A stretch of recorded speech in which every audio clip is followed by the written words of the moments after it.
Hello everyone! Welcome in, welcome in. It's so good to see all of you.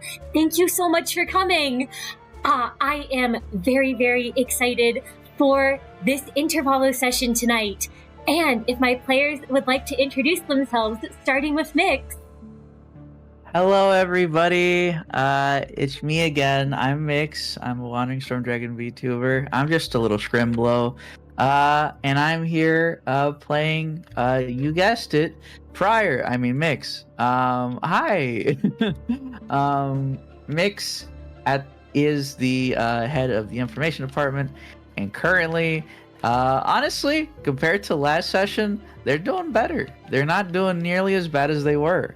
They're not doing amazingly, but right now they're sort of calmed down. They don't have like this frantic look in their eye.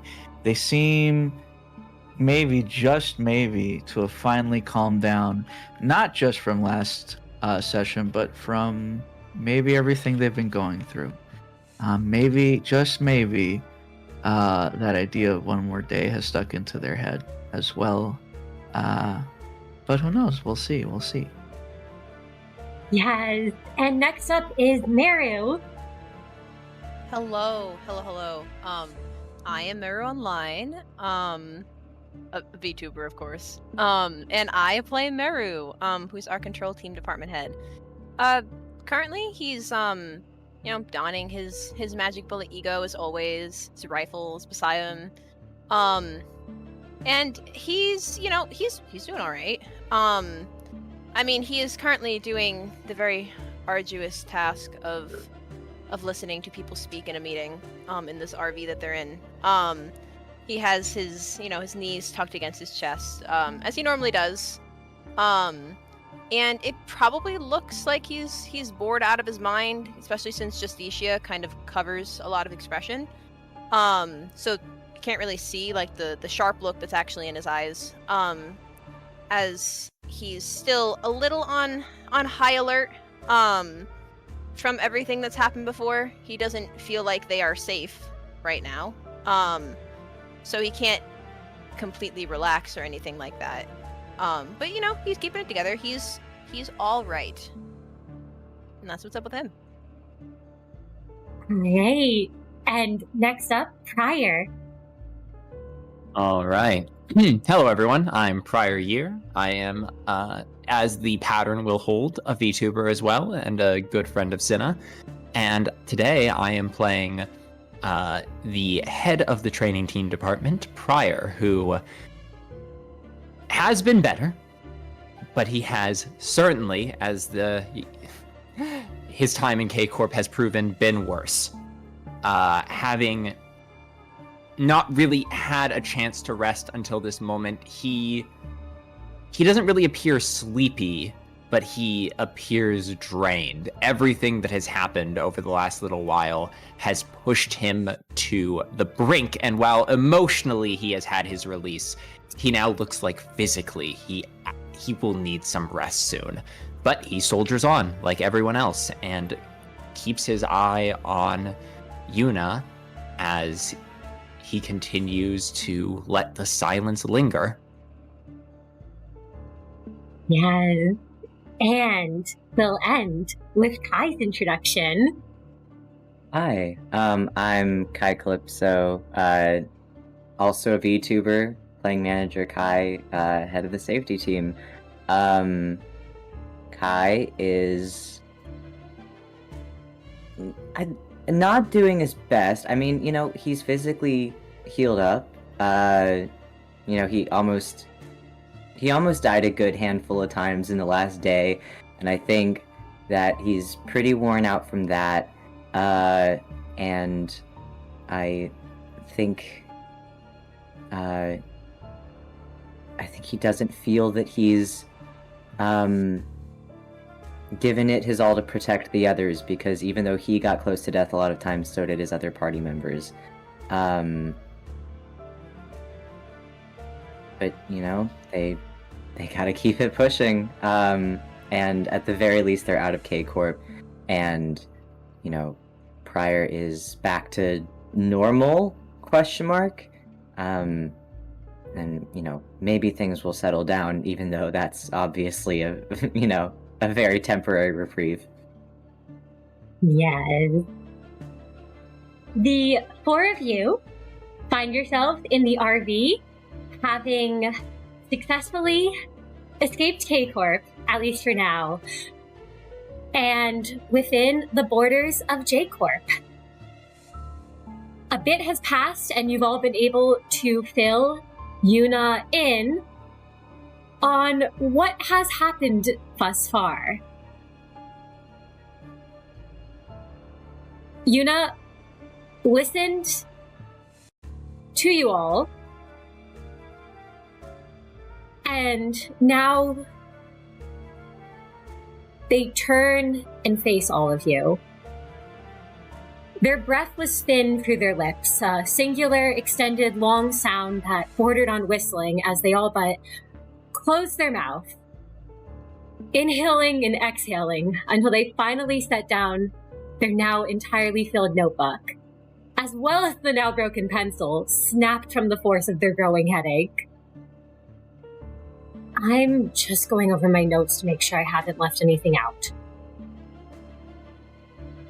There's that tired look in their eyes and a scowl on their face as they sort of look at you all, then back down at the book. So, K Corp's information was not inaccurate. You all were department heads hired to work in an L Corp branch facility located inside L Corp's nest itself. You represented the entire management body of the facility, and while all the other branch facilities collapsed due to the automatic sinking protocol, you four managed to do the impossible and revert the site burial before anything could go wrong. This is, paradoxically, only due to the fact your collapse was triggered prematurely in your facility by a serious threat overriding the system. That threat, of course, being the... And at this, Yuna kind of stares at the page.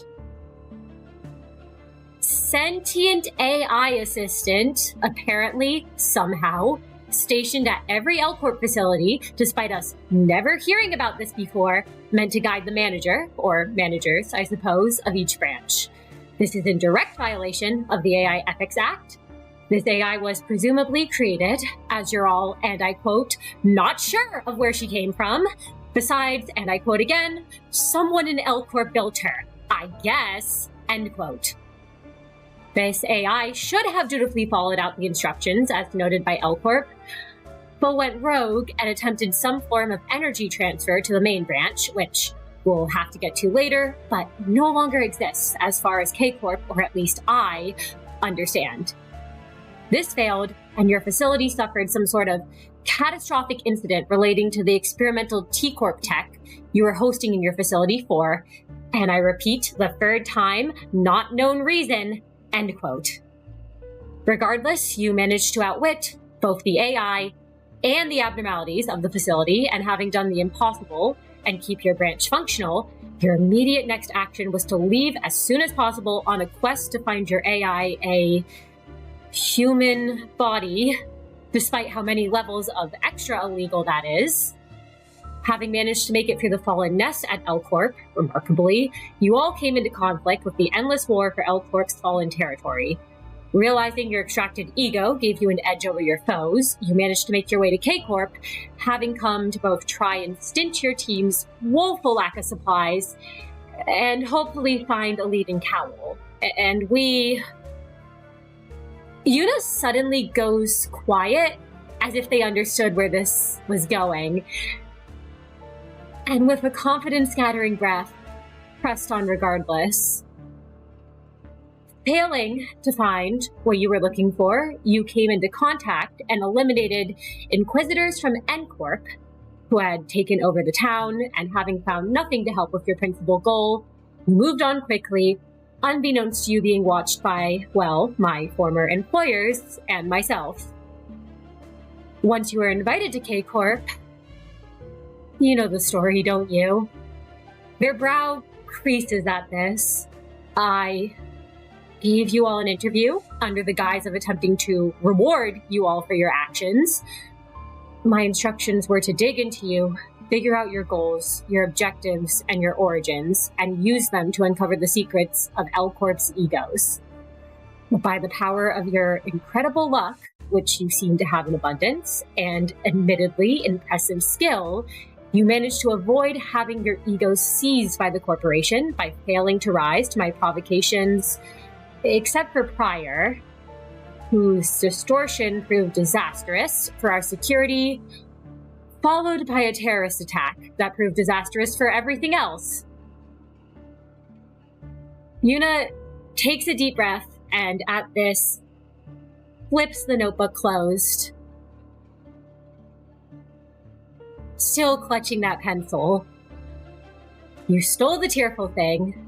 You brought me along with you all, and with my distortion resolved, here we are, past the borders, now safely in the back streets. The only time I think that's ever been said. Am I missing anything? Well, when you say it all like that, it, you know, Makes I us feel look worse. I was going to say it, there was a lot of planning in between those steps that I feel wasn't really captured by that. Yeah, I got nothing, guys. There was friendship. I feel like you didn't mention a magical girl posing. I felt it wasn't necessary to include some of the... I mean, There were Pascal's part of the team. You didn't even mention him. Do any of you have a plan? Do any of you have a plan? Did any of you think before leaving that facility about what you might be encountering on the surface? Oh, I thought about it. I didn't want to be here. Just putting that part out there. Plan's a strong word. I find it's aggressive, and we could use a nicer word. Yeah. Idea, you know, hope. Really, Right, Pryor? In the training team, we understand that there's not really one set strategy that applies to every situation. So that's why we construct sort of contingencies. We had a lot of contingencies. We had a lot of things we would do if certain things happened, right? Yuna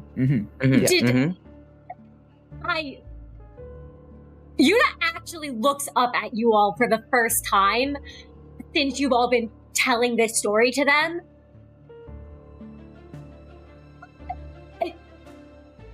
And what were these contingencies?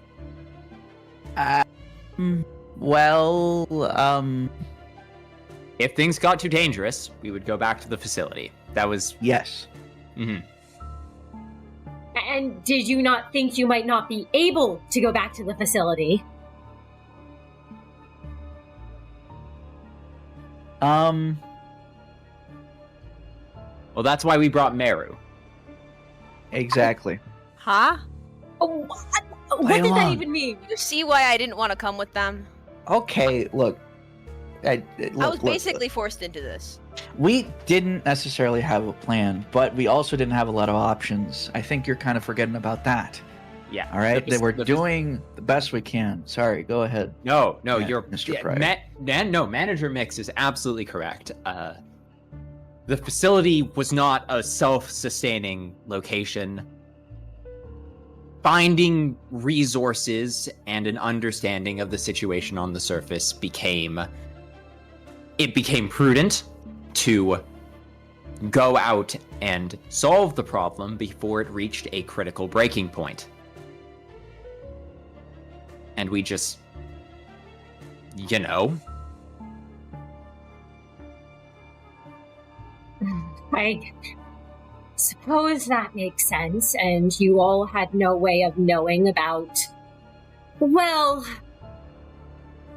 you were walking out into on the surface. We expected to find L Corp overrun by abnormalities and that the 6th or 7th trumpet would have probably sounded, only to find no abnormalities to be found on the surface. Huh. I imagine you're all a lot better at dealing with those than handling the, current political climate of the world.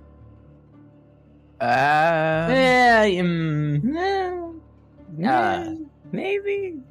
Some of them. You have to understand, we were fully expecting there to be no deterrent system on the surface, and if that were the case, the situation would have been apocalyptic, really. Yeah, to be fair, abnormalities probably would have been easier to deal with than humans. Well, dependent on the abnormality, I suppose. Yeah. I think I could take Poda personally.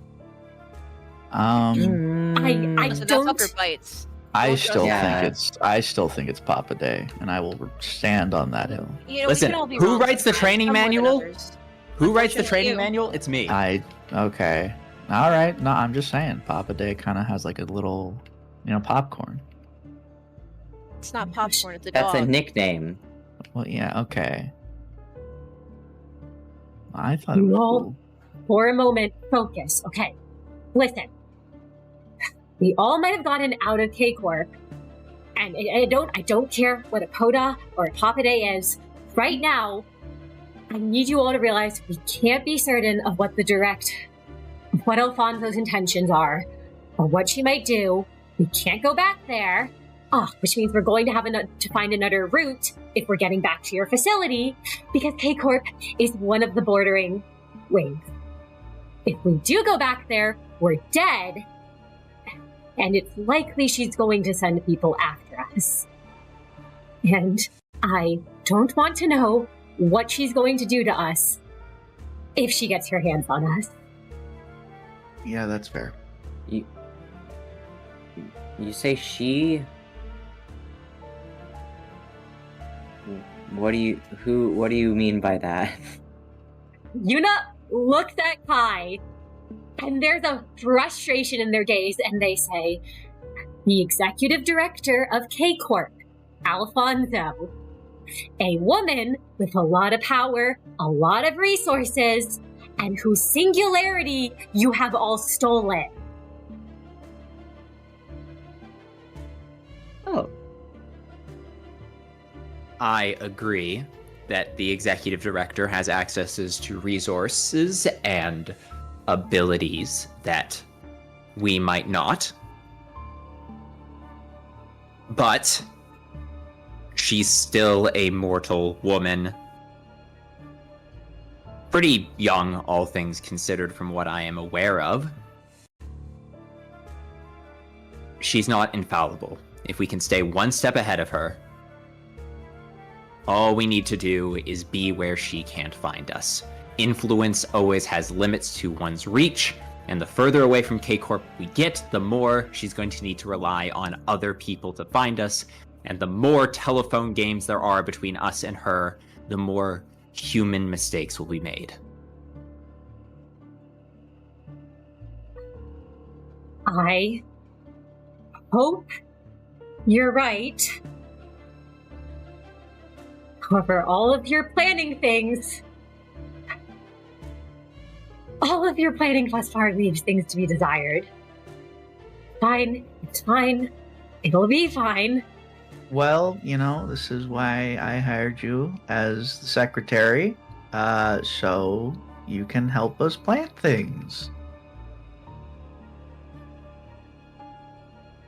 Yuna looks sick at that.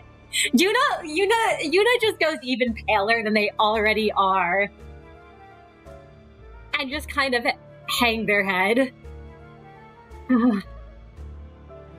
Okay. Alright.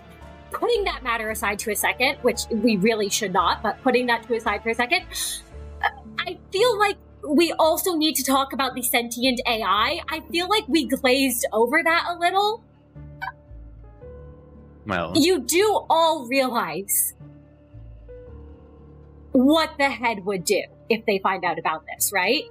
You especially, new employer, looks at Miix, should know very well what an arbiter being sent out means. You really shouldn't mention that. I'm mentioning it because I want to make sure that I don't die and that you all don't get me killed because of what the four of you have done. our contact back in our facility is indeed, as we have told you, and we're going to need your help to figure this all out. I am aware of the violation of the AI Ethics Act. I'm not an idiot. But, and this is the most important thing, for some reason, if the head was aware, the head has not acted yet. I'm not going to take my chances and bet that the head has somehow made an error, so instead I am going to continue on with the plan as it was. So long as she stays safe in the facility, and we continue acting up here, the status quo is maintained.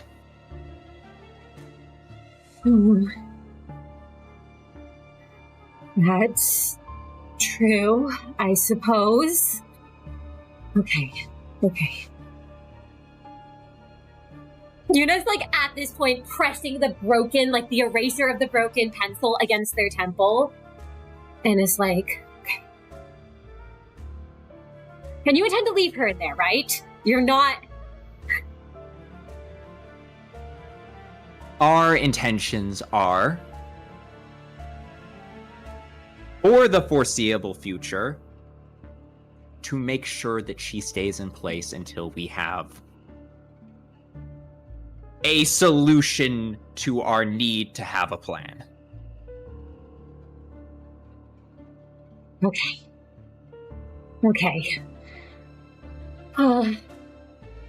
Besides, it's not like she can go anywhere. As we said, she doesn't have a body. That's true, though you all also mentioned you're looking for a body for her. What can we say? The lady wants to see a sky. Okay. Yuna's kind of started pacing around at this point. Yuna... I'm walking all over all of you, but Yuna has just begun just pacing the RV. Looking incredibly stressed out. Alright. Well... Okay. It sounds like at least first thing we need to deal with, the four of you clearly have no idea, like I've said before, what's going on right now and how things are going right now in the world. So, I don't know how long you all were down there for, but if it hasn't become obvious to you all yet, which it probably has, L Corp didn't just fall a couple weeks ago, like you all seem to believe, or at least seems to be the case from the story you're all telling me. It's been years. I don't know what that experimental T Corp tech did, and it sounds like none of you were even aware of its effects either, but somehow the time in there was much slower than the time out here, and something happened. What do you mean? What I mean is I don't know exactly what you all did, and they look specifically at Miix at this and says, and according to my notes I had, you were the one who did something with a system that you don't fully understand, on top of that AI apparently being able to manipulate time.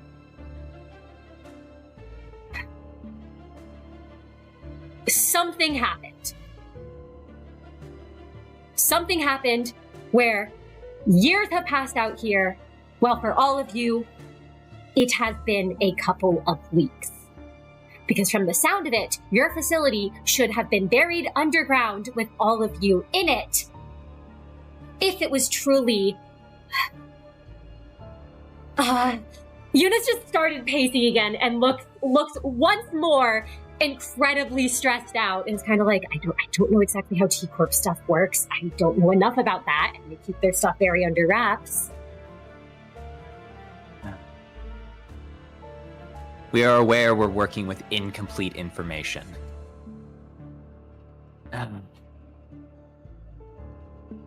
The truth simply is that we want to get back in one piece. Okay? I understand what we've done seems reckless.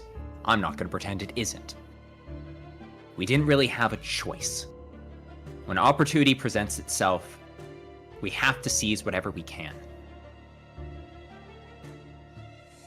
Look, getting back to L Corp at this point, we could take the long way around, okay?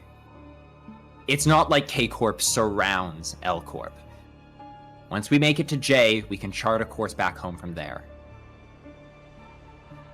You're right. Okay. Yuna pulls out from the pockets, finds like a crumpled up map and is like, okay, let's see. It looks like our fastest route back would be U Corp.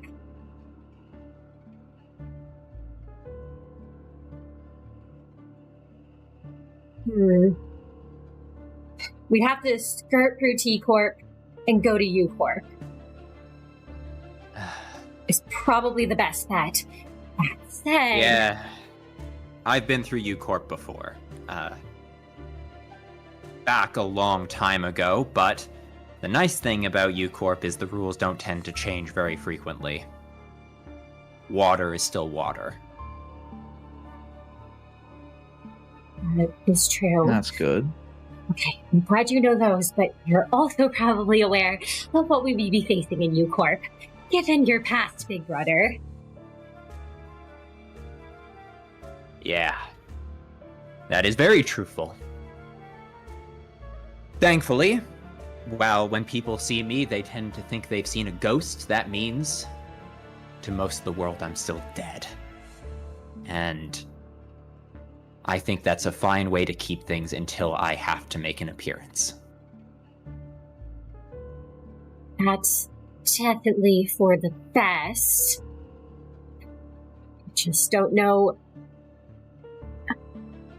You all do tend to stand out a lot. He looks down at the ego he's wearing and says, It's true, we do have some very unique fashion choices, don't we, Yuna? And he tries to crack a smile. Tries to break the ice just a tiny bit. Yuna looks for a moment as if they're about to go off again, but then just sighs. Just goes, I have okay. a dress I've been meaning to take and wear out, but I just haven't had a chance.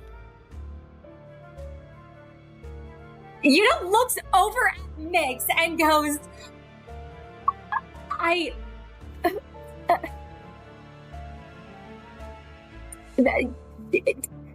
and that's, I mean, because you all could just wear regular clothes instead, but I also don't know at this point if it's even worth doing that, because that ego might be the only thing keeping you alive. That I do agree with. I might not know the director very well, but even if she completely bought into our deception, as I said, she will probably try and take a swipe at us.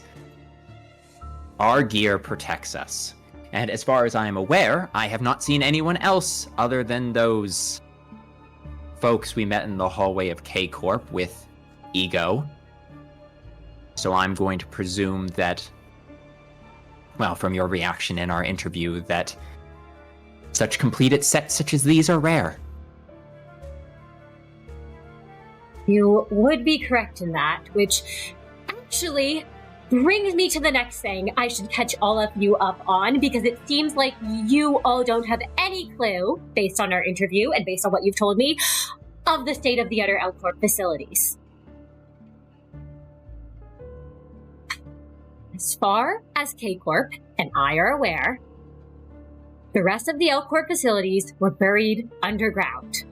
We recovered one of those branch facilities, located in K Corp's nest, although right before your arrival, we unfortunately lost it to those terrorists you all met, the ones you mentioned, wearing Ego.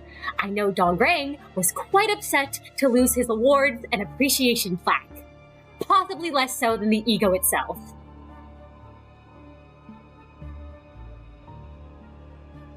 Basically, as far as there have been some employees that, I don't know, managed to get out, managed to escape. But most of the branches, although who knows, maybe there's another branch like yours out there. I could not say, because this is new information that I was not aware of before. Those facilities, they're calling it the Enigmatic Rush, the L Corp Dream. There's moves that are being made to ransack these facilities for Enigmatic, for Ego, for whatever else might be down there. Yuna's eyes narrow at this, and their throat tightens. I don't think I have to spell out for all of you what would happen if some fixers, or a syndicate, or a wing stumbled upon your little facility full of staff, Enigmatic, and a sentient AI assistant. We were very careful to cover our tracks when we left.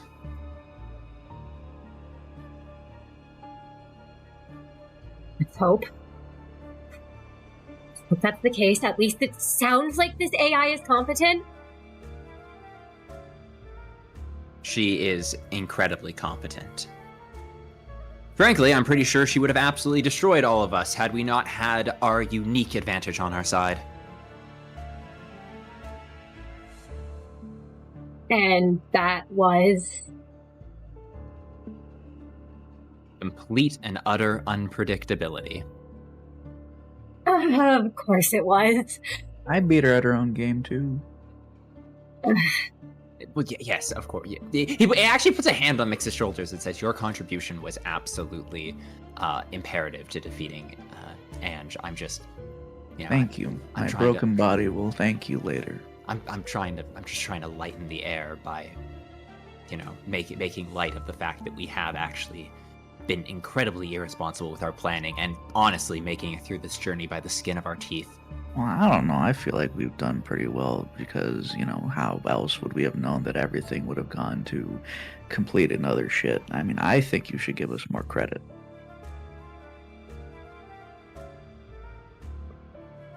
I think the most credit I can give you all is that you are incredibly lucky, and for all the schemes that people seem to have in place, no one can predict what the four of you will do. I just want to make sure that luck doesn't end up running out. Speaking of actually questions, I've had one of my own if you have a moment. Well, we're stuck here together. Yuna kind of gestures and looks to Pryor to continue.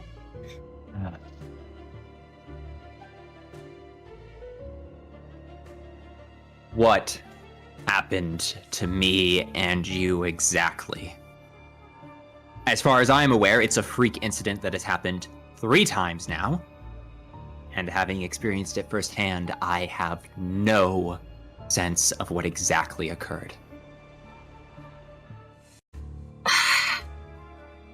Right. None of you know about the Distortion Phenomenon, do you? You've used that word several times, and no, I've no idea what you're talking about. But I'm guessing it has something to do with that weird tingling I've been feeling inside of me ever since I've left the facility, and that voice I heard.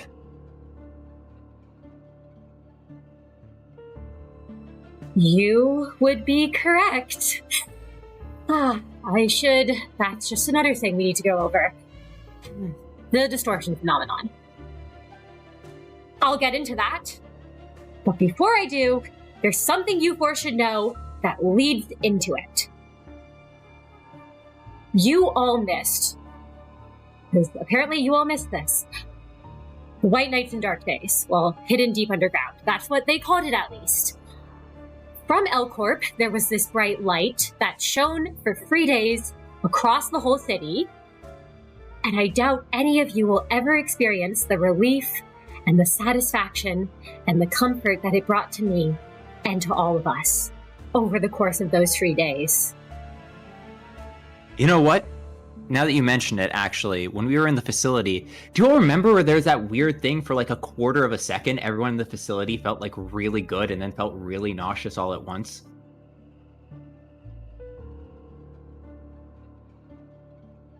Like all the clerks were reporting on it.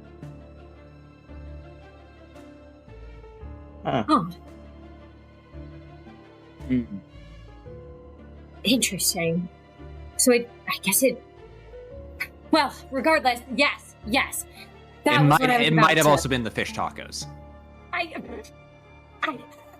You know, I think that's like, more likely.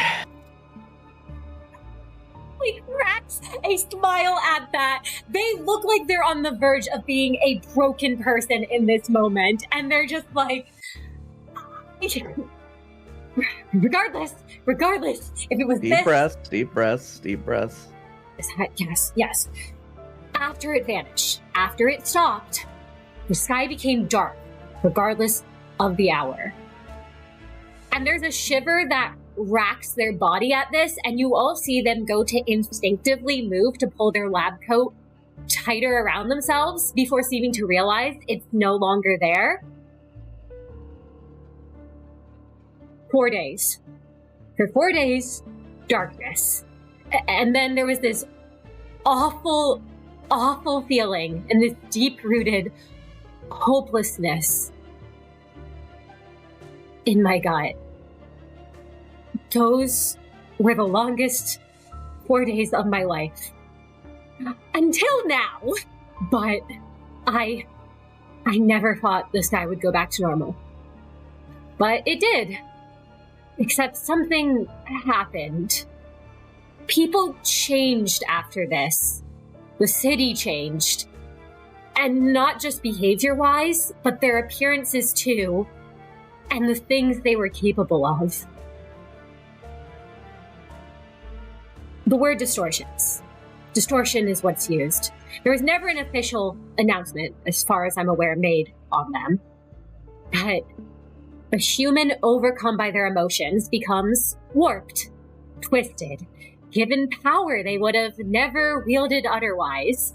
And in that moment, you hear her. And Yuna looks right at you, Prior. You heard her too, didn't you? That voice, that woman. And she was right, wasn't she? Prior is, for the first time, this expression. It's hard to Prior almost chokes as his expression morphs into this deeply hollow. It's the look you might give if someone were to tear open your chest and find a book inside of you with all of the most horrible truths you know about yourself and begin reading it out. He actually kind of crosses his arms over his chest in a almost insecure defensive posture and goes, "It's like she could see right through me. Like she knew everything about me. She knew exactly what I was feeling. And she told me everything was going to be all right if I just accepted that things were the way they were."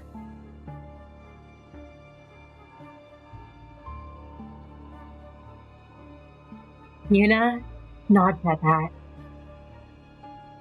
She does.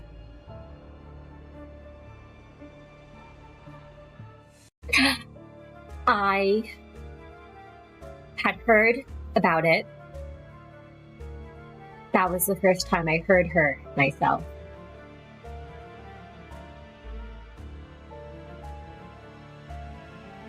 Do we know what she is?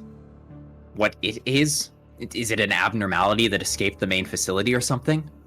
Some kind of like super elf? Elf. Those are the most powerful ones, if I recall the notes correctly. Well, okay, actually, they're the most efficient energy producers. That's a common misconception. Sorry, no, please, go. Continue. Oh. Do you know? Typically they are, Grab- though. Oh, sorry, what did Miix say? Typically they are, though. Yeah, there's normally a correlation between the two, but inherently, there are some pretty dangerous ones that we rank pretty lowly at the facility simply because we can't extract much Akenfelon from them. Okay, that changes things slightly. Scrambles around to grab the, half of the pencil that got snapped and is, adding things, flips open the notebook again, starts adding more things, and then says, I don't know what she is. I don't know if that's information anyone above me might have. All I know is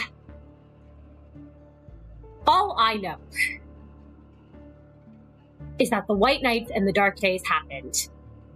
And after that, Distortion started. And it was tied to the fall of L Corp.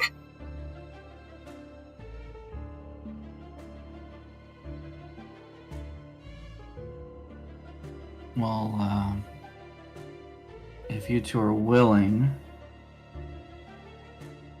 this will be later, but I wrote up a small list, some questions, a questionnaire. I'll have you and Pryor both fill them out if you would later. Figure we might as well take notes about it when we can. It's a small thing, though. Yuna takes the questionnaire. Oh, no, Miix doesn't have it, just Dude, doesn't have it yet. Later, it's like a mundane thing, but Miix is besides, we need all the info we can get, and since you're, the only two who have gone through this thing, is there anything else you guys can describe about it, or is it just a blank?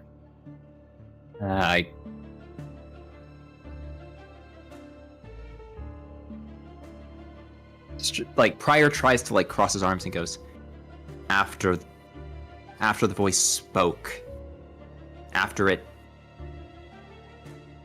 it was like a counseling session, she was so warm, like being held by the sun, and I didn't feel like she forced me to do anything. She just revealed what was true. I think she said the shape of my heart, or something like that. Then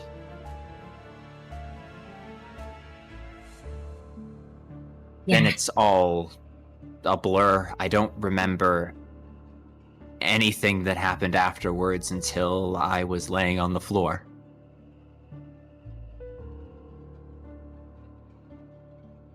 Yuna nods at that and says, yeah, I don't have much to add on that either. I will say, these aren't some freak incidents like you seem to have believed. If you're out in the city, you should get used to seeing them a lot. There was one a while back, the pianist wiped out a lot of people. Like what? A few hundred? Yuna's face drops at that, and they shake their head. No. 80% of District 9's population. I'm sorry. More than a few hundred. The district's population? Yuna nods. What? You're serious? 300,000 people. In an instant.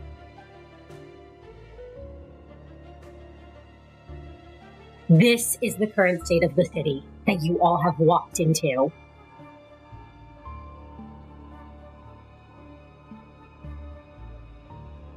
So this is the future Lobotomy Corporation was trying to build then. Do you have any documentation, anything I can take a look at later? This is... Anything I had is gone. And Yuna actually, there is a bit of anger that does appear into their eyes at that.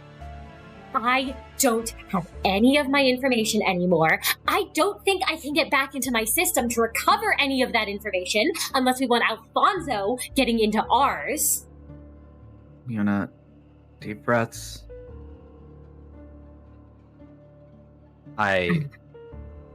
Your frustration is very understandable. But we can get you set up with our system, so at the very least you're not starting from scratch. That would be appreciated.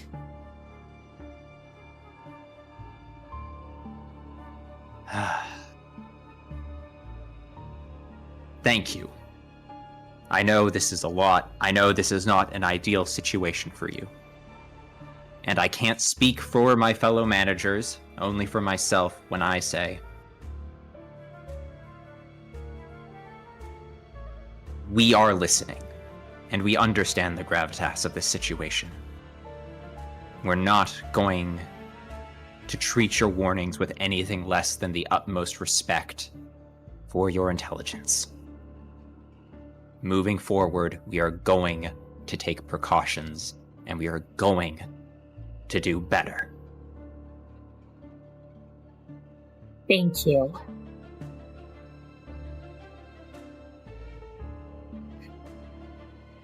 It might suck to start from scratch, but we'll build something new from the ground up, and we'll build it right this time.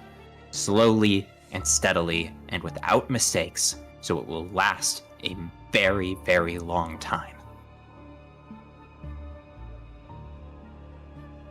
Yuna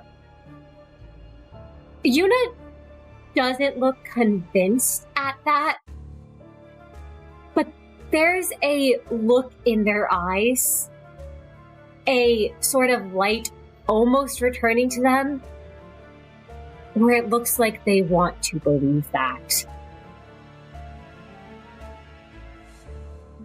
Okay. Distortion Phenomenon. Inconfelon Rush. Yep. Facility is locked down. Yep. We've been out here for much more time has passed than we thought. Yes, the current date, I don't even know the exact date at this point, given it feels like a mess, but it's February 984. Yep. February 984.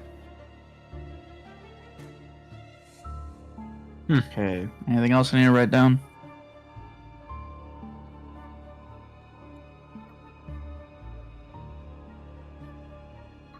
Looks like they're trying to think if there's anything else that they have missed at all. And Pryor suddenly starts to laugh as something finally clicked for him. looks over at Pryor. That's why they weren't trying to kill us. Uh-oh. That's why your instructions were to... Yeah, if they killed us, our ego dies with us. Oh, yeah. Let me write that down. Okay. That's why they didn't just ice us the moment we walked through the door. Heck. They want your ego. A lot of people probably will want your ego. Well, I worked hard for it. Yuna kind of looks Wow. like up and down and is like, I still am curious how this stuff even works. I was never really part It's of the group researching L Corp. really complicated. Ange always handled extraction. I wasn't involved. He like looks. He's actually never asked any of the managers if any of them knew how Ange ever extracted ego. That was always just handled by her. It's a complicated process, and I will try and fill you in on what I know about it later. But it's, it's a lot.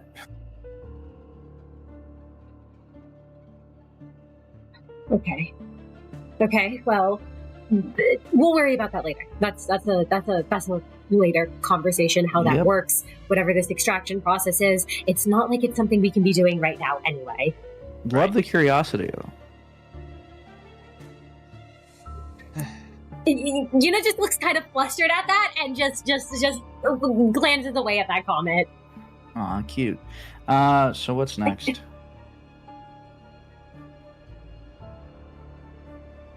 Anything else we need to tell Yuna?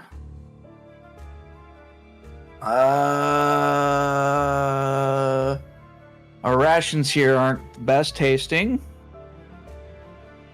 But What?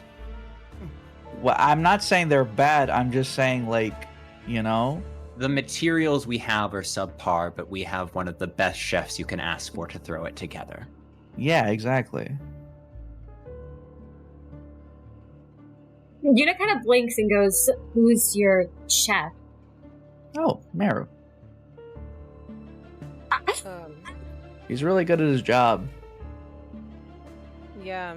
You get your portion, and you don't ask for more because I don't have more. And if I did, I wouldn't give you more. I asked for seconds, but you don't get seconds. Yeah, no one gets seconds. Well, okay. I make exactly how much everybody needs, so we don't run out. Well, why do you make your food taste good? I don't understand. Is this really the conversation we should be having right now? Okay, I'm sorry. Let me get this straight real quick. You're all letting the person from District 23's backstreets be your chef. Hey. What's wrong with people from the District 23's backstreet? Look. What are you trying to say? Okay. You said the person. That is 3 of us. You don't look like they're suddenly regretting every life choice that has led to this moment. No, I understand. I was in your position at the beginning. I was not a big fan of Merru making our meals, but he won me over. I try to cook every now and then, so if you abhor the idea of eating 5 days a week and only want to eat 2 days a week, then, there you go. Otherwise, you're just going to have to put on your grown-up pants and deal with it. I just want to make sure I'm not eating human flesh. You're not. Okay.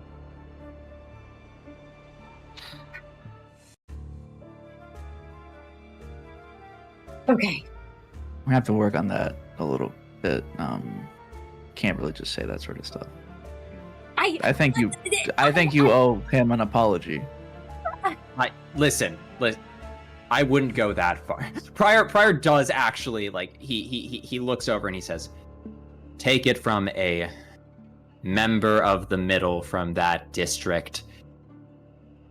Wouldn't be wrong to imagine certain things happened. You all remember my conversation with Greta. If I was the chef, I wouldn't eat my food either. I'm just saying, I feel like it's a little rude. But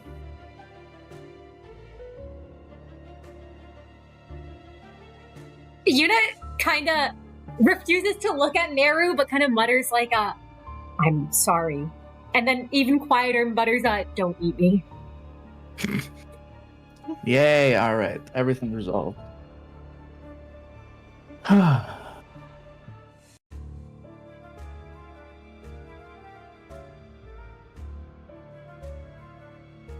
Is there anything else we need to mention? I'm trying to think.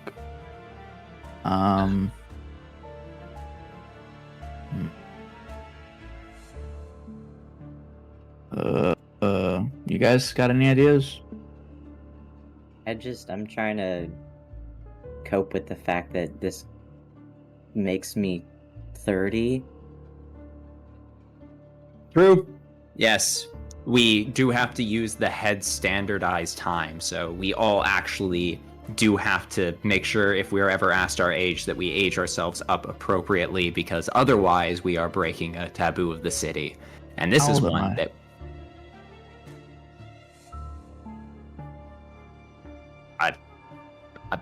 I don't know. Hold on, mine. Wait. Oh, wait. What? How? Oh, It How doesn't. many It doesn't birthdays have I matter how. missed? It doesn't matter how old all of you are. You're just You're trying right. to. Calculate this later. Anyways, you're it's right. fine. As long as we don't specifically get our age wrong, we're technically not breaking anything. Birthdays are a waste of time anyway. Hey, okay. This is a separate topic, but we'll talk about this later. I think birthday's important. I still need all your birthdays, but that's fine. It's fine.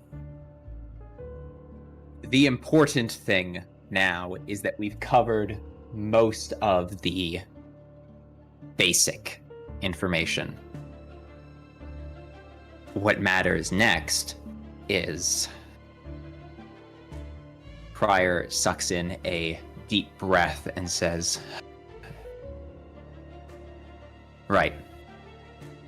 I actually need some help with something. We haven't had a chance to sit and reflect on them, but our expedition to Calw wasn't completely absent of things we found. Prior will go over to where he keeps his notes in a drawer, and he'll pull out the research notes he got from Calw that he has been holding on to since the moment that they left. Yeah. Whoa. Prior, do you take a look at the research note? Did Prior have a chance to read them yet? I imagine on the ride out, he was skimming them, and now that Yuna's here, he knows that hopefully they might be able to clarify what he doesn't know. Yes. So Prior, those research notes that he had skimmed and looked over, there was a lot that you had trouble filling in between the gaps, even with your knowledge of craft that you have. They go in depth about improving full body prosthetics. There are ramblings in there about the search for an immortal metallic body, one that can withstand the sands of time, never failing or aging or breaking down, and on the importance of avoiding breaking the head's taboos. The ramblings become more and more incoherent as the papers go on, and at the end, it's practically crossed out scribbles.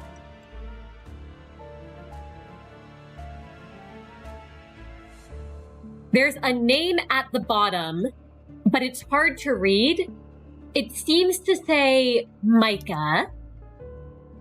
And thank you so much for the subs. Thank you.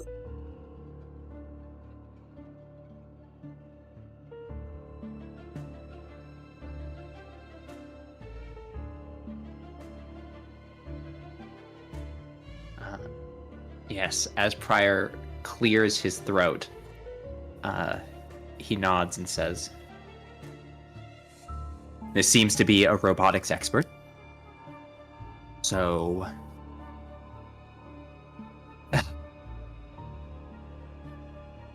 Listen, I don't know what happened.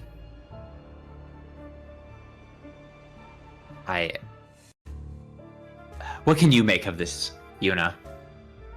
Let me see. Yuna takes the notes, starts reading over them, and would any of you like to give me a wits plus insight check? Probably not. Considering my insight. Sorry. I choked on something. What are we rolling? Wits plus insight against DC 4. Crit. What if I help someone? What if we help? You can absolutely assist someone. I'd like to assist someone who wants to be helped. It's insight. Yeah, it's one. Yeah, sure. Yeah. I'll help take Kai. it. Kai makes power hour. Yeah. Kai can get on it too if he wants. I am so sorry. I don't know why I just blanked on what the DC was. DC 4. Got it. Yay! Oh.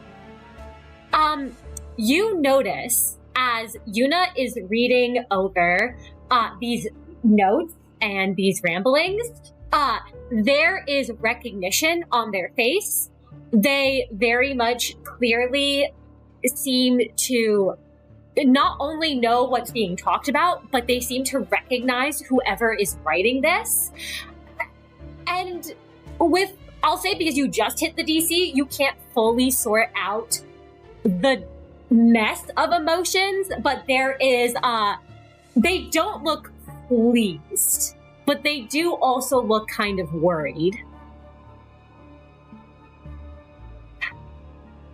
Yuna will put down the notes, hand them back to Prior, and will say, well, I know who the researcher is. I used to work with him. If you have an AI assistant, he'd probably be able to figure it out, though his specialty was making robotic bodies, not the other way around.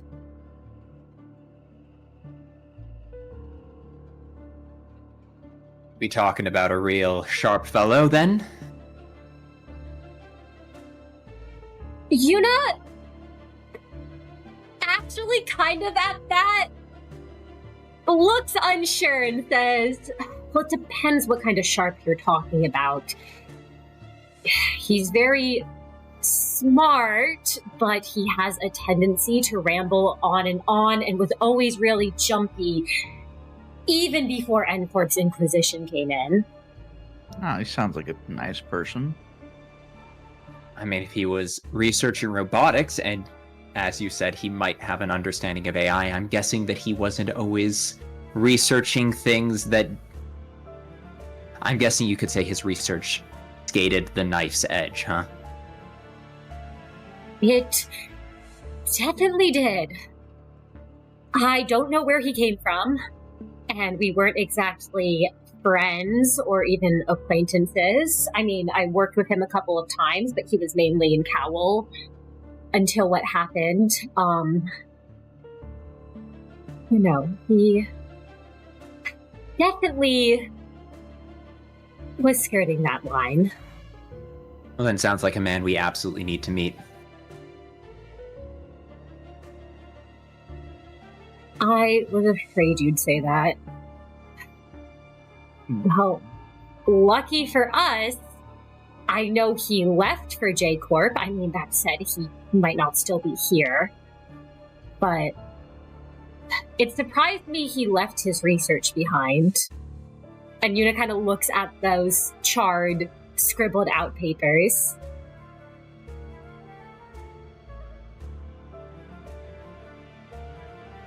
Everything has a purpose, right?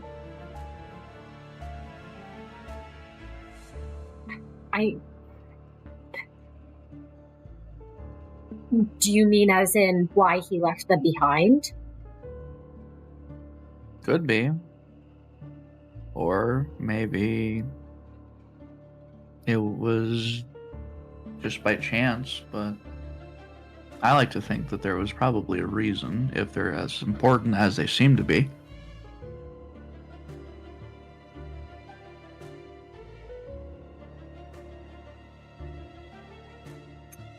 I don't know if these... No, go ahead. No, I was just going to say, I don't know if the papers themselves are of any use, but robotics bodies aren't exactly my thing either. Yeah, I'm guessing they're kind of niche, especially with the laws on prosthetics being what they are. Yeah, it's real funny how the head has it set up, huh? You can get human-looking arms, human-looking legs, human-looking heads, I guess, technically. But anything more than that, and nope, gotta look mechanical. Actually, I've never seen anyone with a prosthetic human-looking head. Maybe that's where the head... Maybe that's where the head draws the line? No? You know, that was a pretty good one. I appreciate that one. Yuna isn't laughing.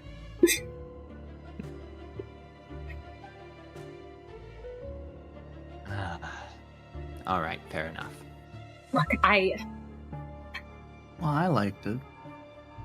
Thank you, Miix. Okay, we're gonna go look for him then. Right, well, that's another good thing about J Corp, I guess. Well, in a way, it's a double-edged sword. There's cameras everywhere, so if you want to find someone, it probably isn't too hard to. That goes the same for the four of you, also. Oh, we're not that conspicuous. Yuna looks the ego equipment and the gifts on your faces up and down. But look, hey, everybody has horns and a tail. Come on.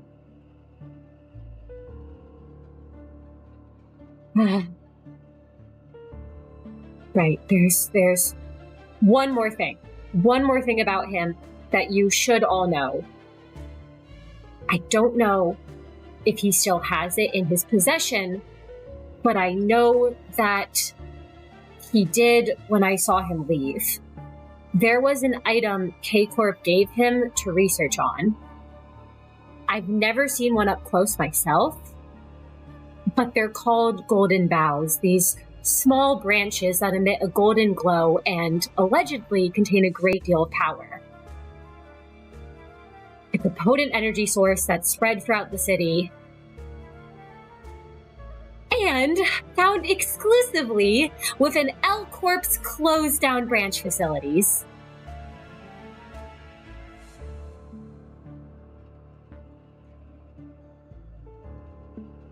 They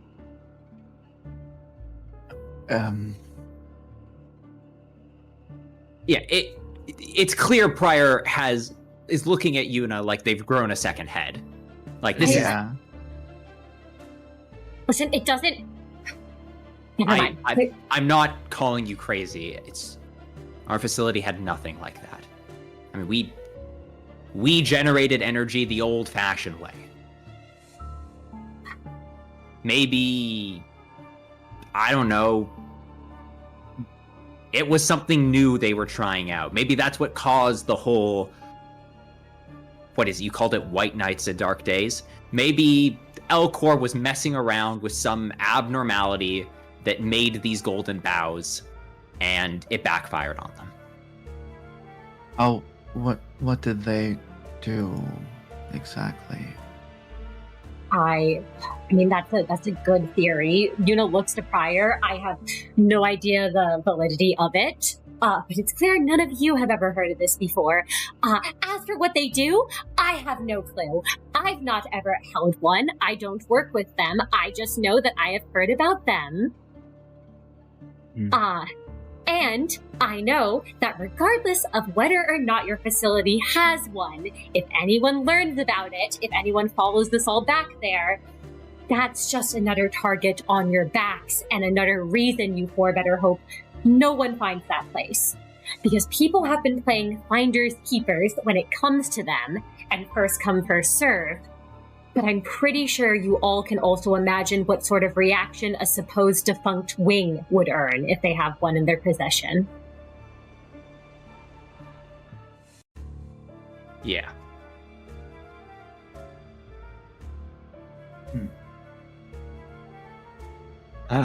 Right. Well.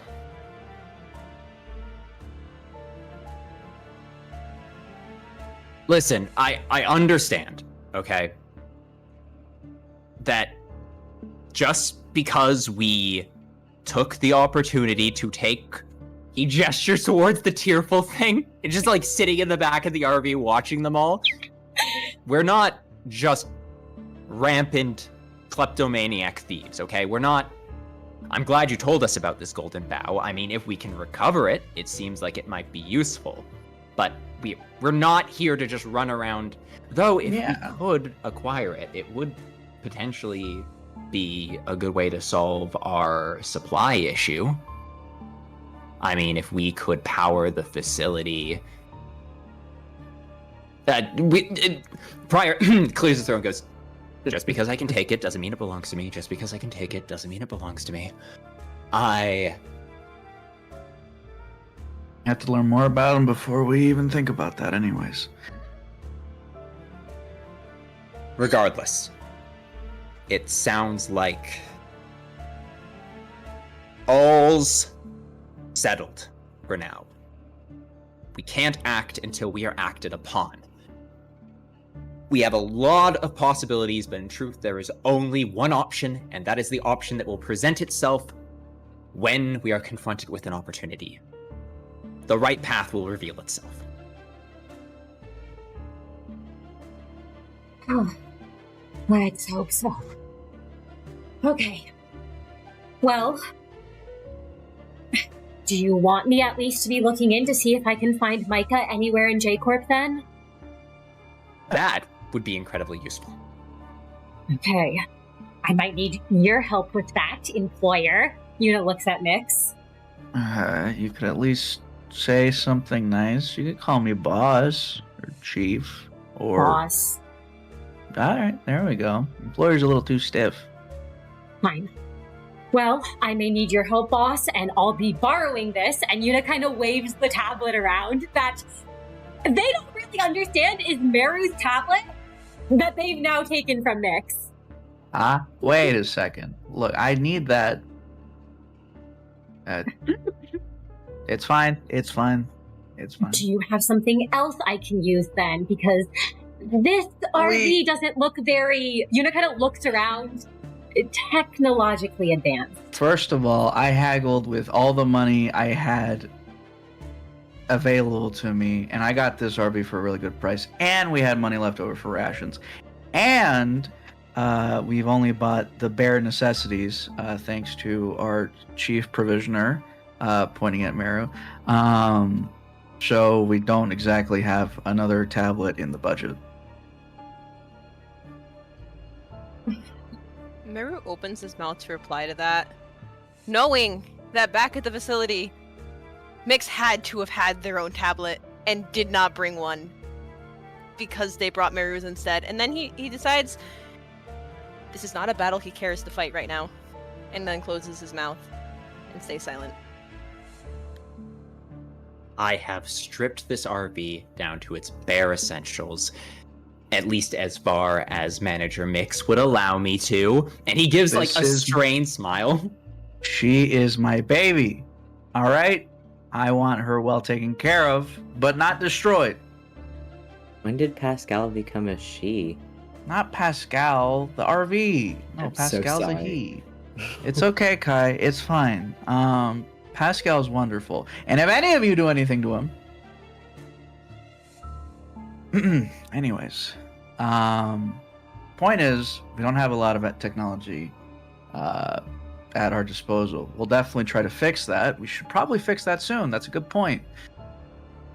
We have the means, I'm sure. And by means, I mean we steal stuff. I would recommend, Yuna hears that and says, I would recommend that when we go back to your facility,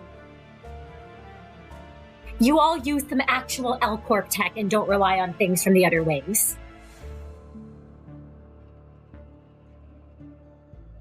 Yeah, fair enough.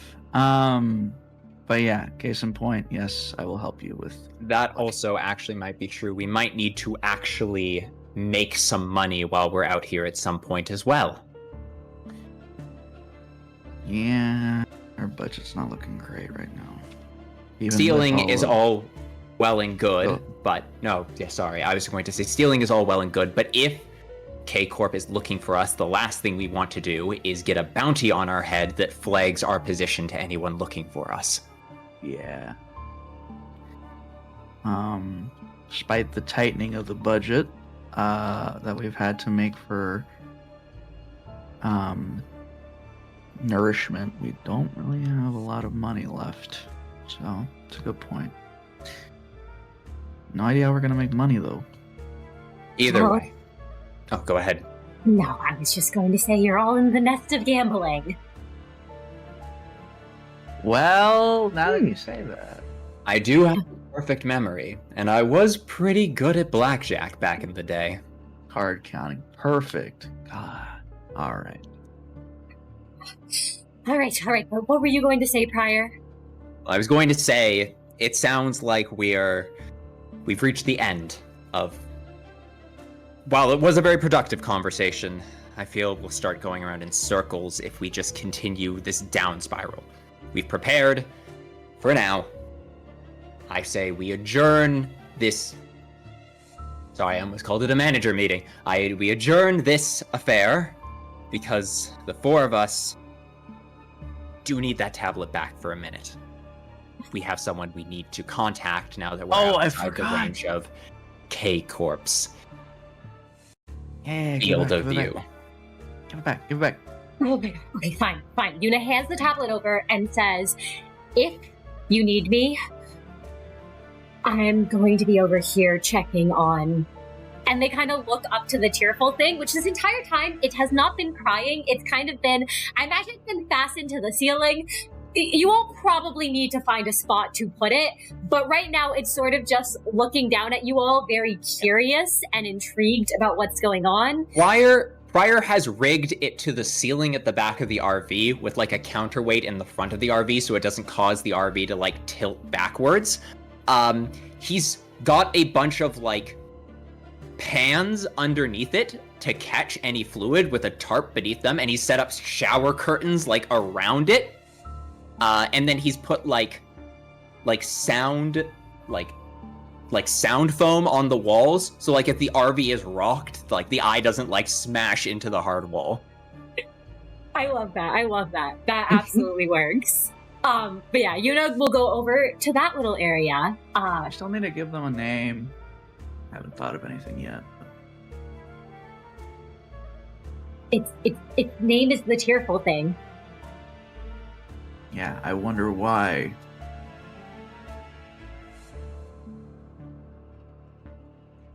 Fine. You can call it something if you want to.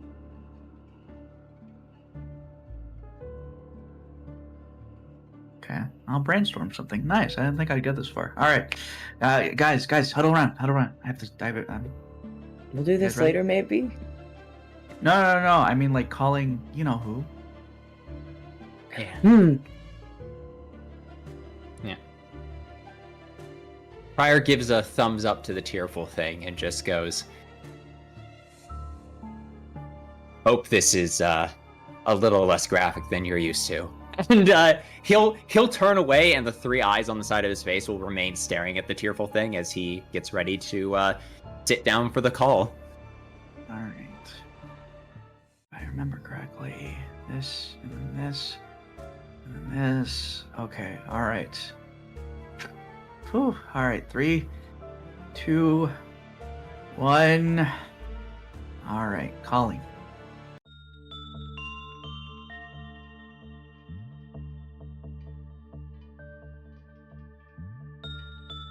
On the screen, there is a flicker. And a familiar face appears of the hologram of a woman with long blue hair, part of it tied up in a ponytail, and her eyes closed. Greetings, managers.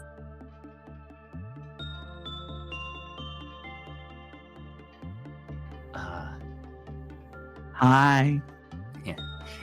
Pryor is so glad that Miix broke the ice as he was just staring at Ange, and the second he saw her, this relief washed through his gut. Like this, the fact, there was a moment where they were calling in that he had the terrifying thought of what if no one picked up on the other side. But that all lightens off of his shoulders, and he he ages like 3 years as he like the stress finally all shows itself on his face and then washes away from his feature.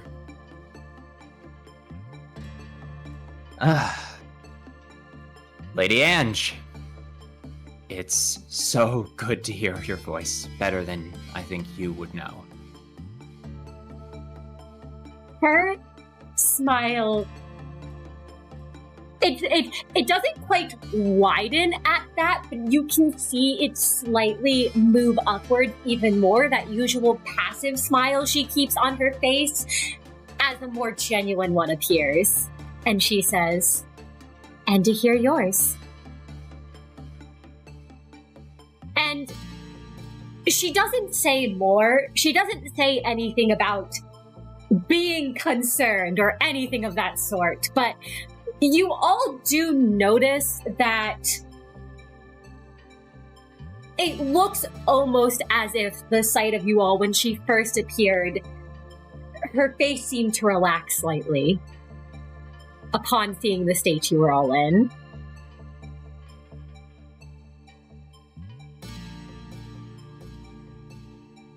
Yeah, Prior tries to adjust gaze as best he can, and looking between the managers, as always, he clears his throat and says, "I'd like to bring this meeting of the managers of the branch facility to order.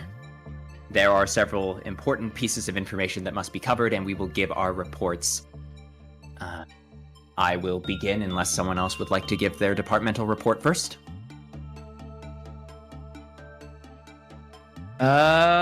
Well, so far so good on my end. The hair's been normal since then. No more wacky hair color changes. And we've gotten through it pretty well so far, I'd say. You know, nothing too bad. We have an RV now. Pretty cool. Okay, well, I thought it was pretty cool. I see. She opens her eyes at that, and you all see that golden-eyed gaze as she looks around. And she says, "It does indeed seem to be a homey place." And her eyes do settle for a moment on, actually, how is the tablet being positioned right now? Is it just so you can see the four of you, or is she able to see? Yeah, just the four of us at the all moment. Right. We got it on like Prior the other. will do. Yeah. I'm sure Prior will do the grand reveal at the end. Yeah, I imagine we have it like at the edge of the table of the RV, and we're all like seated on the other side like a conference call. Yeah. Yeah. Well, thank you. She's really nice. I call her Wolf, but you know that nobody else calls her that. I call her that. But it's been pretty good. I have still been writing down the journal. So about what's been going on every day. That's been going well. I'll send you that. Now that we're not in K Corp. Yeah, overall, so far so good. I guess I can what's the saying? Lend the stage, leave the stage. What's the give the stage? What's the? And kind of blinks at that, like she's not sure what exactly you're trying to say, but she will simply say, "Those reports would be greatly appreciated, Manager Miix. I am a tad confused on your naming of the RV and referring to it as a her." Well, you know, I think you know. Well, she's a lady. She's the RV. Like, why? You know, she has to have a name. She's been carrying us so far. Is you know, it we not care. an inanimate object? Well, okay. All right. So, Ange, when you Yeah, people can get attached to lots of things, animate and inanimate. It's like how people hug stuffed bears, plushes, stuff like that, and they give them names because children find them comforting, and that's something that humans do even into adulthood. And even though the RV doesn't necessarily have sentience, I think there is sentimental value because it has carried us this far. She has carried us this far, and so she does a lot for us. She does her best, and she cares about us, and she's our home. She is where our home is. Kind of like kind of like you. Ange, the entire time Miix was talking, Ange started slightly frowning more in a puzzled way, but then her eyebrows kind of draw at that comparison, and she goes, Manager Miix, are you likening me? No. Like I have made a grave mistake. Prior tags Miix on the shoulder like it's a WWE wrestling event, and he's just like Miix is crawling to the edge of the ring, and Prior's reaching out trying to get the tag in. Humans. What I'm saying is that it's a nice RV. She's great. Humans are very odd creatures indeed. Okay, someone tag up. Prior looks if Merru or Kai is going to hop in next. Otherwise, he's prepared to rescue Miix from themselves. Merru is letting Miix suffer. What does Kai look? No, Ange. Kai knows Ange. Kai doesn't talk to Ange like you two talk to Ange. I think he might have just been kind of averting his gaze while Prior and Ange had that whole thing. Prior, sorry, I didn't mean it like that, Ange. Prior gets he doesn't push Miix out of the way, but there's kind of that subtle sound of his chair shifting slightly closer to the camera. Please tell her I didn't mean it. Please tell her I didn't mean it. I apologize. Manager Miix has suffered a severe amount of head trauma in the last 48 hours.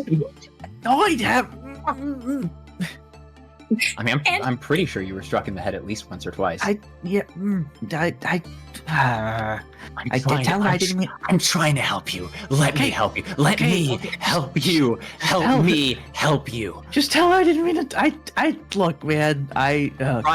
Prior turns back to Ange and says, Manager Miix was trying to communicate a compliment, but it has been a very, very stressful last couple of days. As my report will hopefully show, things did not progress smoothly once we lost contact with you, as I am sure you are aware from what I imagine, unexpected from the breach of the Queen of Hatred, which I did call for, and I apologize if that caused you any distress. I was not planning on it, but I guess you can imagine I was not planning on calling an abnormality of that strength.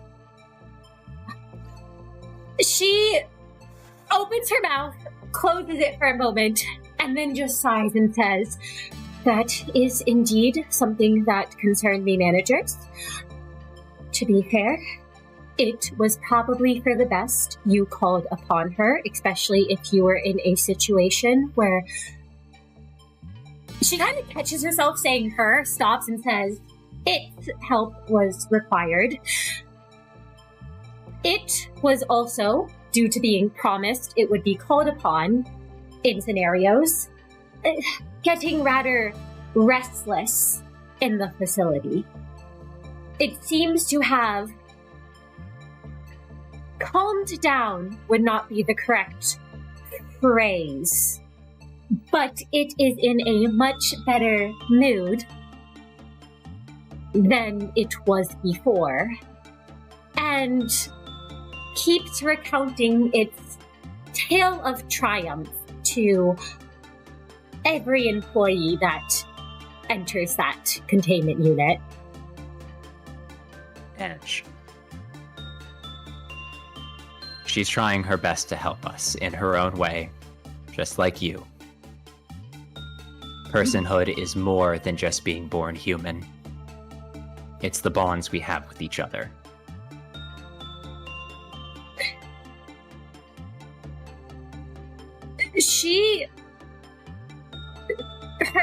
Her brows crease again at that, and she looks unsure, but she then says,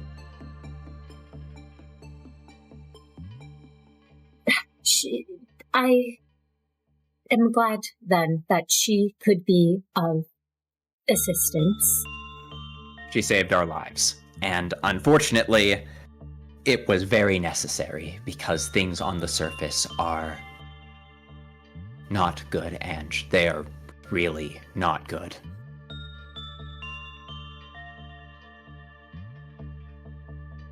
Her eyes shut again, and she nods and says, continue.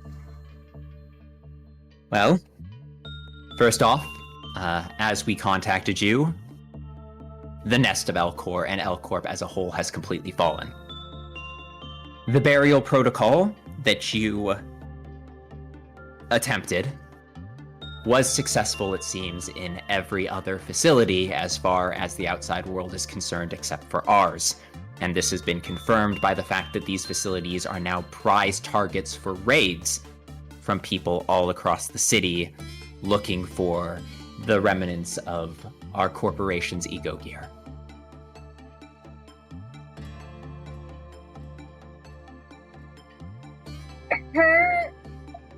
Her frown deepens at that, and she gives a kirked nod and says, I have fortified this facility and am using all the power I can to keep it cloaked and sealed shut from the outside world. That's good. The good news is, this means that it seems that the abnormalities have not escaped the facilities, and if the burials were all successful, they are contained. So, no apocalypse. That is reassuring to hear. And, I want to be very clear that you did clearly have no idea that this was going to happen, so I want to make it very, very clear that you shouldn't take any even partial responsibility for this.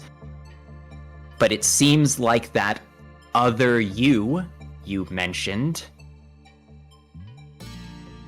her plans may not have... He frowns and he says, something happened at the main facility branch, and it released something into the city. I see. I do not know what her plans fully were. I tried. It seems, managers, even if you did not stop me, my attempts would have been unsuccessful, as I cannot reach out to the main facility, despite my best efforts. I do not know what has become of it. Well, I should also... She kind of just like... You see those hands that she has together clasped at her, before her as always.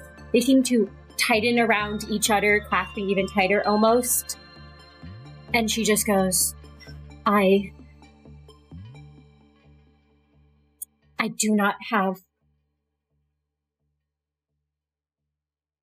the information stored in my systems on how to handle these new variables. That's okay. We didn't expect you to have all the answers, Ange.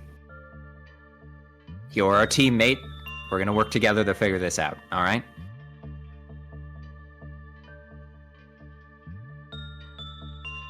She simply nods at that.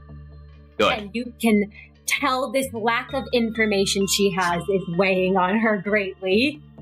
Prior nods his head, looks towards the rest of the managers, and says, I'll keep it brief so we aren't just recapping what we've all already discussed. Whatever happened at the main facility, we did not experience. We seem to have skipped over it because it seems when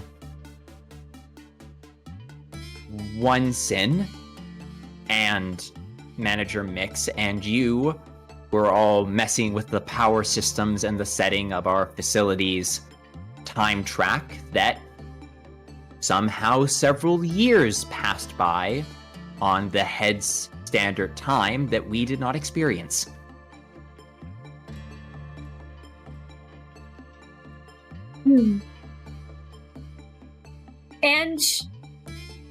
Ange gives another nod at that and looks almost perplexed, but says,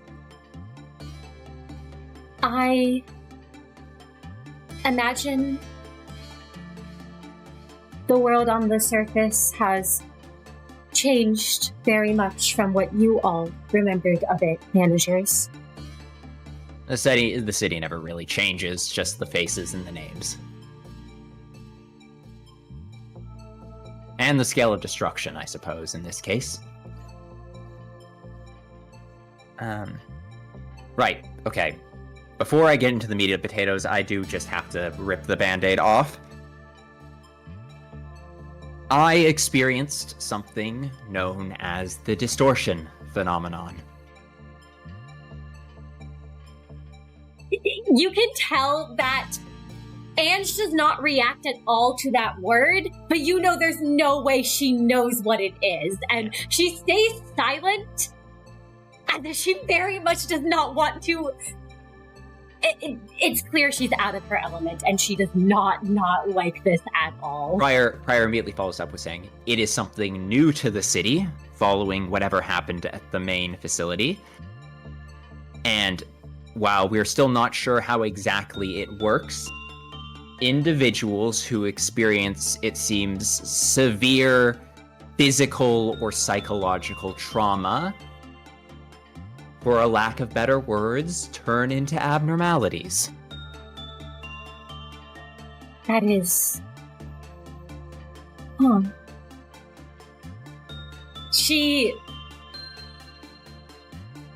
At this point, she can't hide those cracks of concern anymore.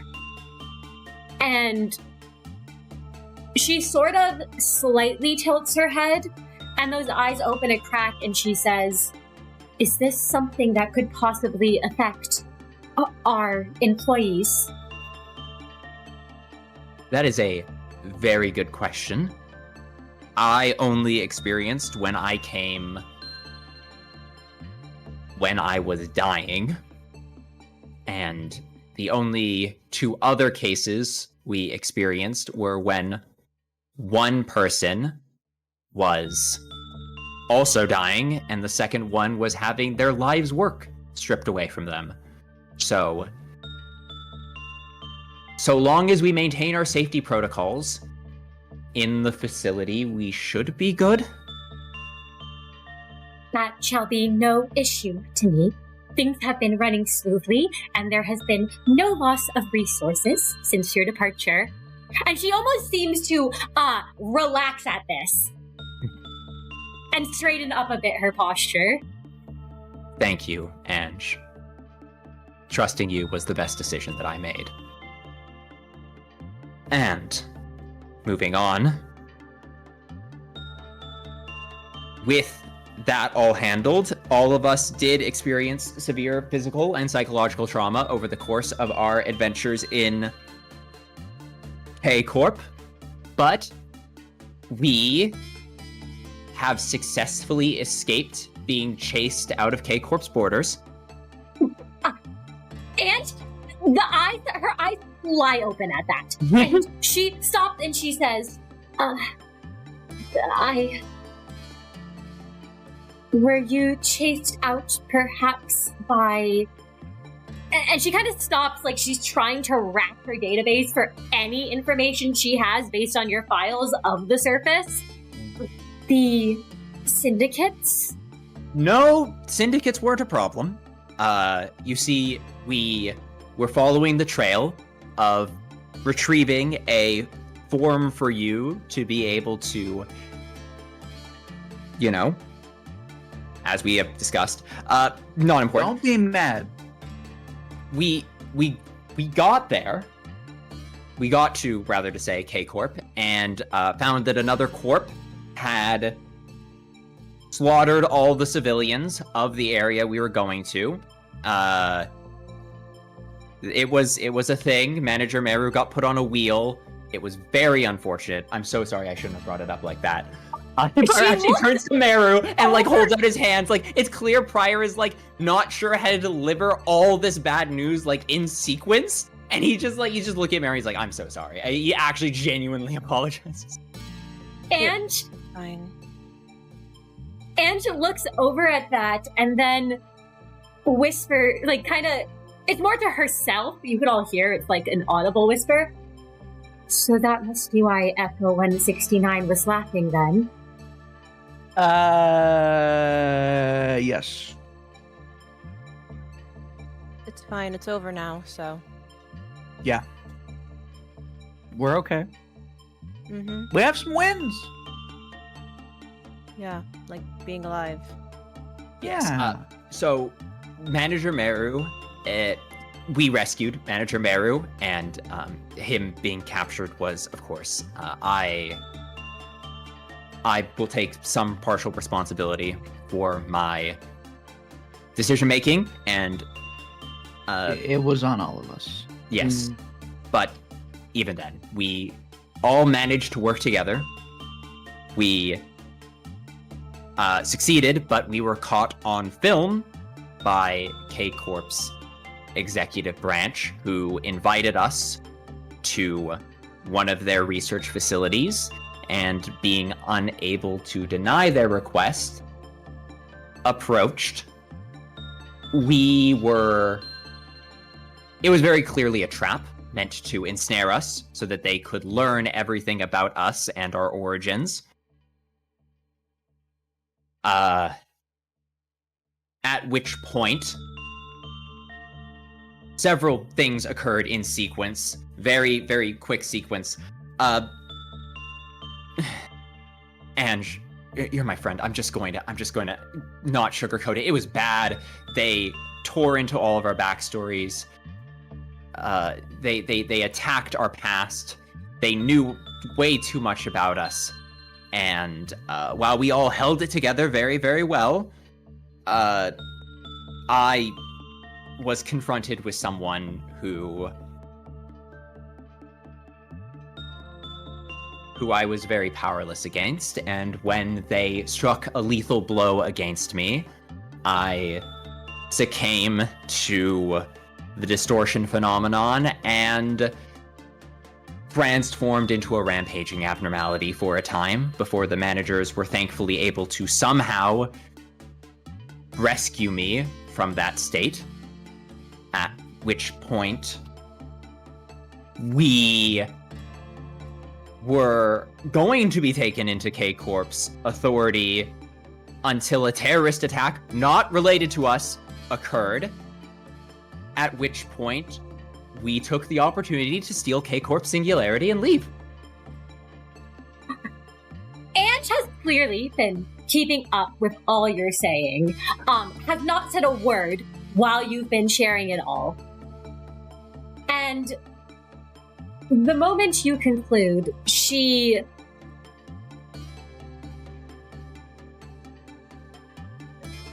She is, for a moment, you can tell. It's not that the information has overwhelmed her, but it looks like there are lots of conflicting feelings in there. To which she does open her eyes and she says, Manager Pryor,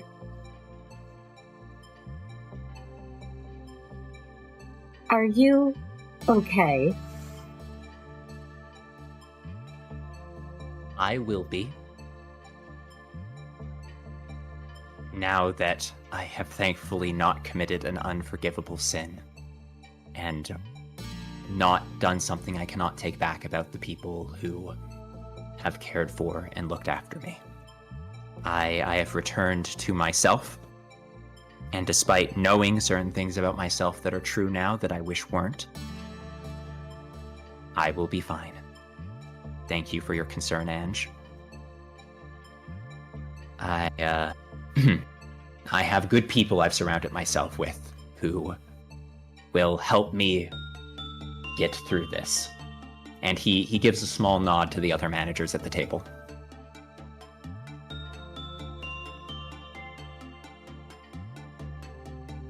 I am glad. Pryor, there is something I should tell you. Oh, 0303. I cannot say for sure it vanished, but given what you have shared with me, I imagine this may be connected. I could not see into its containment unit, blinded as it was with light. And I was bothered by this unexpected variable. No one had entered the unit. It acted of its own accord in a way I had not witnessed before.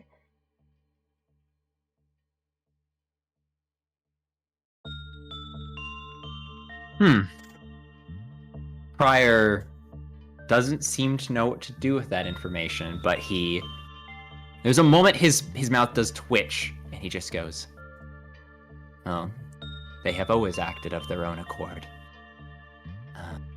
Just sometimes it has happened to align with our interests, hasn't it?" That is true. I suppose, hearing this report, that no new contracts can be formed with K Corp for their healing bullets. Good news is, we don't need to, because, and Pryor is going to turn the camera to bring the tearful thing into frame. Ta-da! Unit is there too, and there is a moment where both of them are caught staring at each other. Miix does like a ta-da pose in the background. Mm-hmm. And the unit just looks away and says, I did not see that thing, and walks away from the camera out of Ange's line of sight. How did they... They're giving themselves plausible deniability. Ange, meanwhile, is looking at the tearful thing, which is looking back at her. And you can tell she can't look at all of you because the camera is turned, but you can feel her gaze on all of you, and she says, "Managers, what is this?" We don't have a name for them yet, but they will have one. Currently, they're being called the tearful thing. That is what they called it at K Corp. This is the source of K Corp's healing bullets. I see.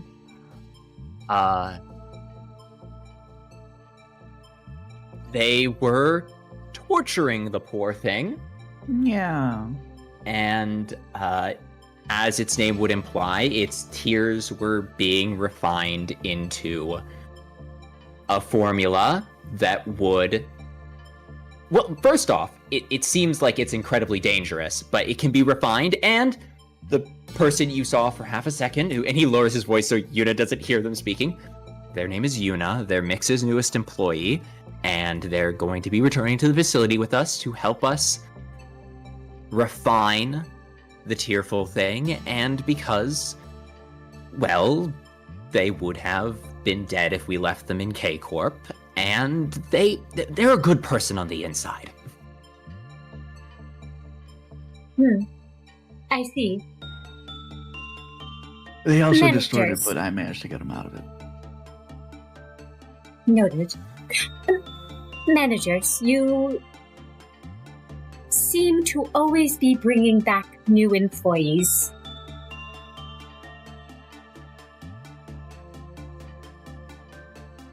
How are Well- the ones that we left with you? Hope they're doing well. Yeah, hiring is part of the job of a manager. Well, technically, they're under me, but I wouldn't mind contracting them out for you if you pay us. Okay, yeah, come on, Max, don't do this to me now. I'm just saying, That- we need money. I feel like, okay, fine. That is correct, that hiring is.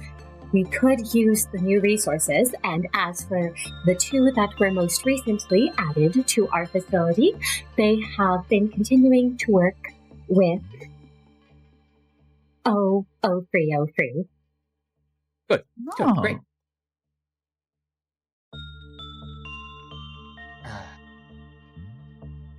Thank you. All right, good.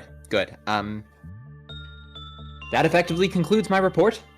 We have successfully made it through K Corp, and we are now going to be proceeding to J Corp, at which time we are going to be following up a lead on a robotics expert who might be able to help us, as well as a lead on a new form of energy that, if we are able to procure it, could either solve our issues monetarily or alternatively with bringing some of the facility's subsystems back online that we may not have previously had the power to do so without putting our employees at extreme risk. That would be ideal. She nods at that, and if you're still looking at the, I don't know if it's still turned toward Yeah, the Fire tearful will thing, slowly turn it, like, he'll, but- he's now angled it so all the managers are in frame, but, like, you see half the tearful thing in the corner. Yes.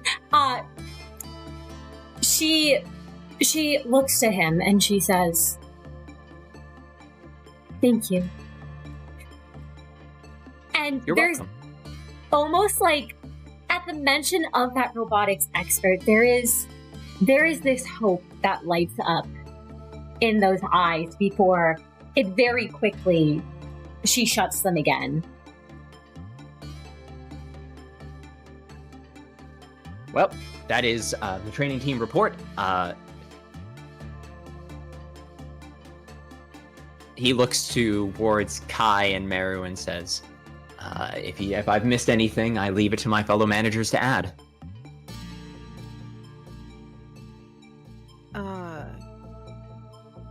Nothing to report on my end that hasn't already been said.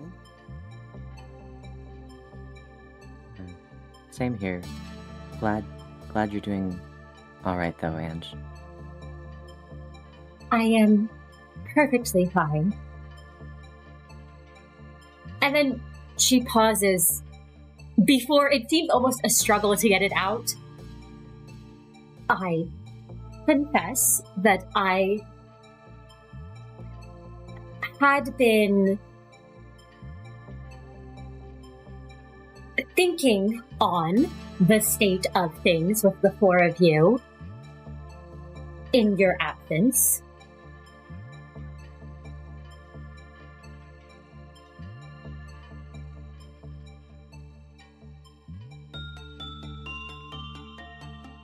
Fire smiles despite himself. He smiles. He just smiled big and wide, and he says, "Well, I'm glad we had someone looking out for us. We're made of sterner stuff, though, and we made it through it." Yeah.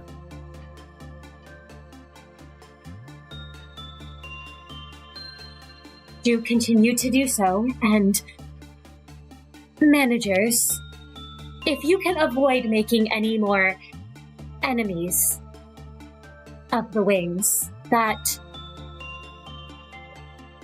would be preferable. I Yes, promise you. ma'am. Yes, we've learned our lesson from this. This was a disaster caused by us entering in with no information and a lack of planning, which we will not repeat going forward. Ange nods her head at that. You can see that frown kind of almost deepens. And she says, "It is a deep regret of mine that I have yet to collect more information on the current state of affairs regarding the circus." We'll send you everything we know and everything we find. She nods It's- at that. Until we can get your feet on the ground, we can be your eyes, we can be your ears, and we can be your hands out here. All right? Aye. Excellent. Keep your head high and hopes up there. We'll end this communication and talk to you soon, old friend. I shall talk to you soon. And before you do go to end it, Yuna is staying out of the frame, but will actually turn to the four of you and say, "There was something before you all did get incorrect regarding the tearful thing. If you what? want more healing bullets and more healing ampules, you all are going to need to make it cry. You need to show it people in pain." Yuna, you know, for being really, really smart, don't know how you can miss something as obvious as what you just missed. Yuna looks very upset at that and kind of frowns and says, "And what am I missing then?" You know, showing someone pain isn't the only way to make someone cry, right? It is the most efficient method and the one that we were told was the way that would make it produce tears.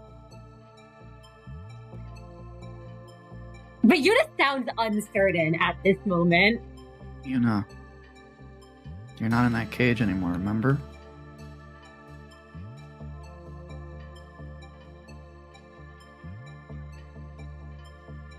There are other ways.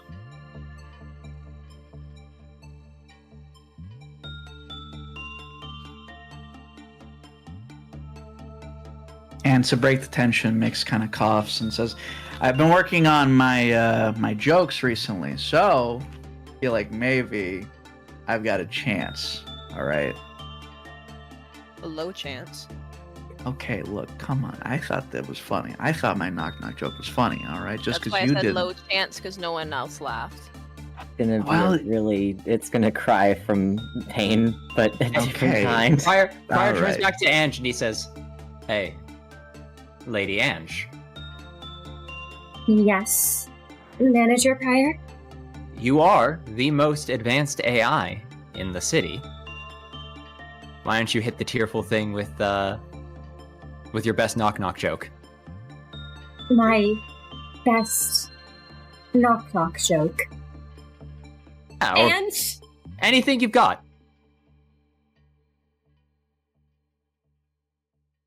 Ange kind of frowns at that and says, "I am indeed the most advanced AI, but I was created for advanced purposes, not for simple knock-knock jokes and..." Hey, comedy isn't simple. And first of all, and second of all, well, I guess it's another thing I beat you at. It's okay. I'm pretty great. What can I say? Ange's eyes fly open at that, and there is a competitive spark in them. This sudden light fuel behind it. And there's a moment, a second of silence before she says, I have accessed my humor repository. Because it is the weakest witticism, I will keep it shrimpful. That was the joke. Ooh. What was the joke? Wait, You're pretty good. You're pretty good. I didn't And there's get like it. sparks that are between both of their eyes, between Ange and Miix. All right. What was the joke? You all hear the sound of some tears falling from behind as the tearful thing starts to cry. Oh, look at that. See? Am I the only one who doesn't get the joke? I don't know. I thought it was pretty clawsome. I thought it was what? Ange does crack a smile at that. You guys aren't even saying proper words. I don't know. How I is thought that it was funny? it's pretty Sorry, simple sorry. and easy to understand. Sorry, the joke is sailing over your head a little bit. It is funny because Merru is short.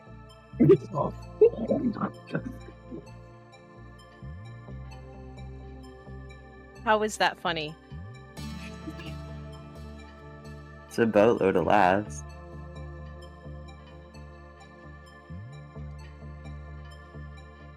Not for me. I'm not laughing. I don't. Okay, well, why don't you tell a joke? What's I your don't- joke? I don't have jokes.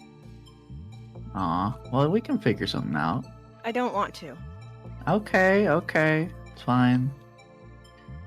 Anyways, I take that as a win for me. I win, so. I shall comb through my humor repository and find all the information I can from the resources working in this facility. And I shall be back, Manager Miix. Uh-huh. Go ahead, try your best shot. Give it your best shot. Wait, I keep forgetting how to say sayings.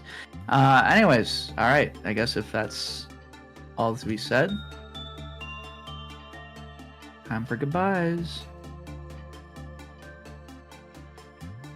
It was nice seeing you again. It is good to hear from you all, managers. And with that, Ange blinks off the screen, leaving you all. Friar takes a moment, and then like a second after the call over, he laughs and he goes, Shrimple.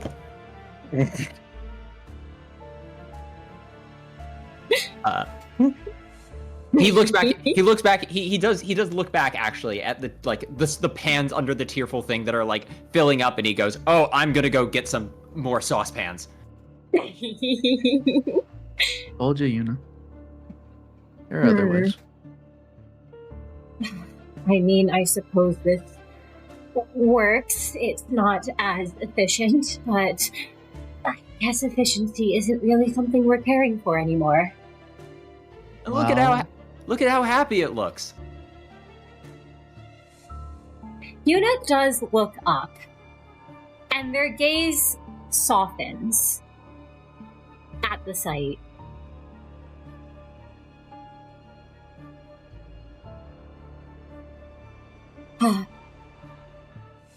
I hadn't seen it like that before. The tears do stop, and Yuna just kind of goes to stand near the tearful thing, which blinks back at them.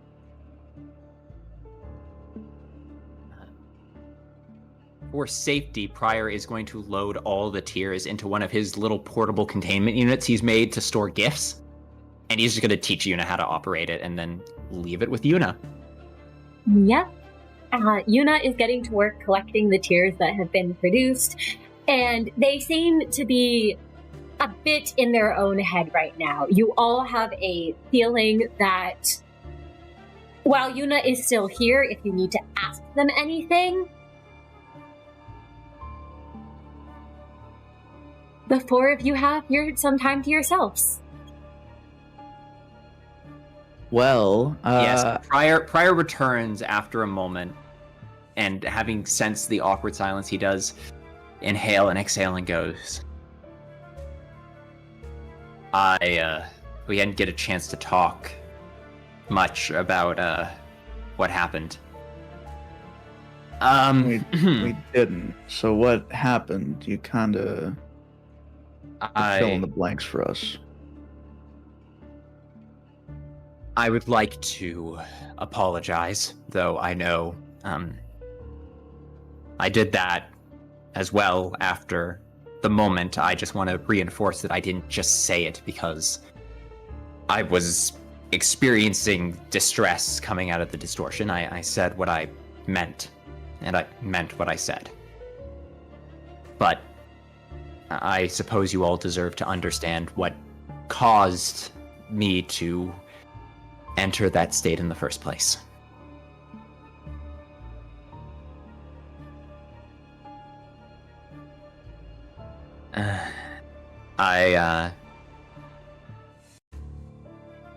While I was taken away by Yuna, I was handed off to another researcher who I didn't recognize at first, and I admit my nerves, as you all had seen, had been fried for a while. I would say I wasn't myself, but it would be more accurate to say that I was more myself than I liked. I let the parts of me I try and ignore boil to the surface, and I apologize for taking it out on you all. You expected better of me, and I should have delivered better.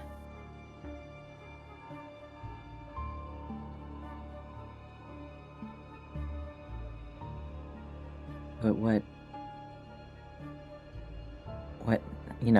between that and, what happened? I was...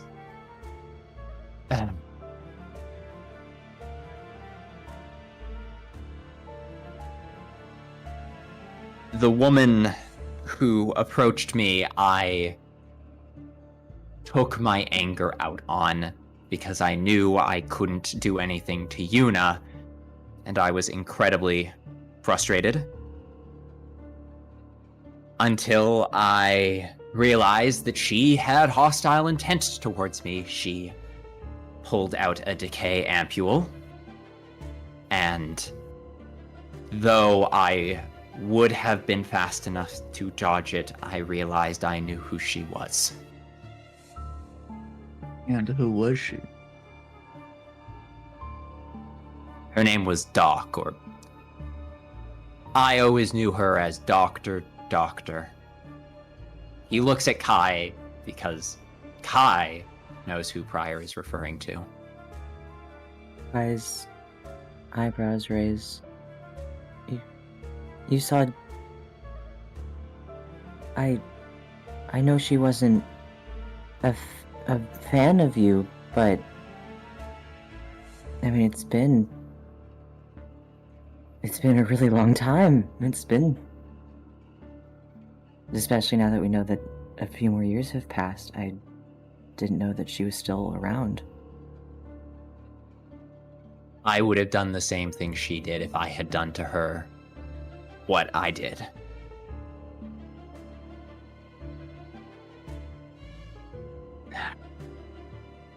She caught me off guard. I didn't expect to see her.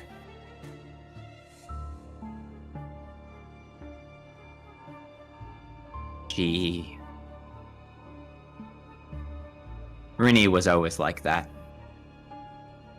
She hated me, and she had good reason to. Kai immediately recognizes that Rinny was the woman that they had met earlier. I assume at least Merru also. Yes. Yeah. Merru, Miix, Kai, you all, if you remember, if those three would, I imagine you all remember that name and that woman you met in K Corp.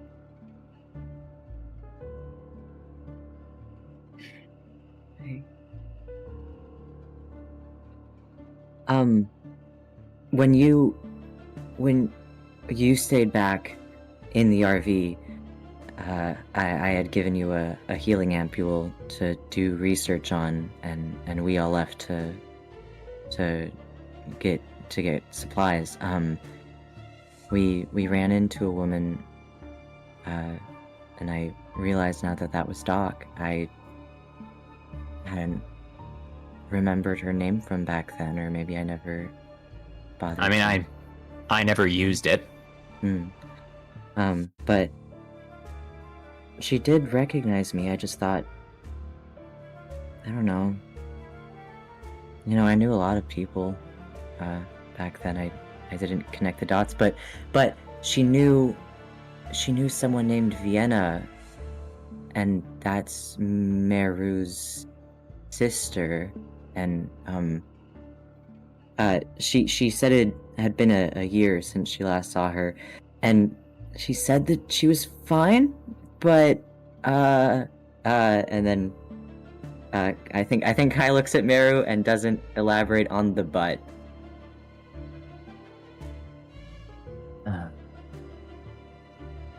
Well, I mean, names are... I didn't tend to focus much on names, but yeah, she got me with the decay ampule. I started dying, and she read me for filth. She listed all the people whose lives I had ruined. Wait. I'm sorry, did you say Merru's sister? Merru?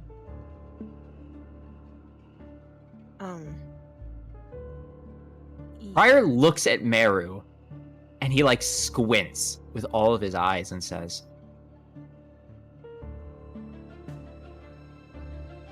you actually see him like put a hand out and like measure up a few feet, then like down a little bit, and then say, more of a bob. Dressed different. You do bear a striking resemblance to my chef, actually. Your what? There was a girl she joined the club staff from the back streets. I think she was in a relationship with one of my subordinates or something. Wait, huh?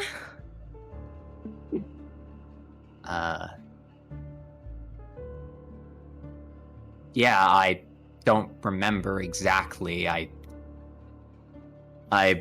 wasn't... Those days all kind of blend together, but she made good food, and Vienna. I do think her name was Vienna. I just called her Chef.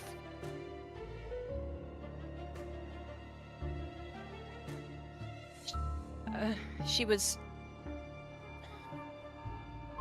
Okay.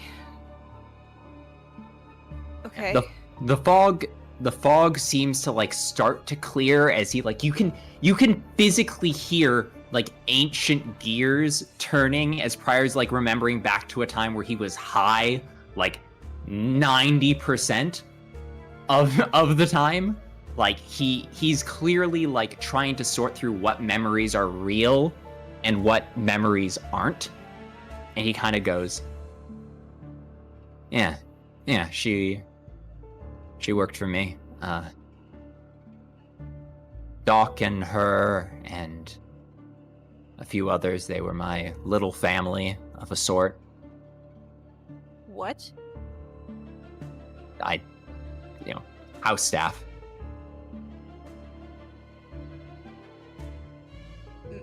You don't need to see Merru's eyes to see how clearly bewildered he is by this. He's sitting straight up in his seat. He's no longer like sitting with his knees to his chest. He is sitting straight up, very, very, like, this is information that he was never expecting to have heard. He doesn't really know how to respond to the thought that his sister is, or at least was, part of a group that he hates. Even if it's just as a chef. Maybe she was working off a slight at the club or something, or I don't remember how long she was there for. She was there for a long time, though. I think she was fine. She always performed her duties admirably. I never had a reason to doubt her competency. She never tried to poison me. An exceptionally good chef.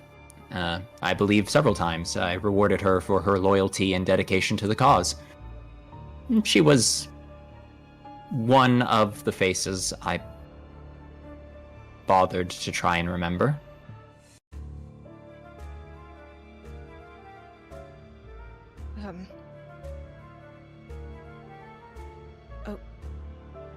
Okay.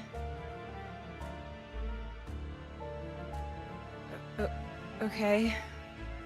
She wasn't a member of the middle, though. Let's make that. He can sense Merru's hesitancy and says, she wasn't a sibling. She just,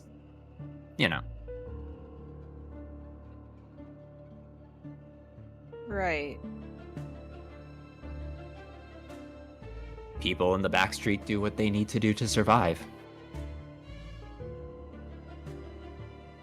Merru, he thinks about something and then kind of looks away from everyone and goes, yeah, ain't that the truth? My employee was not... Prior actually straightens his shoulders a little bit, and he goes, I have a great deal of remorse for who I was, but I always attempted to reward loyalty and service. I wanted to make something better than the world around me. I built something that I had intended to last forever. I can promise you that your sister, at least for as long as I was there, was safe and well looked after.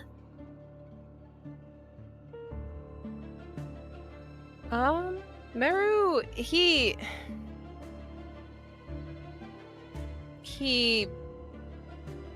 wants to say,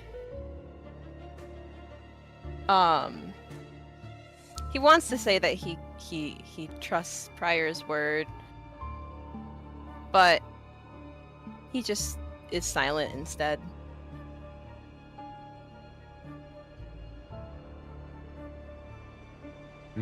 Prior, nods his head and goes, well, Doc wanted me dead, and, fair's fair. She almost got it, and would have, if not for the distortion phenomenon, probably.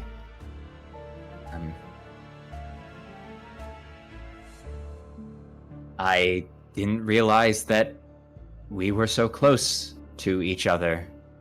Merru, maybe we even met at some point. I doubt we did. I hope we didn't. You know what? I actually agree with you on that. I really hope you and I hadn't crossed paths before. You didn't deserve that. Your face, so we're probably fine there.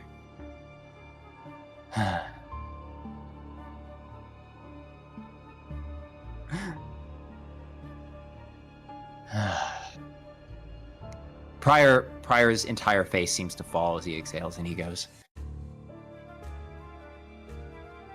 well, if Doc is alive and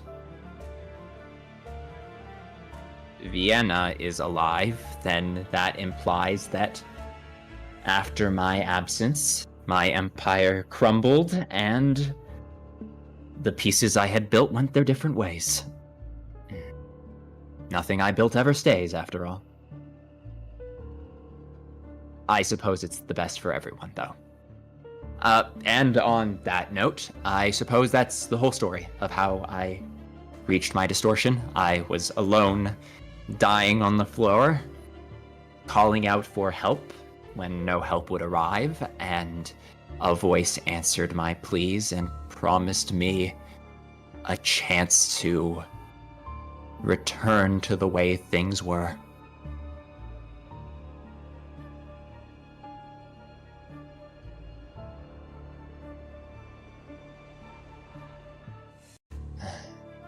I hope she made it out okay.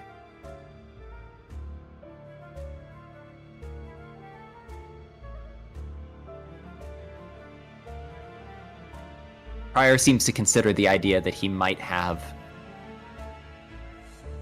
crushed Rinny in his distortion, and it's very clear he tries to push that thought immediately out of his mind.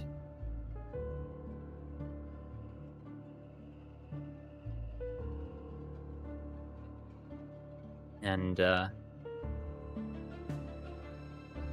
as the silence persists, Pryor awkwardly turns and coughs.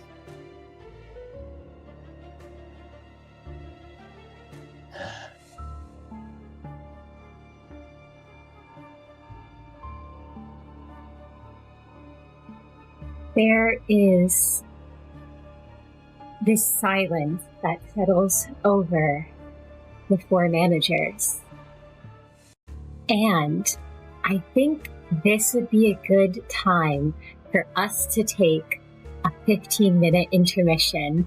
We will be back in 15 minutes. Thank you all so much who have been here chatting and lurking. I hope you know how much we appreciate all of you. We love hearing your thoughts and your theories, and we shall soon return with the rest of the Intervallo.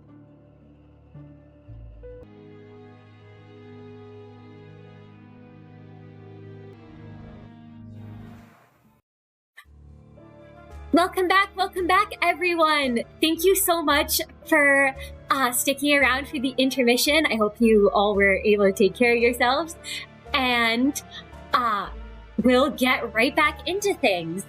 To recap, Yuna, one of K Corp's former researchers, filled the managers in on what had occurred in the city while they were underground in their L Corp branch facility and in a slowed state of time. The managers learned of the sunken L Corp facilities, the rush for these, and the Distortion Phenomenon. They then contacted Ange to update their AI assistant on what had happened in K Corp and on their new employee and the tearful thing, who has now joined them. It was then revealed when Pryor explained to the other three just what had happened to him when he got separated from them in K Corp, how he had encountered Dr. Doctor, also known as Rinny, and the fact that he and Merru had a connection through Merru's sister, who used to work for Pryor as his chef. Now we return. Silence over the four managers as they deal with this new information and the other information that was revealed to them about their pasts through their journey in K Corp. As we come into the manager still awkwardly sitting around, Pryor does eventually breathe in and turn to Miix and says, "So, I admit I've now revealed a piece of myself to you, Miix. I think there is something we need to talk about as a team." Miix pauses and at first is a little confused.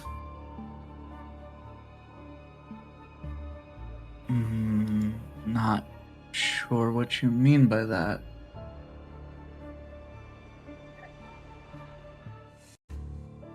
Listen, I know you're allowed to keep secrets. We all have things that we would like, I'm sure, to take to our graves, and that we most certainly will.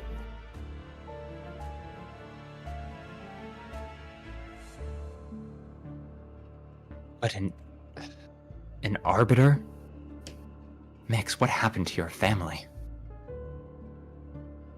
At that, Miix's eyes widen, and the sort of like kind of upbeat attitude they'd been having for most of the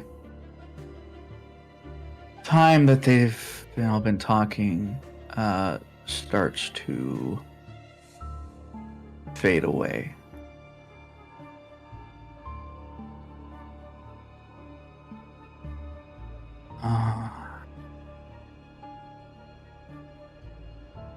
Yeah.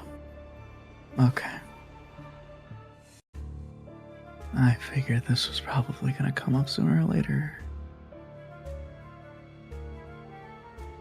No thanks to you. And they like say that it's an audible whisper, but they do say that, and they like glance over in the direction of Yuna.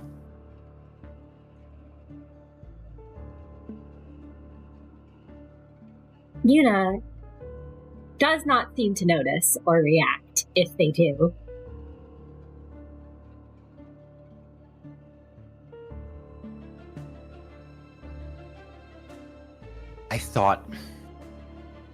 I didn't think they were a myth. I've heard the stories. I've heard of the wings that fell.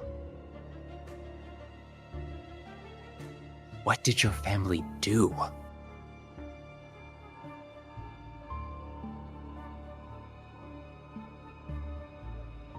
Miix chuckles, and suddenly their shoulders slump, and they kind of just lean forward into their chair and bring their hands together. And they look down at the ground while they fidget around with their fingers. They seem much more tired than probably they've ever seen. The only time any of the managers could recall Miix being this exhausted, was this frail, was when they saw Jessica.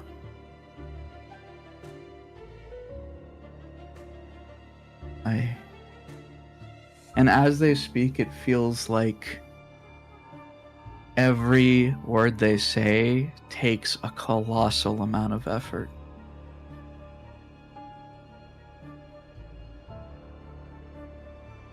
Their breaths are a little ragged, and their hands, although they try not to show it, are shaking slightly. Their skin pales slightly.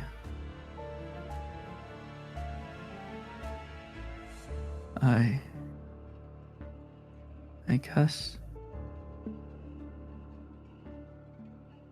guess there's no point in holding that back anymore.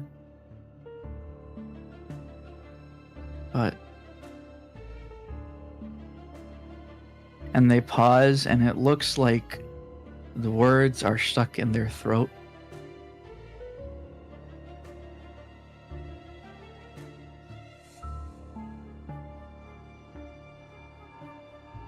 It's okay. Take your time. Miix. I understand it is not easy to remember things that you would rather forget. Especially the things you can't forget. My family. You asked what they did? More like what they didn't do. I don't know. I don't know why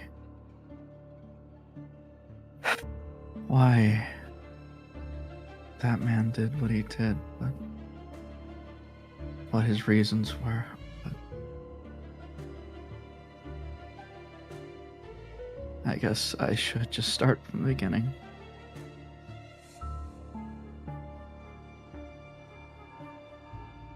I'm from A Corp. Holy shit, you're from the nests of nests, huh? My family was a family of great reputation. They were quite renowned within that wing.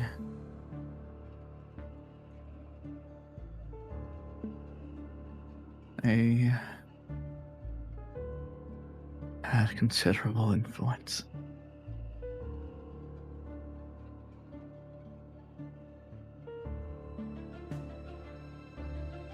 They were, I say they, he, my father,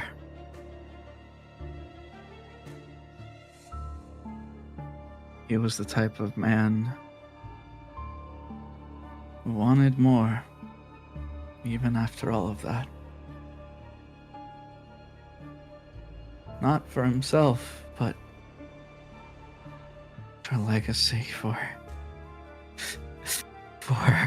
and there is a bitterness in Miix's voice, and also a fear in their eye. And it's not a fear like you've seen before, where they've fought others. It's not a fear that shows when your life is on the line. It's not a fear that shows when you are about to kill someone. It is a fear. It is the same fear that one would have when one is a small child, scared of a monster.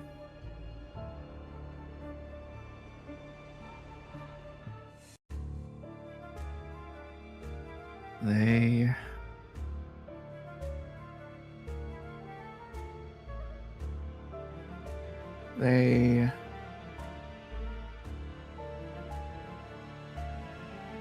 look up for a moment.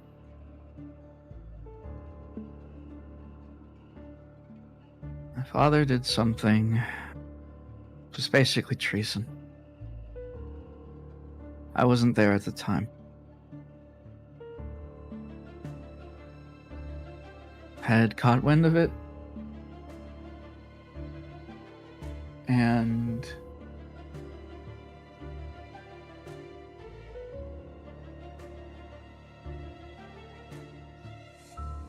sent an arbiter.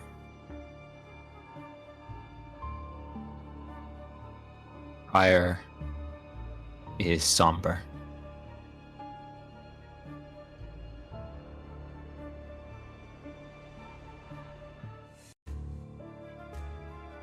I suppose those at the very top must be taught the ultimate lesson.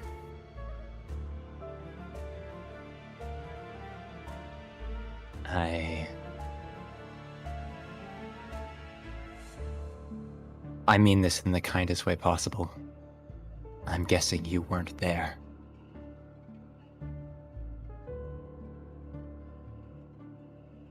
No. The arbiter wiped out everyone.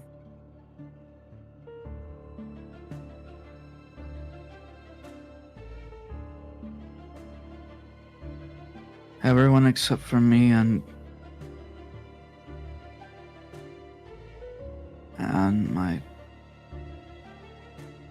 my brother. My older brother.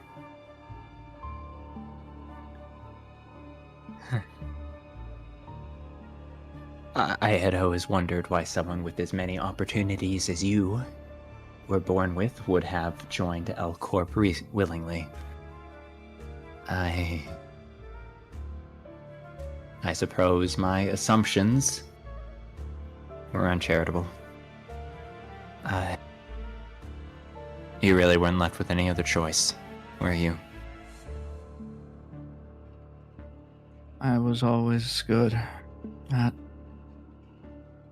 my studies. Good enough that they thought I'd be a waste to kill. I could be put to better use. L Corp stepped in and gave me an opportunity to live with them or die.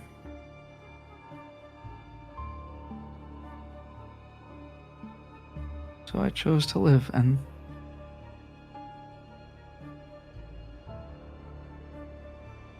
there's always a catch. There's always a fucking catch.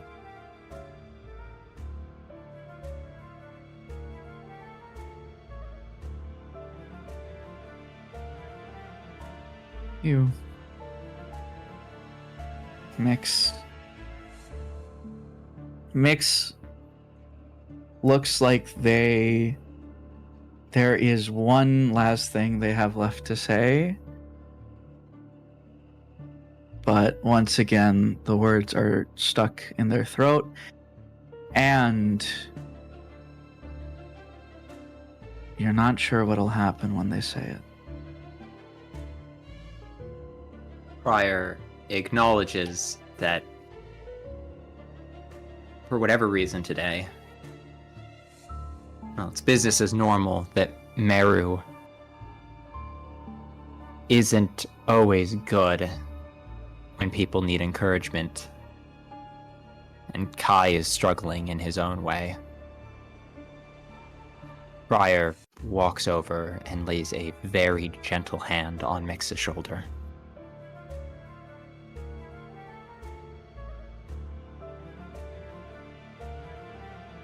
Take all the time you need. It's not a race. Getting through life is a marathon. Just try your best to put one word in front of the other. They nod, and you can see the words were sent. But Miix sighs and looks up at Prior and then at the others. I'm sure this much is obvious, but Miix isn't my real name.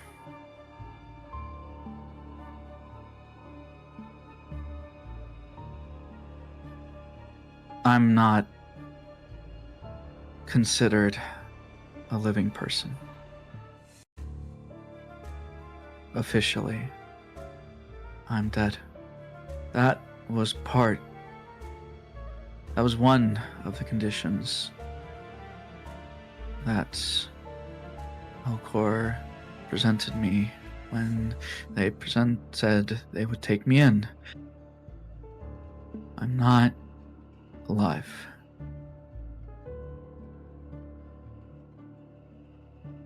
As long as they protected me.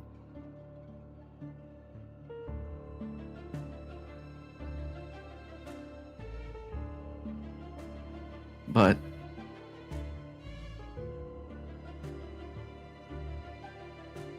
now they don't really exist anymore. So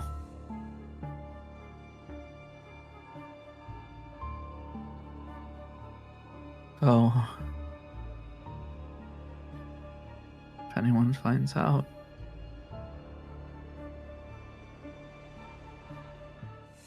I don't know what they'll do.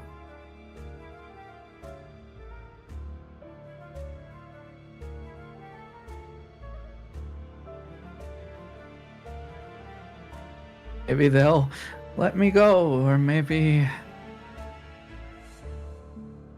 they find out on a bad day and they decide to clean up the rest of the rats. Well, what's one more earth-shattering secret for us to keep from the city, eh?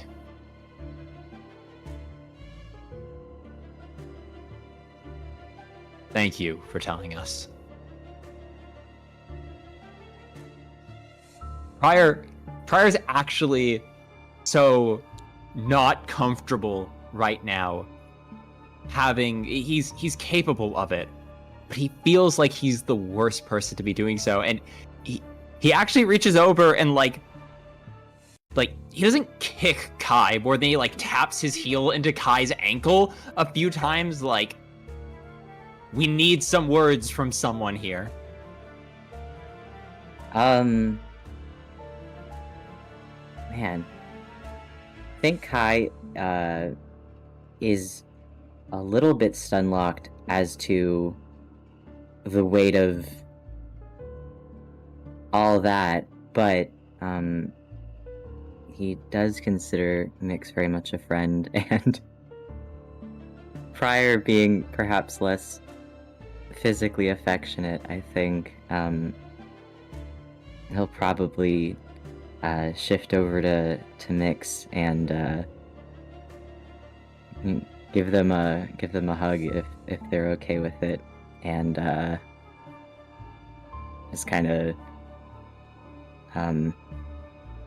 he'll say, I didn't know how much you were carrying, but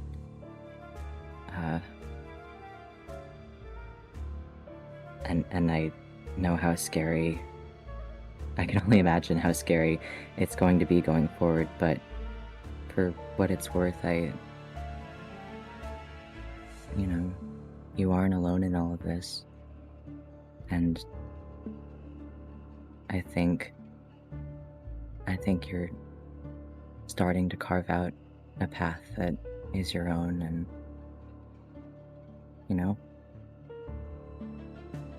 we've all got our baggage. You're always going to be one of us.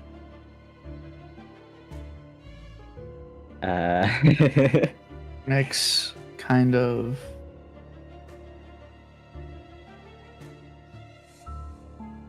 takes a moment.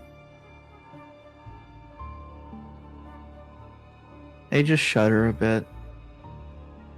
And yeah, if Kai hugs them,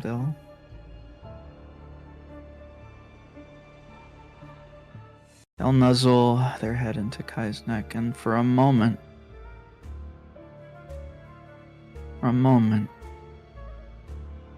Miix closes their eyes and pretends that Kai is someone else.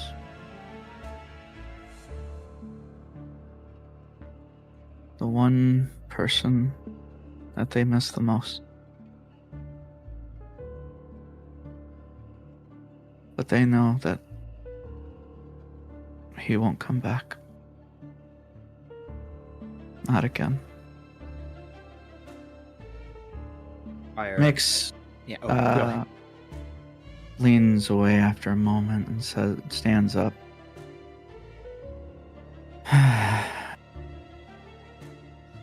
Need to use the restroom. I'm done.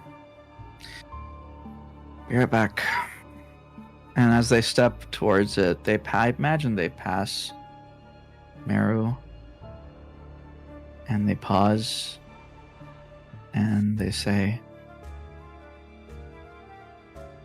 I hope you find her. Your older sibling. And then they, without waiting for an answer, step into the restroom for a moment.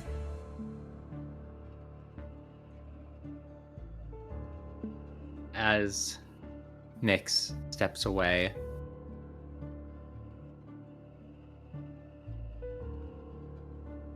As Miix steps away, Prior exhales a breath he didn't know he was holding, and just whispers, "Arbiter."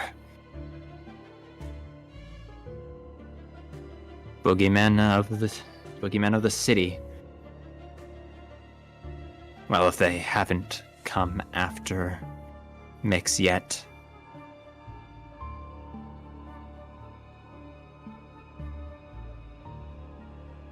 Keep our head down and lay low. Nothing has changed. Thank you, Kai, for stepping in. Are you doing all right? Kai doesn't meet Prior's eye, but then again, when does he?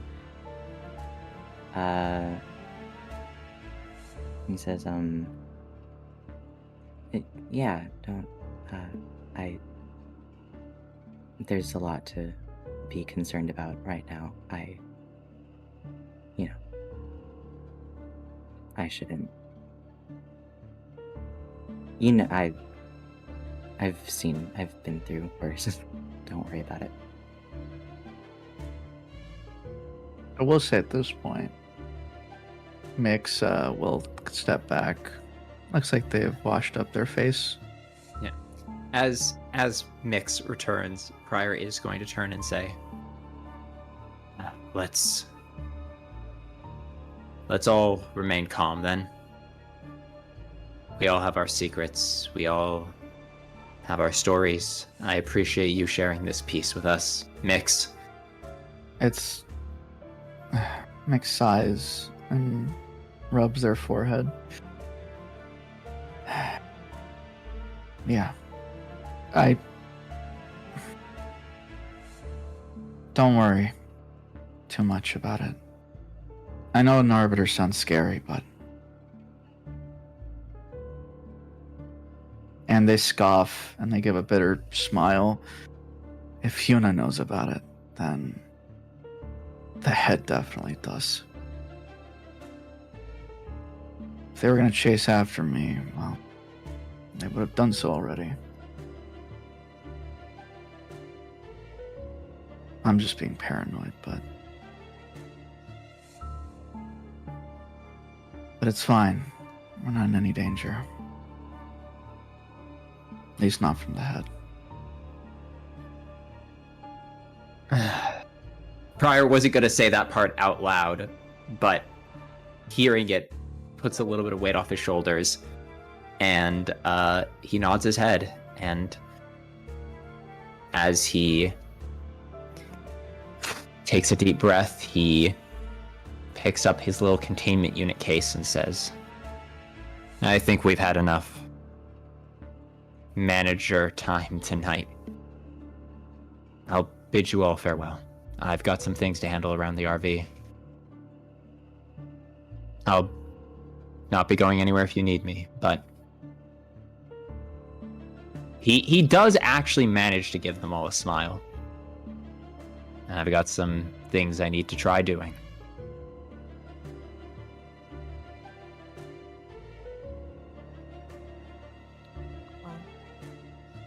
I, for one, am hungry. I can cook something up for us quickly. So. Thank you.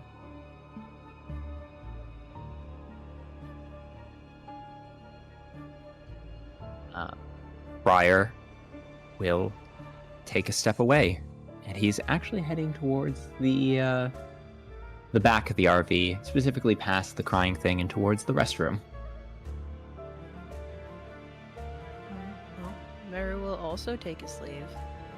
He has nothing more to really say. He's never really been he doesn't really know what to say to Miix, frankly, and he's kind of trying to pretend like he doesn't really know, like he doesn't know what to do, and he doesn't want to act like he doesn't know what to do. So he's going to leave the situation, frankly. And he will go to whip up a little something to cook, I guess. Prior watches everyone go away, and he does turn over his shoulder and give Miix a small smile. Miix just nods. And they look at Pryor and say, and I imagine they're sort of like the two of them kind of just Miix walks up over to Pryor and steps to the side of him and says, Pryor? That is my name.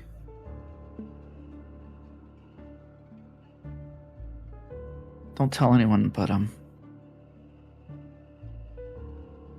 you knew him. Pryor's smile dies like a squashed mosquito on his face. You knew my older brother. Pretty sure you and Merru. Pryor was going back through his memories and then realized he had already started going too far as he pulls the Rolodex in his mind and goes, the former department head. Abel. The resemblance is, I hope you'll take this the right way, uncanny beneath all that corrosion. That was the other condition. I had to prove my loyalty. And I had to choose. I was wondering what got him terminated from his position. I killed him with my own hands. Maybe not directly, but might as well have been.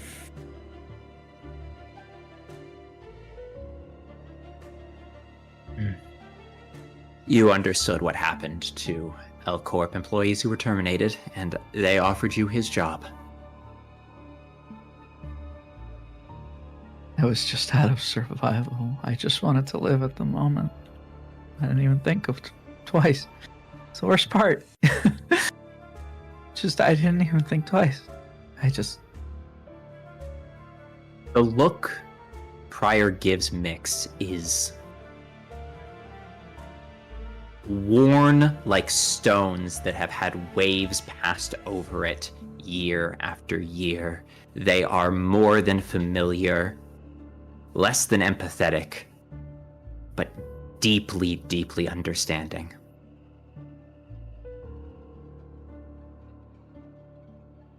It always feels like we have more choices than we actually do. When the moment comes when it's your survival on the line, there is only one choice. And afterwards, we torment ourselves thinking about all the ways it could have been different, but it was never going to be different. Right. You had to survive. I'm not saying it's not something that it is a sin, but it is a sin that you clearly already know you bear, and you must carry it. But you didn't have a choice. Very few of us ever do. We have a duty to fulfill, orders to carry out, jobs to do. You want to be a good person, Miix. I know that about you. In that case, you just didn't have a choice. All you could do was try, and you weren't given anything to try other than the worst. I hope you'll tell me your story. Parts of it, at least, at some point. A scared kid is forced into a role he never asked for, to inherit something he didn't build, who promised to make something that would last forever.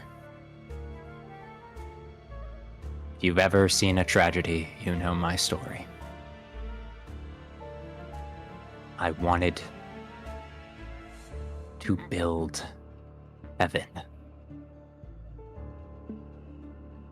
And unfortunately, no matter how many times I tried, paradise was always outside of my reach.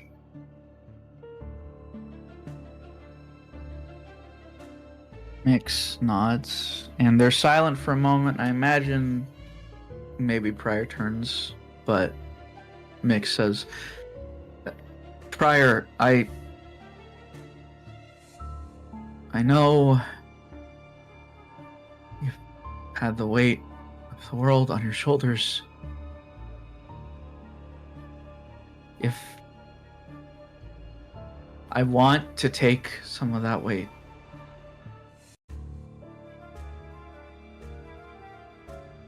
you don't have to be you don't have to be a leader. I can. Prior doesn't turn back to Miix, but his voice is clear, like it drifts over a still lake. The only way to learn is to fail. Are you willing to face what failure means if you want to lead? Especially in my steed. I failed so much already. What's another?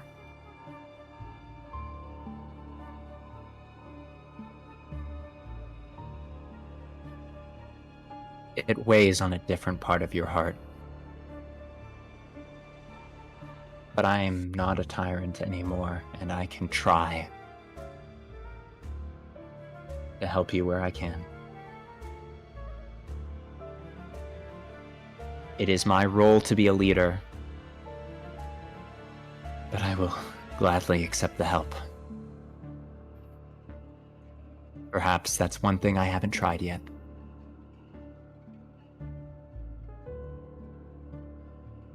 There's words that aren't coming out, and you can feel them behind Prior's lips as he swallows them like a pound of bile and simply says,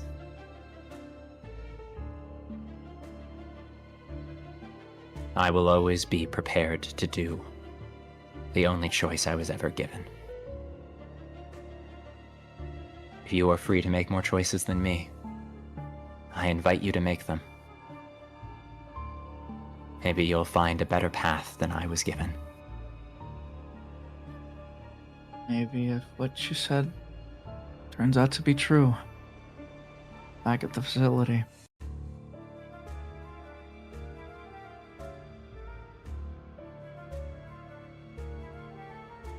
About me being different,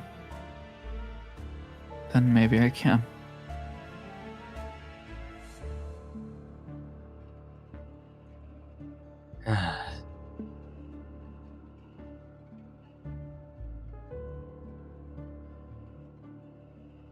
Skill can only take you so far before talent. Never mind. Thank you, Miix, for your kind words. And Prior nods. And holds his tongue. Not out of disdain or fear or grief, but out of a desire to follow through on what he said he'd do. Try something different. Ignore that feeling inside of him that demands to take control.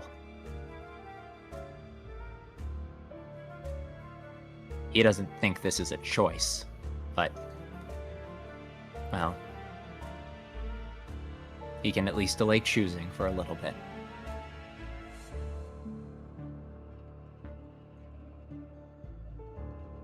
Miix stares at Prior's back, and it looks like a mountain.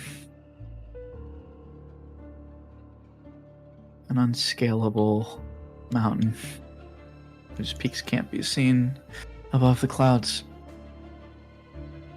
Miix will try to scale it, no matter what. that being said, Miix. Yes. Well, oh, go ahead. I was just going to say, I believe Miix and Prior go their separate ways. Yeah, and Miix will look for somebody else, Mr. DM. Kai, where are you after the previous conversation that happened?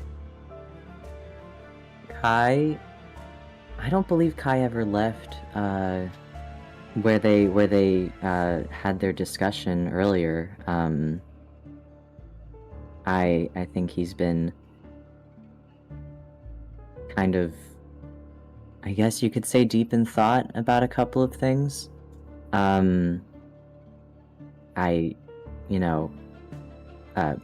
and Miix were far enough away that he would have to really listen to their conversation to glean any of it, but he wasn't even thinking of that. He probably didn't even realize they were talking. But yeah, I think he's just sat. Miix will approach and say, Kai? And that seems to kind of knock him out of his thoughts. Oh, Miix. Are you feeling any better? Yeah, I'm okay now. As okay as I can be.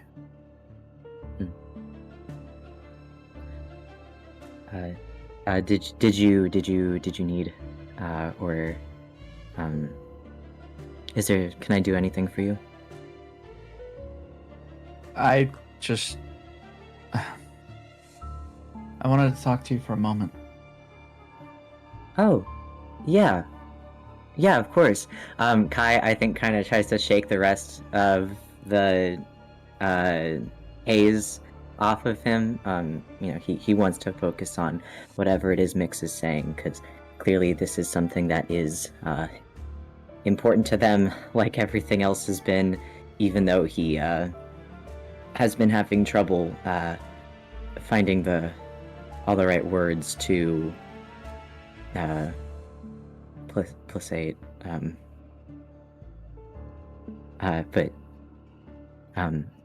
he looks at Miix. Yes, absolutely. What is Miix seems a little unsure as to what to say. They look almost uncomfortable.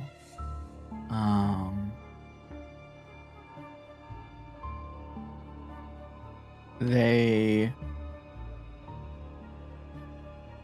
take a moment and then they say,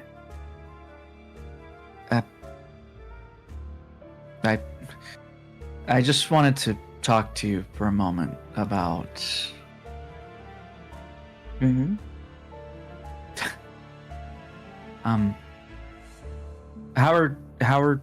how are you? You wanted to talk about how I am? Yeah. Why? I sorry, not but you got us out of K Corp. Honestly, I want to thank you. I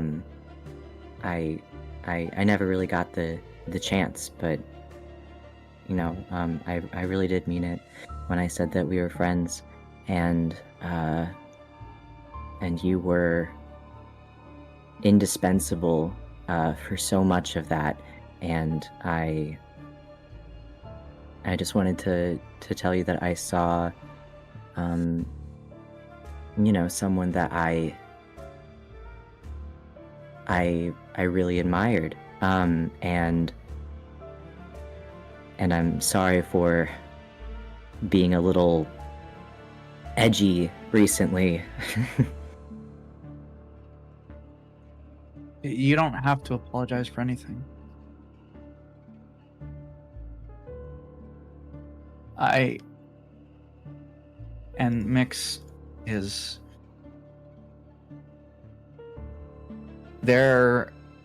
They look so conflicted and unsure, and one of their hands is just rubbing the opposite arm. They almost look anywhere but Kai's gaze.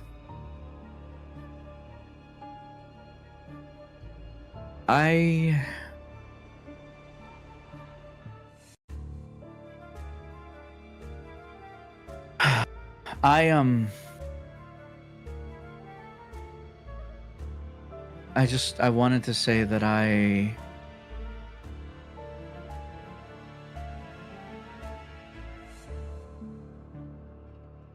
sorry.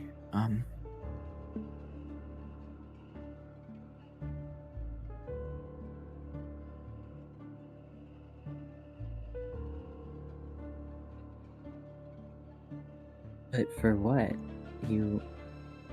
I was just thanking you. I appreciate that. I really do. I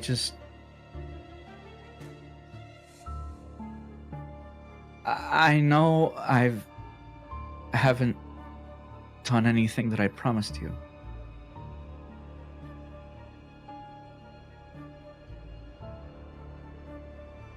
At all, really.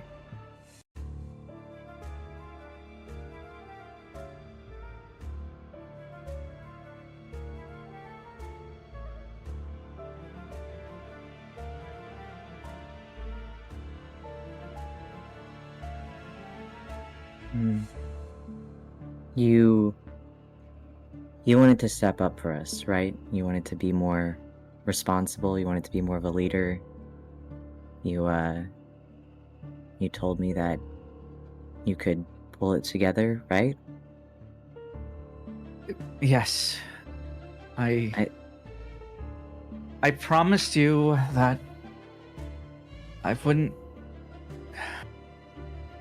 I'm sorry for acting like I have. I promised you, and Miix finally just lifts the floodgates, and they sort of move their hands around, and again, they look anywhere. They head turns right, left, up, down, just desperately trying to look away from Kai. I know I promised I wouldn't cause any more problems, and then prior I didn't know what to say, and then I know I promised I would look after Merru, and then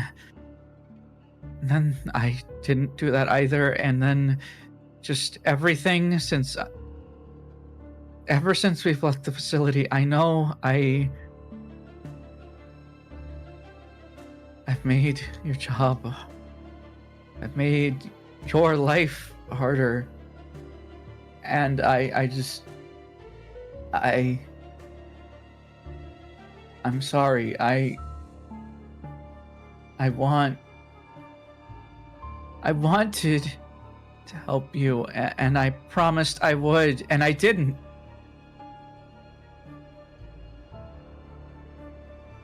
I genuinely looks very sympathetic. Miix's hands have been moving around a lot. I know that they don't want to meet his gaze, but he might reach out to take one of their hands. And Miix like kind of gasps a bit, like just suddenly being like dragged out of their stupor.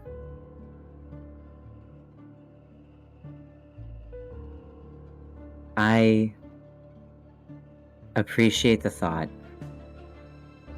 You aren't How do I think you said it's my job. It is. I tried to keep things together, and I failed at that, and I know you offered your help, and I appreciated it, and I know that things didn't go that well. I don't think that is your fault. You're young. You're less experienced with all of this. You were thrust out into this world. We all were, but you've never even seen it before, and you did help. Granted, it might have taken you a bit to find your footing, but you did. You're strong and you're smart, and I don't think that you should sell yourself short on It that. should have been that way from the beginning. And Miix finally stares at Kai. Sorry. I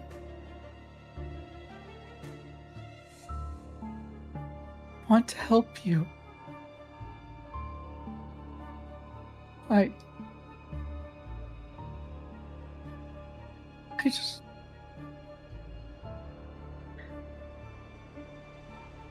You...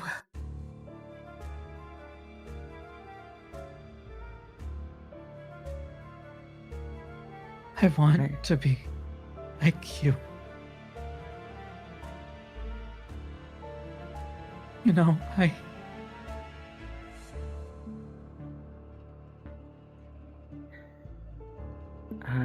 Kai sighs that I want to be like you. He knows Miix is... He thinks Miix has been through a lot, and they are kind, but they don't know a lot of things, and Kai has done things that he knows would weigh on Miix far more than they weigh on him. And he says,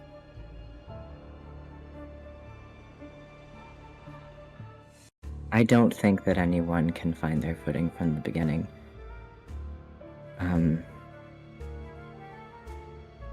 You know, I mean, hindsight is 20/20, but look at all of us, you know? I mean, we've all been through the back streets outside of you, and yet all of us struggled. I mean, you were there. You saw everything. I failed at doing what I have always done. I can't hold this group together, and as much as you've tried, and you've done good, and I'm sorry that it didn't work, and that's not your fault. I am not the person that you should try to be. I wish I could take all of the hard choices away for you. I've always found them to not really matter either way, but I know how much they matter to you. And I can't, you know? I wish I could do everything for you, but I can't, and that's not your fault. I don't want you to do everything for me. I want to... If I can't do anything for the people I have left...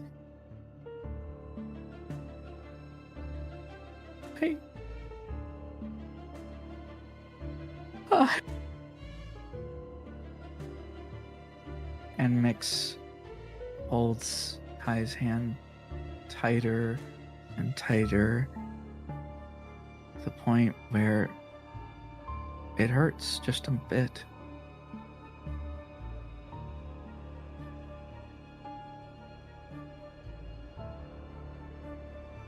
Kai doesn't have all the words. You know, he can sympathize with the struggle as much as the next person, but he doesn't quite get it. But he sees that someone that he cares about is struggling. And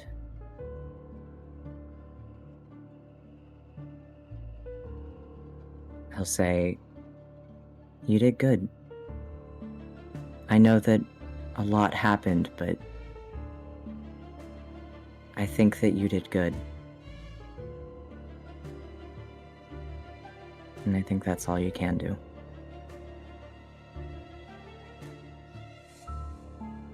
Miix freezes at "that's all you can do." And then they slowly let go of Kai's hand.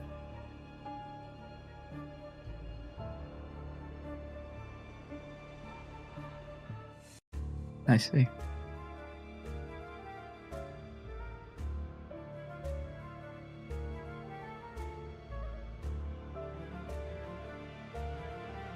You said that earlier. You said you asked if we were friends. Did you really mean that? You're one of the people I care about the most.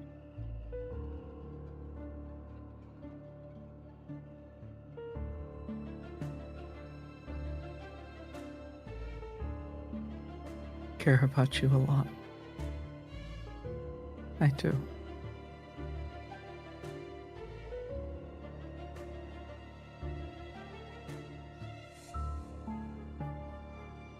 I hope that because you care about me, you can understand that I have never had any reason to be upset with you. And I don't think that you should carry guilt for something that I was never upset about. I only ever worried. But I think that you're stronger than I ever thought. Nods. I guess since Merru's cooking, I'll step outside and take watch until he's done. Shouldn't take too long, hopefully. Probably just go on a walk and come back. I am. And as they step away, they stop and look back. I am.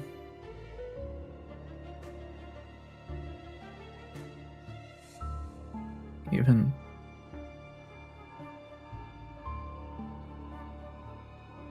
I always wanted to, you know? I always wanted to be your friend. And then they step away. Kai is left to consider that. Kai is left to consider that fact because he feels a twinge of something akin to guilt as he was never the most fond of Miix, back before everything.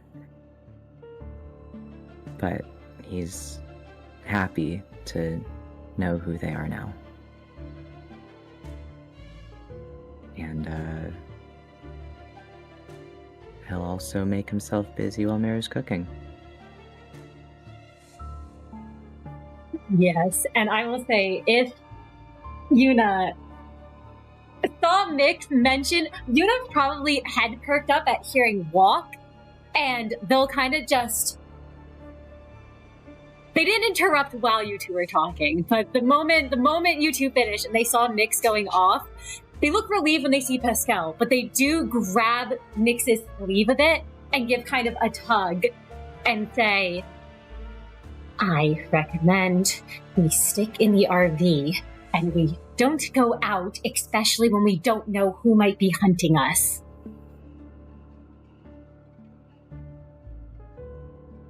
Miix pauses for a moment and then looks at Yuna.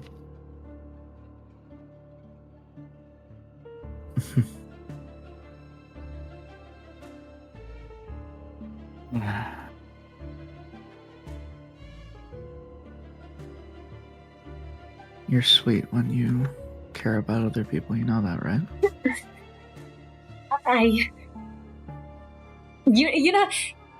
Yuna's pale face kind of blushes at that, and they just look away and say, I'm just wanting to make sure that you don't get the rest of us killed because of that. Sorry. Just, I guess my mind's all hazy. You're also my boss, and so I have to make sure you don't get yourself killed, or I guess I'm out of employment again.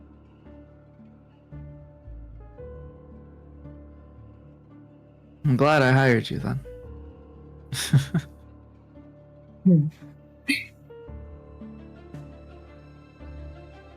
Yuna doesn't say much more, just kind of... Actually, Yuna starts to walk back to the tearful thing and then says, actually, if you could, give me that tablet now. Unless you're using it for anything else. I should probably... Who am I to deny my lovely assistant? Here you go.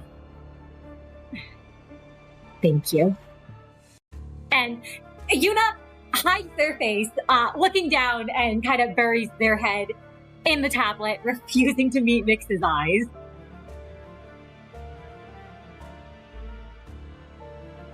Miix will... sorry to interrupt. No, go right ahead. Just a little closing part.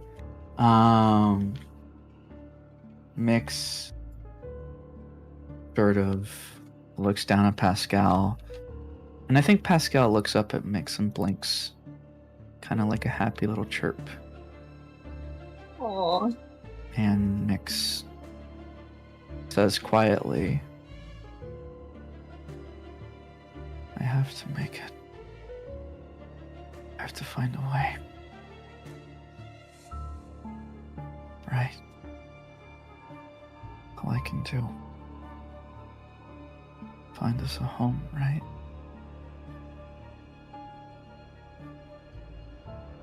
Right? Little buddy? And Pascal just sort of stare out. Go ahead. No. If you had something to say, go right ahead. No, I'm interested. Cook, No. Mr. DM. Hee. Pascal just makes a little beeping noise and sort of floats up and down. Yeah, that is that for Miix. Yes, and I think that brings us to what Pryor went off to do.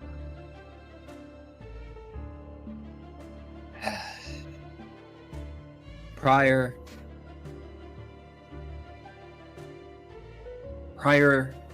has not had much time on his own at all since he was confronted with the facts about himself that he can't change.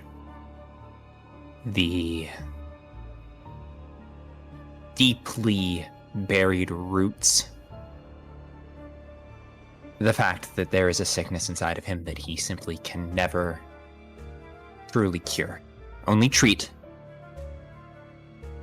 But a treatment takes time. He knows he needs time.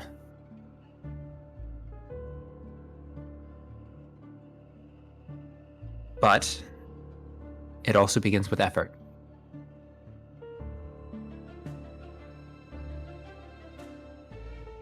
He starts by dusting away and removing the shards of what remains of the mirror inside of the bathroom.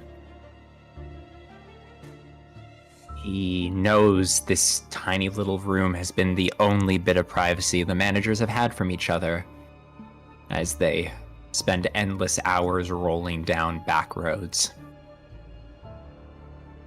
And it has certainly faced the abuse of being that.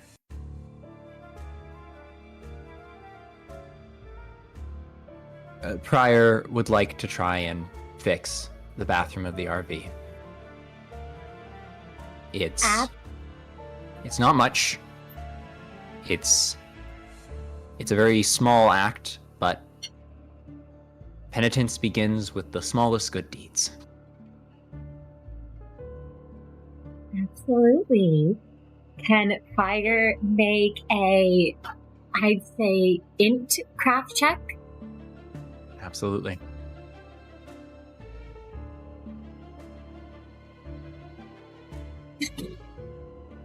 I think 3 successes is more than enough to repair the mirror.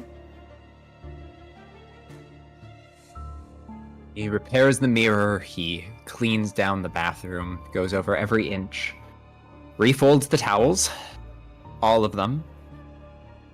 Now, he has taken effort to embroider a little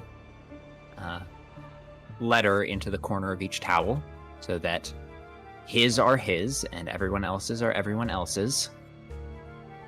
He is a man who learns from what he is told.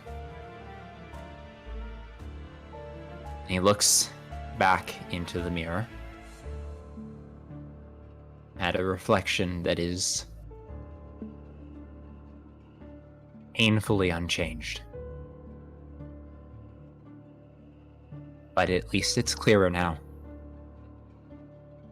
And he can try and change it. And, you know, even when you don't have the choice, it's nice to imagine that all that effort will be enough. And as long as he's around good people, as long as he keeps the company of the people he cares about, who he knows are capable of being better, he can rise to their level. Even if only for a while, he can. And maybe, just maybe, he can build something there that will last. But this is his last mirror, so he really hopes this one lasts.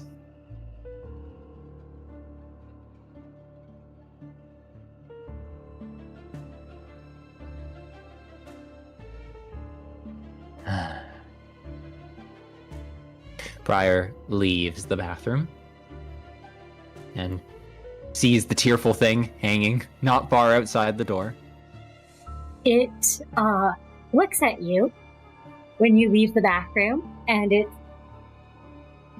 sort of just in place. It gives like the tiniest little wiggle of sorts. I imagine, given Pryor was the one who rigged it up and let it out there, it knows that, and it knows him, and is happy to see him.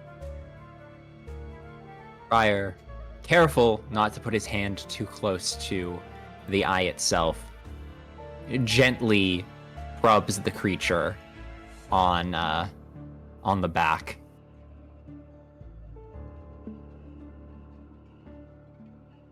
Don't worry, buddy. You're going somewhere where you're gonna get everything you need.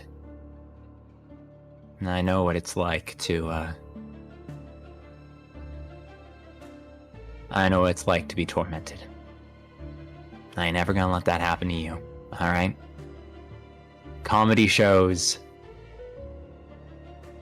and, good times for you ahead. It slowly blinks at you.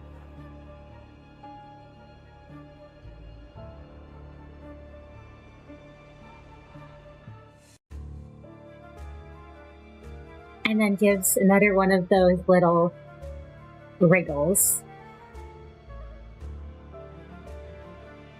You're gonna do great things for good people. I know it.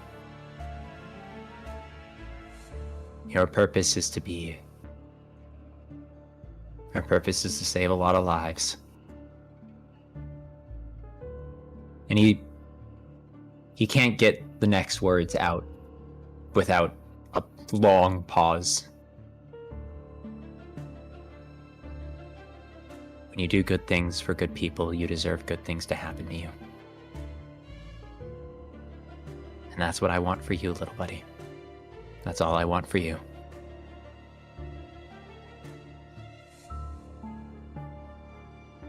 Even though it says nothing and doesn't make a sound in response, you feel like it understands. There's a wisdom in that eye, and especially given the abnormality Prior has a particularly close connection with. You know that just because a thing can't communicate doesn't mean it can't listen and understand. I'll tell you a secret, little buddy.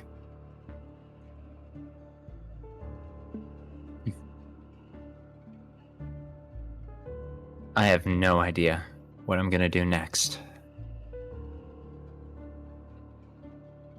But if I see any more suffering like yours, I'll do something about it.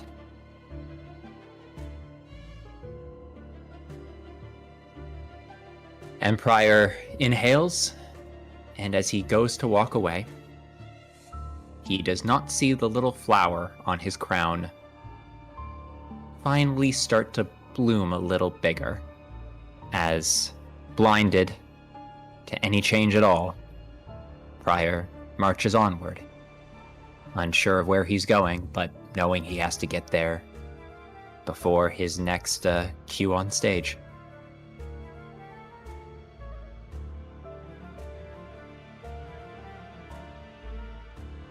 He reaches the door to the RV after contemplating in silence, and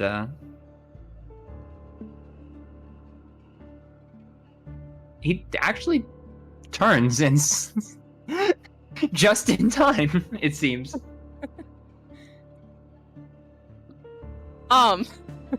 Yeah, no, Merru, he had just about finished up working.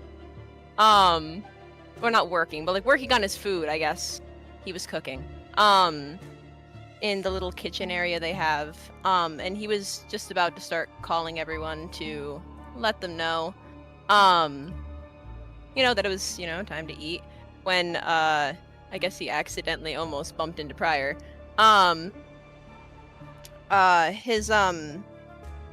moment his Justitia wrappings are actually pushed up a little to keep his bangs out of his face, probably something he did to make sure, like, no hair got in the food, He has tact,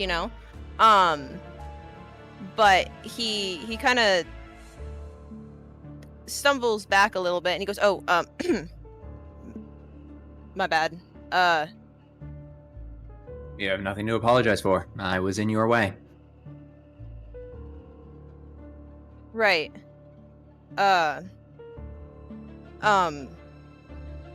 It's clear Merru's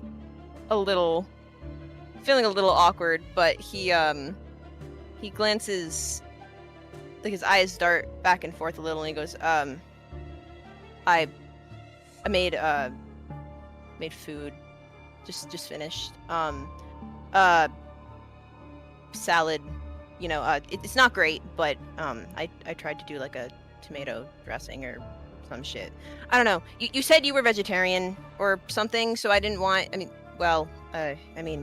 I figured giving you the chicken I made for everyone else would just be a waste of good food. So, you can have the salad, or you can starve. Your choice. It's on the counter. Salad would be lovely. Thank you. Very, very much, Merru. I apologize. I don't have much of an appetite for meat anymore. It's fine. I can make do with that. You're good. Don't worry. and he kind of adjusts the little button collar of Magic Bullet over his face a little more in his little habit of his.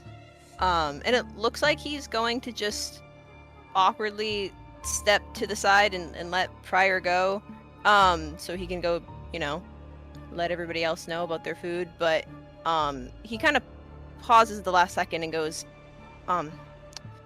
Pryor, Mr. Pryor, can I ask you a question quickly? It doesn't even have to be quick, Merru. I think I owe you that much. Right. Well, when I guess I was just, when everything happened to you in K Corp, the whole, I guess, distortion stuff, I know you said it's pretty much all a blur, but do you really not remember anything? Like, anything you said, or anything said to you? Any of that? I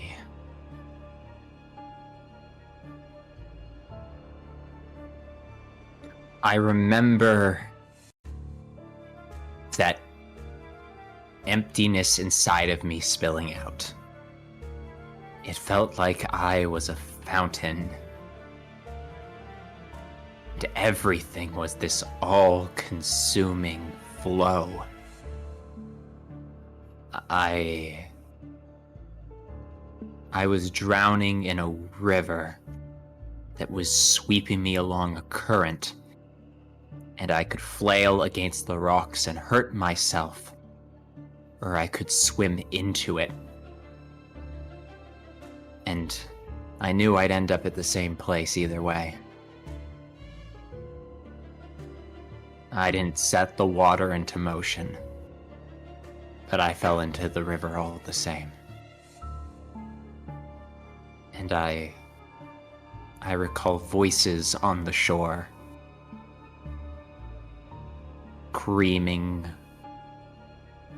agonized voices, tearing through the dirt and the surface of the water, trying to drag me down to where I belonged. But funnily enough, they kept me afloat.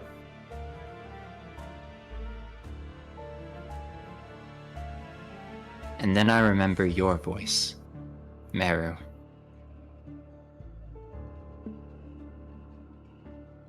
And it was the only thing that wasn't beneath me.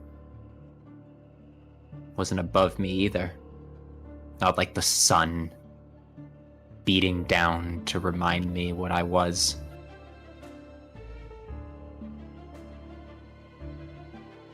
It felt like your voice pushed a branch in the way of the water. And I admit I don't remember if I was able to grasp onto it or not.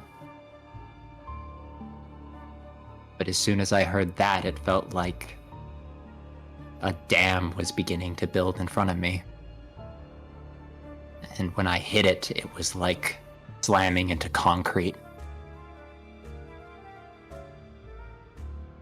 And though I was buried by the water, I wasn't moving anymore.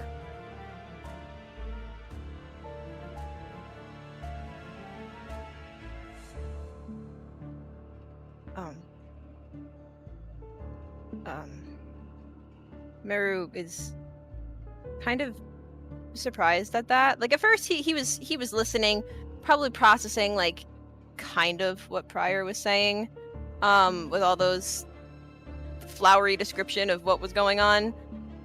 He honestly, he didn't really know why he was asking Pryor if he remembered anything. Maybe there was part of him that hoped that he did, and a bigger part of him that that expected him not to, so he could get some idea in his head proven correct. So when Pryor says that he remembers hearing Merru's voice, he's not exactly sure where to go with that. And it's clearly shown on his face when he goes,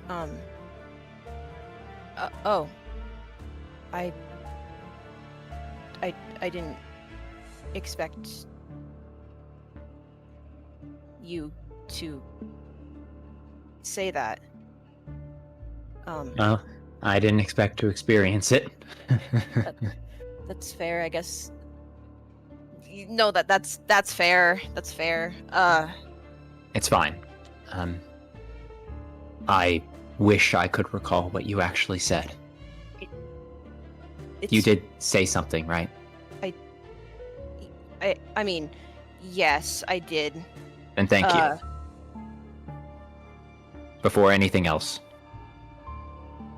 I didn't like where the current was taking me, but I had no power or choice to control my path, so thank you.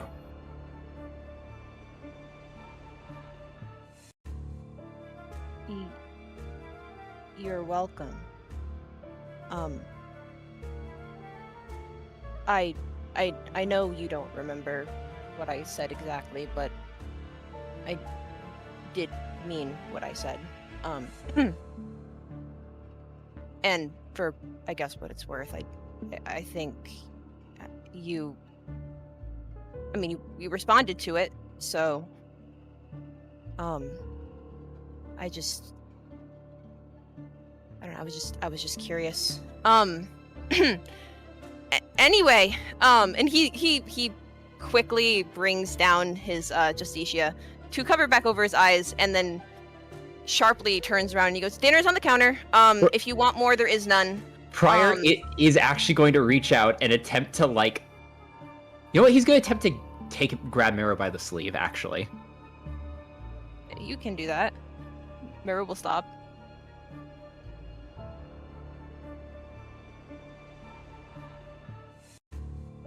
I am a very selfish person. And when I look into other people's eyes, I often see myself.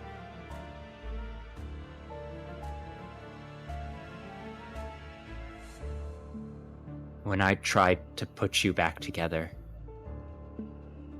I spoke to you like you were me. And you are so much more than what I am, Merru. I hope you didn't take my words to heart.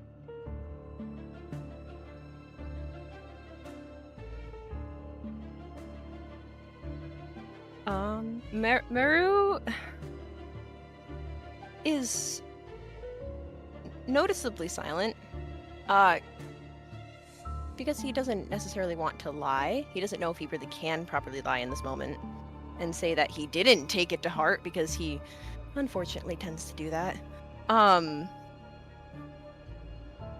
And he kind of looks over his shoulder, not really looking at Prior, but just kind of acknowledging that he heard him. And he goes, "I will try to remember that."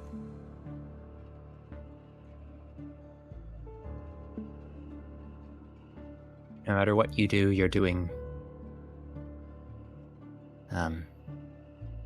That might not make sense now, but to me it's something I wish I had. One day I hope I can learn it from you. I'll leave you to it.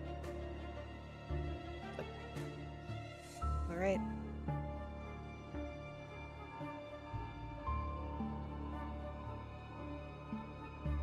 I should leave, actually. You have to get everyone. I'm gonna go get my salad, and thank you for the salad. Prior will go and take his salad and walk to the back of the RV behind the tearful thing to eat. Merru will watch him go, feeling more confused than he was hoping to feel. He was trying to figure out where he's standing with everyone right now. especially prior. Now he's more confused than when he first asked the question. And when he realizes he's just kind of been standing there, hurries in the opposite direction to go back to what he was doing before. And next up, I believe someone's going to approach Merru. I'm sure some time has passed, some unspecified amount of time, and Miix approaches, and I guess what is Merru doing at the moment would be my question. Merru is standing in front of the sink, staring down at the faucet that is not on. He was supposed to go tell everyone else to go grab their food, but never made it that far.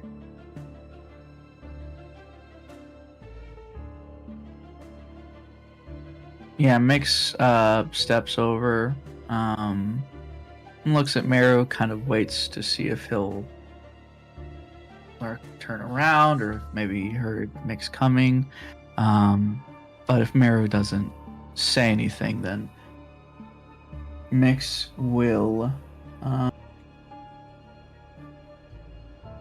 look over. Merru definitely notices. His augments, one of the things is that he's the most aware man ever, apparently. Except for when he isn't. But he does hear the footfalls of somebody approaching. And that kind of jolts him out of whatever he was thinking about. And he turns his head and he goes, "Oh, please don't be so excited to see me."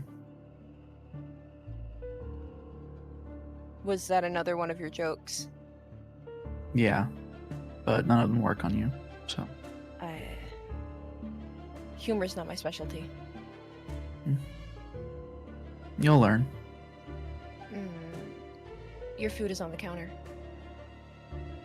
Thank you. You are welcome. I hope you eat chicken. I have been known to try it on occasion, yes. Good. I didn't have enough to make 2 salads anyway, so... You made a salad? I'm not gonna give a vegetarian meat. Fair enough. Anyway, did you need something? Yeah, Miix looks at the plate and then steps over and sort of leans back against the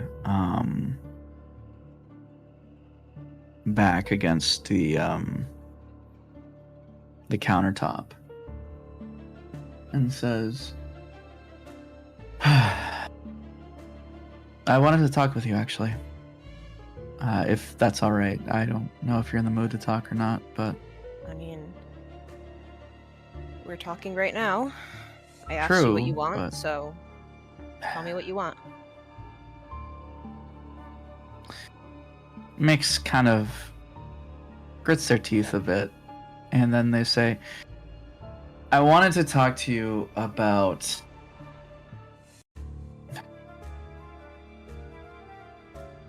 what's been going on with you and I." What does that mean? Miix looks pretty hesitant to even start this conversation because they don't know how Merru's going to react. They have an idea, but they think about it for a moment and then decide it's worth it. And they say, "You and I..."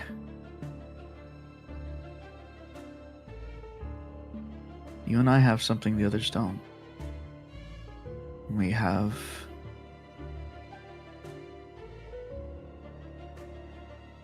our partners." Partners? Yeah. Care to elaborate? You know what I mean. My funeral and your Derfratiates. I know what you mean. I just feel like that's not the greatest word to use. That has a positive... Oh, there's a word for this. Connotation? Yes, connotation. Yes, it has a positive connotation attached to it, which does not work well with the reality. I wouldn't say it's always positive, but I understand what you mean. Nothing about corrosion is positive, Miix. I know.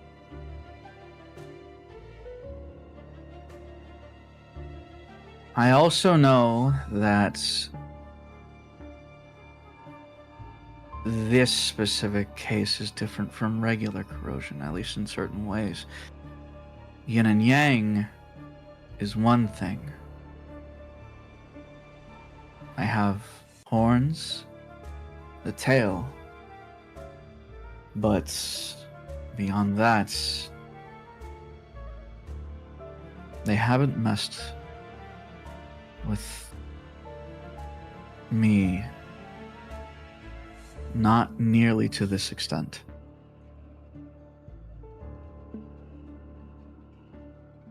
Right. I mean, Ye- there's an obvious reason that could be the case.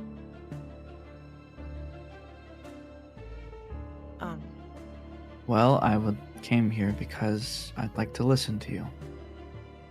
Okay. I mean, no, keep going.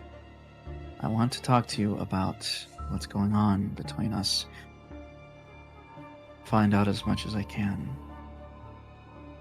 I want to hear you out, too. I've kind of brushed you off, and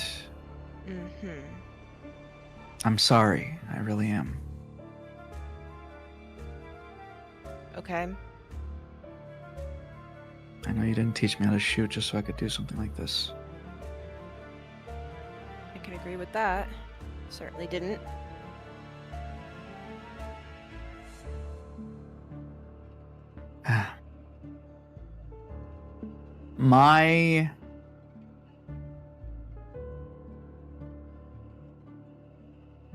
I guess our relationships with these abnormalities are unique. So I guess the first and most pressing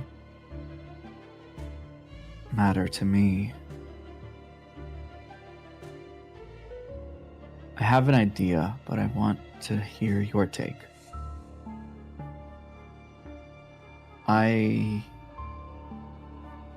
Can you tell me what's going on with my body? I know about corrosion, but this feels like something more. It's more active.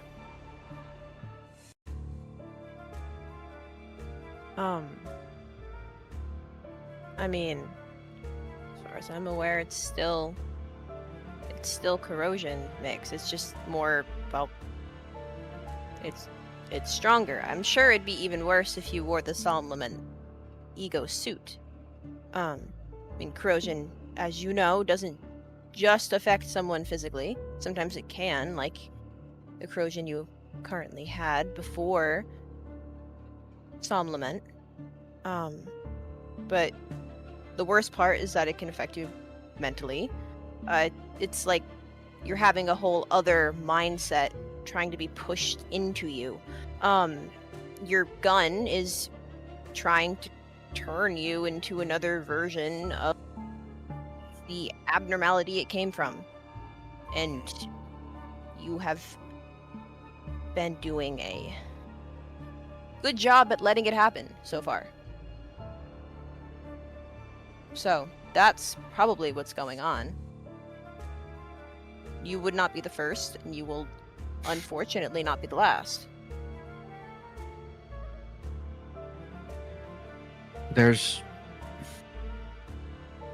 There's something strange about this, though. Yin and Yang corroded gave me corrosion. I have the physical transformations. Beyond that, nothing much more. At least not after it calmed down. Mm-hmm.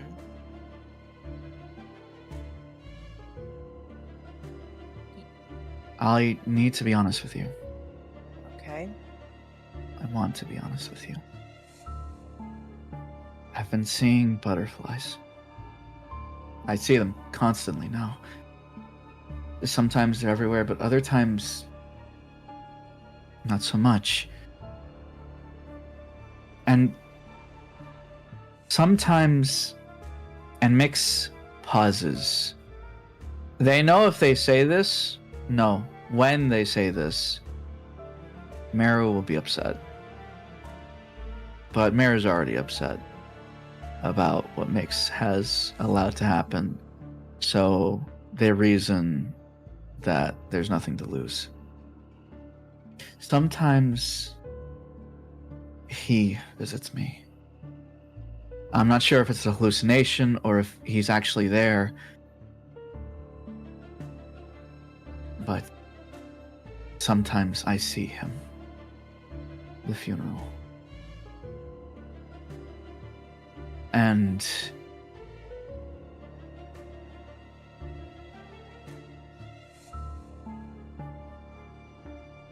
sometimes there is...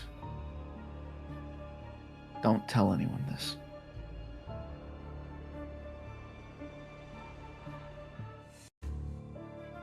Don't tell anyone. I'm serious. I won't. Promise? Why would I? There's no point in me telling anybody.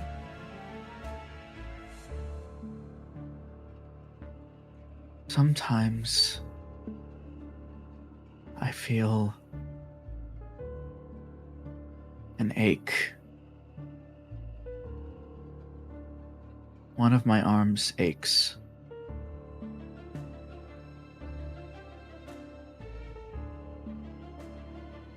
Eight? See where I'm going with that? No, not really, honestly. Your arm aches? It's neither of these arms. And Miix lifts up their hands.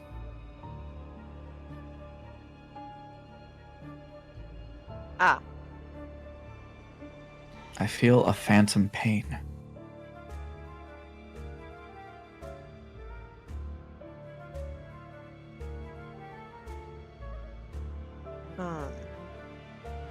Merru is quiet for a few moments. Staring in Miix's direction, you can't really tell if he's staring, like, meeting Miix's eyes, or if he's actually looking away, because now just Justisha is back over his face. But eventually he sighs, and he goes, "That is a much stronger form of corrosion. That is something that I had a feeling would happen. The fact that this is progressing this rapidly is something that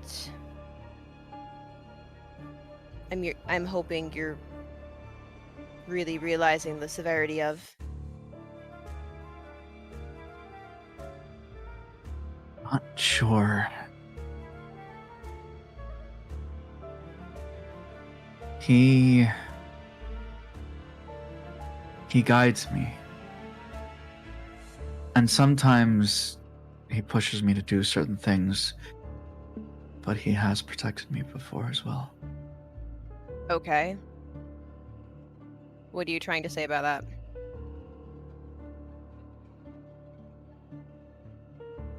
I don't distrust him. You should. that is an abnormality. You should that you were actively corroding to Miix. I don't know what you want me to tell you here. You should not trust an abnormality. I don't know what you know about why I am the way I am with Derfratius, but it's definitely not out of much good I or know. anything. I know. I do. Do you? I have an idea. I did. He and I worked together for one moment, after all. I don't think one moment is enough to. I'm not saying that I'm not trying to belittle what you're dealing with. I'm just saying I understand why you're so cautious. I want to ask you that. I wanted to ask you how you deal with him. They're not the same. I know that. I know that all too well. When I used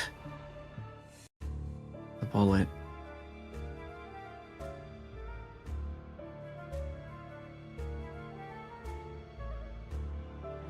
it was different, and it's hard to describe, but I'm sure you know what I mean. So how do you deal? Well,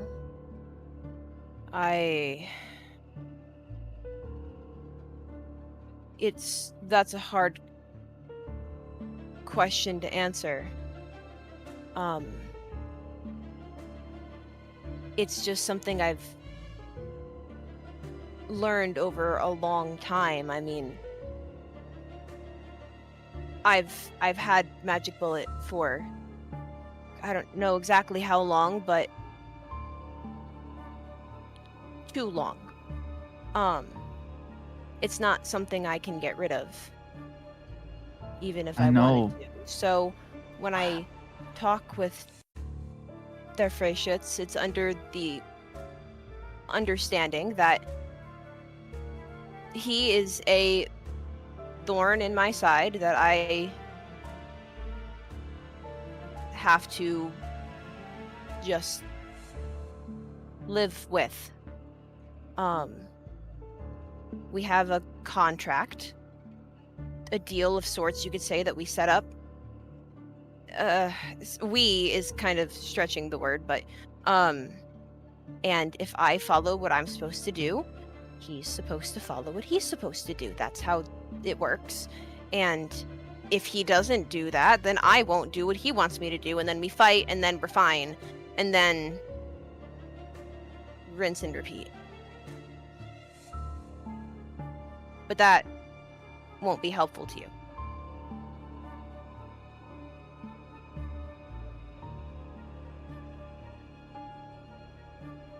No, just knowing idea of what you're going through is helpful enough. You're the only person I could come to when it comes to this. You're the only one who can understand. That is true.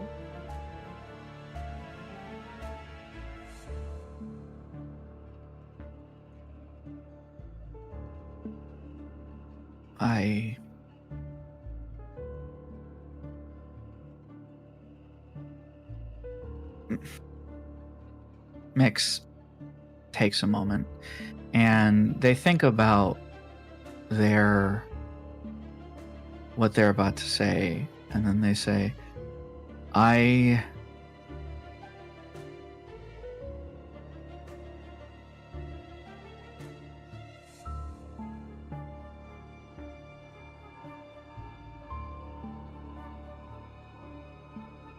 want to start writing down some notes about what's happening to me.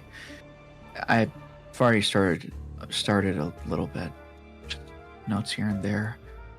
Times I see him, times I see the butterflies, stuff like that.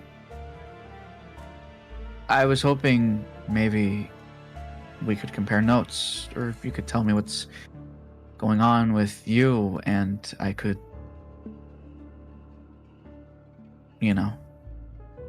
write that down, and be good to have a record. Why? Why that I don't see why that would be of any help to you. So we can Really? study. Why would and I learn want patterns. to study that? Because we need every advantage we can get against them. No. No, that's not how this is working. Why not? Because the advantage you get is when we go back to the facility, you drop Solemn Lament. That's what you need to do. You are not compatible with the weapon. And you can get rid of it. I can't. You can. It's gonna be a while until we go back. It's not like...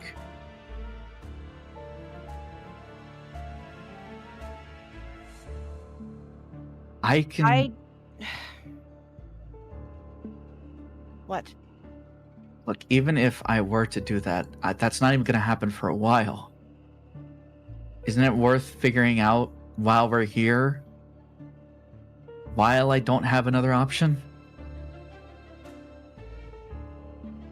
I just worry that if I sit here and help you, you'll eventually get used to it. The corrosion. And you'll get to a point where you won't want to get rid of the weapon. I've already dealt with corrosion once. I have abnormalities crawling all over my body. This one was different. Your words. This one's different. More active. Phantom pains, all this stuff, butterflies, potential hallucinations. I've been there.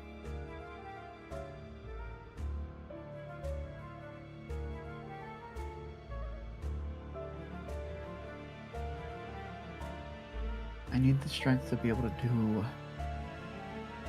what I need to do.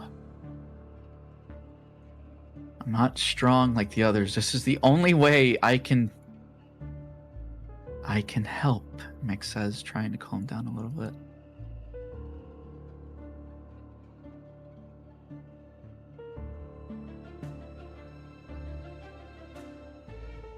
Merru, by now, he has his arms crossed over his chest. Clearly frustrated.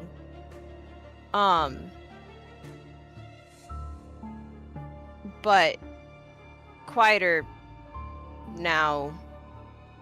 He's not quite sure what exactly to do. He recognizes that the two of them are on completely different pages right now. But he doesn't want to get onto Miix's page, which is the problem. But he also he doesn't want to turn this into a full-blown argument. Not after the day they've had, the week they've had. So after a while, he says, with your notes or whatever,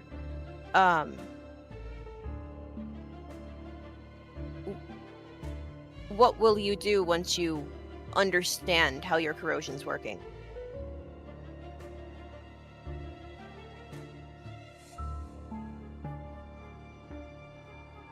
Will you continue to let him guide you? I'll make sure I can do things on my own terms.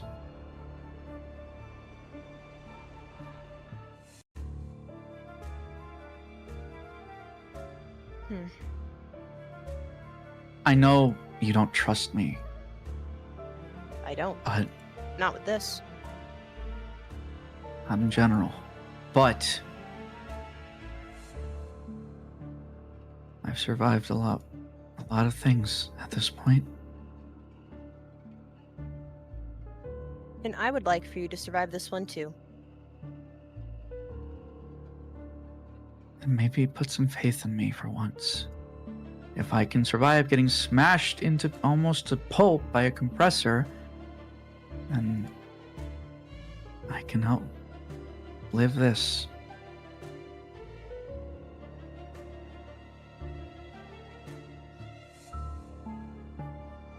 You can if you stop trusting the abnormality. That's all I can tell you. Don't trust an abnormality. Don't let yourself fall into that. If you let yourself fall into that, you have fallen. You can never trust or have that kind of a feeling towards an abnormality, or you have lost. Sometimes I feel like they're easier to understand than other people. Well, I mean that's because they follow they have their way of doing things, and as long as the environment is stable enough, they will continue to do things a certain way. So when you learn how to read that, then it's easy. People are way more unpredictable. So I agree with that. I find abnormalities in general to be easier to understand. But that being said, you need to have that thought in the back of your mind, they are not safe. Not like I want. The reason I helped Yuno was because it was my choice. That's good. I am glad. But I can't just move away from this. I value your experience. I do. Which is why I want to note everything down, if you'll let me. But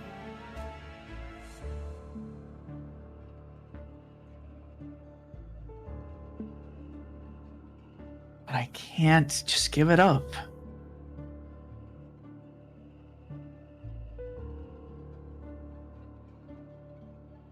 But you will, once we get back to the facility. You just can't right now because we haven't gone back, right?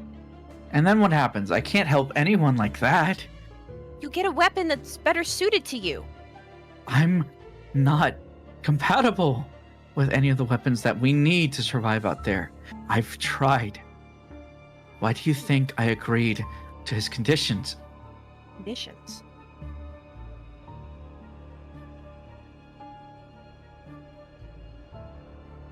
What are you talking about? Not conditions, just an agreement. We both have the same goal. Which is? Release people from suffering.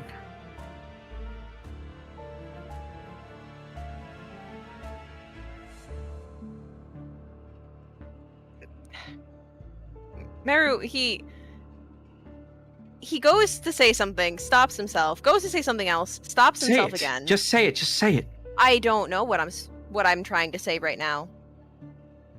Well, it clearly looks like you want to say something. I do. I'm not sure what.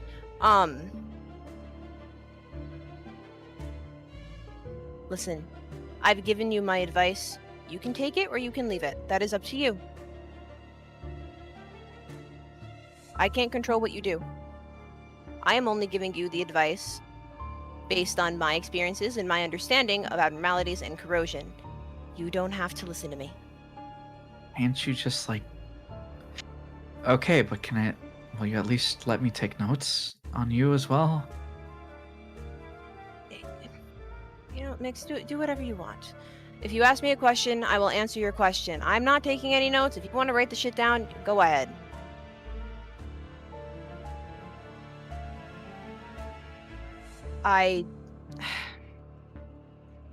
He takes a deep breath. He goes,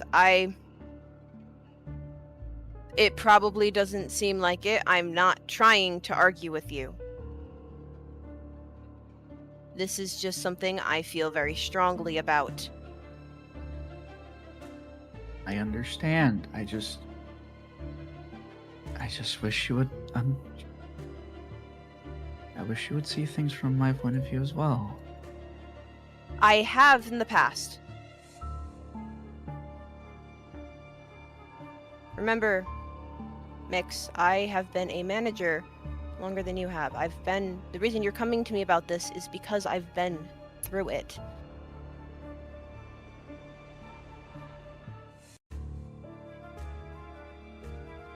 I'm going through it. I'm in a different way. I've been through it, which is why I'm so adamant about this. Me thinking that I could get more control over certain things when I was still new to Corrosion led me to accidentally do things that were horrible. I'm sure you know the rumors. Clerks and agents talk. I didn't exactly become a department head because I was such a good agent. And I did my job just so well that, like, I was good at paperwork. I'm not good at that shit. There's a reason I became department head.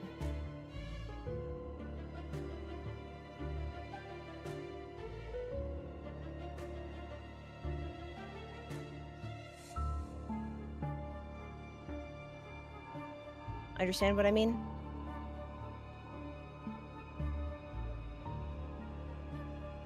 I don't want that to be you.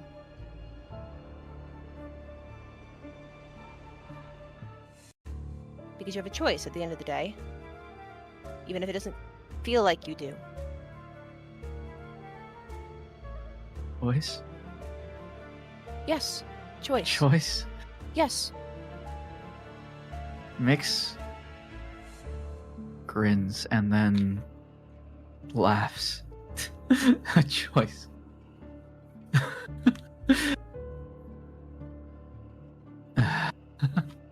Okay. Why are you laughing? I was not joking. No, it's just I'm being told I don't have a choice, and now I do. What are you talking about? I'm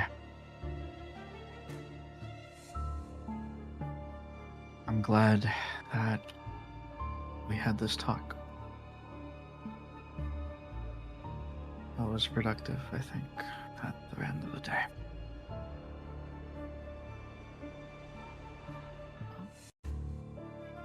Glad I could maybe potentially be of some help. You always have been. Right.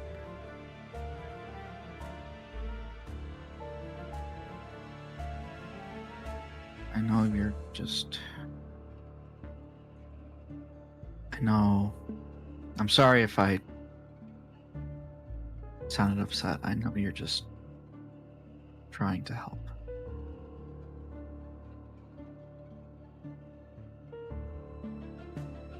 Mm-hmm. Well, you should, eat before your dinner is cold.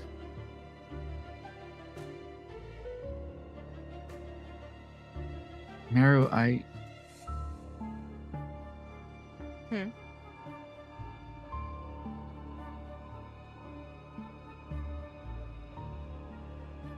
What? Miix sort of goes over to grab their plate. I never really cared for the rumors. Well, you should. They were true.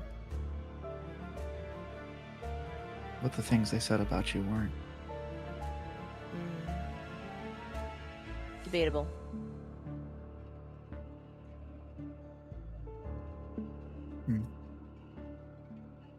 I don't think they are, at least. Well, we're certainly allowed to think that way. I won't stop you.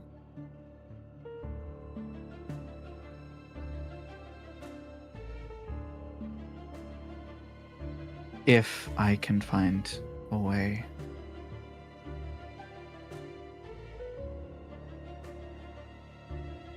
Miix picks up their plate and turns away, and they don't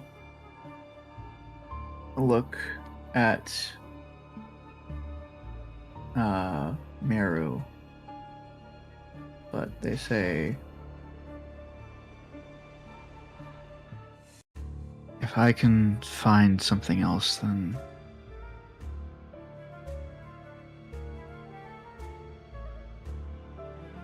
maybe I will change.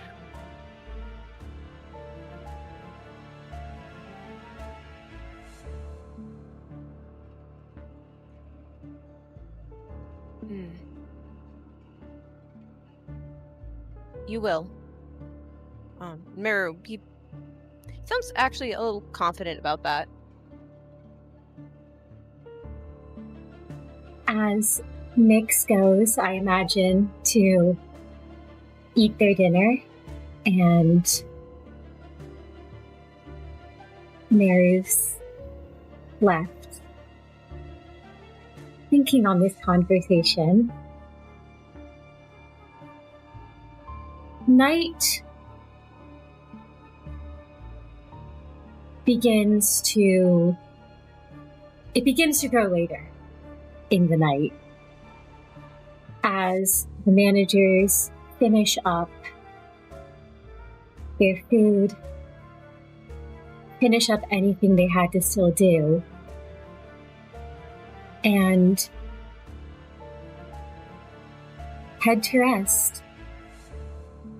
At this point, Prior and Miix have both fallen asleep, and Merru, you can hear Prior snores like usual. There's a faint light from the back of the RV near the tearful thing. Yuna's been hunched over the tablet, rubbing at their eyes and giving annoyed glances to Prior's sleeping form. While Kai, meanwhile, is nowhere to be found. You saw him go up to the roof a little while ago, but it's been some hours now and he hasn't come down since.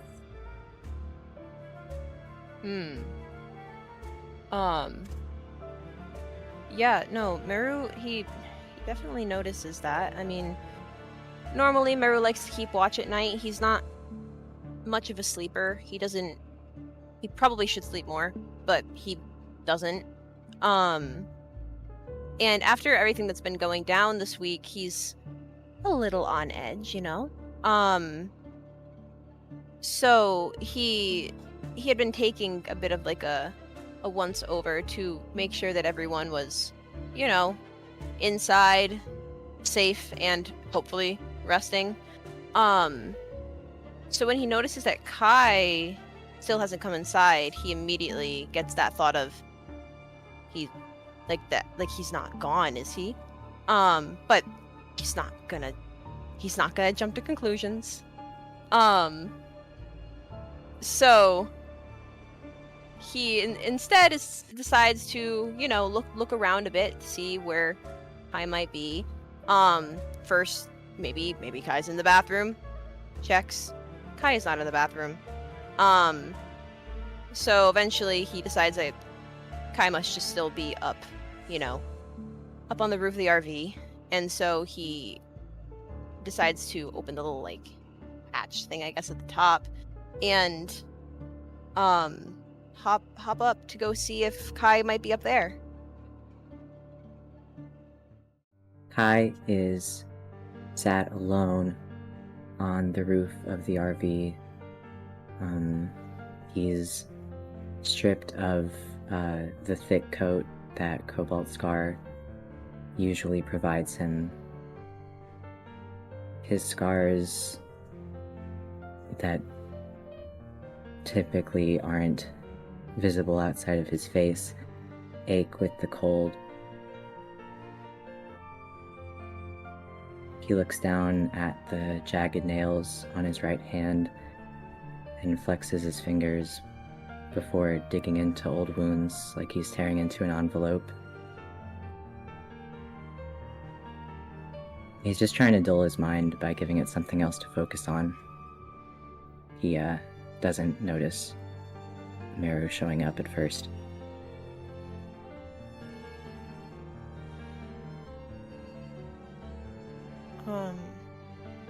Merru, when he pokes his head up in, you know, to see where Kai is, when he sees Kai, he immediately feels, you know, relieved, and starts, you know, fully bringing himself up onto the roof and not initially noticing what Kai was doing. So he just goes, "Oh, Kai, I was looking for you. I mean, if you're gonna go off alone, you should. Oh, am I? And now he does notice what Kai is doing, and he just kind of, in a much quieter voice, says, "Am I, supposed to say something to you here? I mean, you got mad when I had hurt myself with the mirror, so should I, get mad at you for doing the same?" When Merru first spoke, Kai probably jumped a little bit in surprise, and now he's, trying to cover himself as best he can, just with his hands. Hi, Merru. I didn't think you'd be up here for a bit. I'm sorry. You're right. I am a bit of a hypocrite, for doing this, aren't I?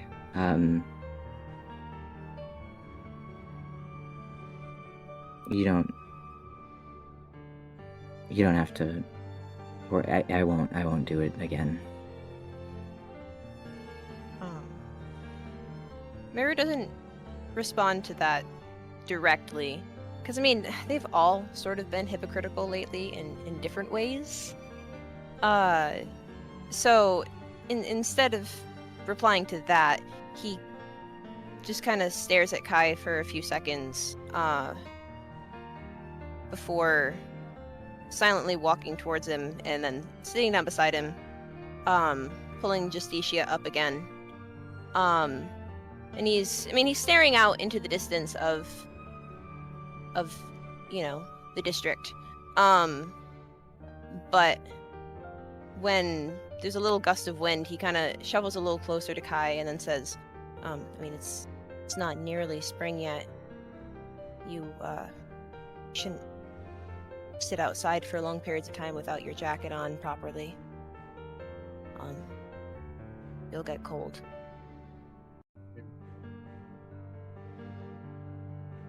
Yeah, you're right. Sorry about that. And I assume that, his jacket is probably just sat next to him, and he'll, at the very least, kind of shrug it over him like a blanket. He'll say, I appreciate, all that you do, Merru. I hope that you know that. And thanks for checking up on me. I'm sorry if I worried you. It's late, and I can do better. It's just it's all been a bit much for me lately. I get into these thought spirals, and it can be hard to find my way out, and it's just I'm sorry for even getting into that at all. Everyone is struggling. I know you are. We've all seen just how bad things are. I'll just go to bed.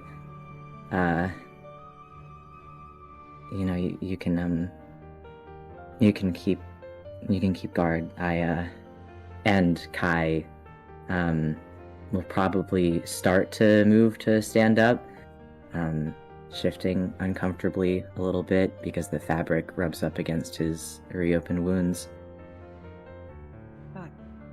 Kai, wait. Merru, he turns a little where he's sitting and instinctively reaches a hand out in Kai's direction. And he racks his brain to come up with the best thing to say next. He is notoriously not great at this kind of stuff, so it's difficult. But he feels like he should at least try. Kai has been nothing but good to him. Even if he wasn't always helpful with the things he said, he's always been the person, the other department head who Merru has gotten along with the best, you could say. So, and he enjoys the other's company more or less. So he wants to at least try with this. And he goes, why are you leaving? You can talk about it if you want. I wasn't coming up here to kick you out. You know, you can, if you want, you can talk. Kai smiles at Merru and chuckles a little bit. I've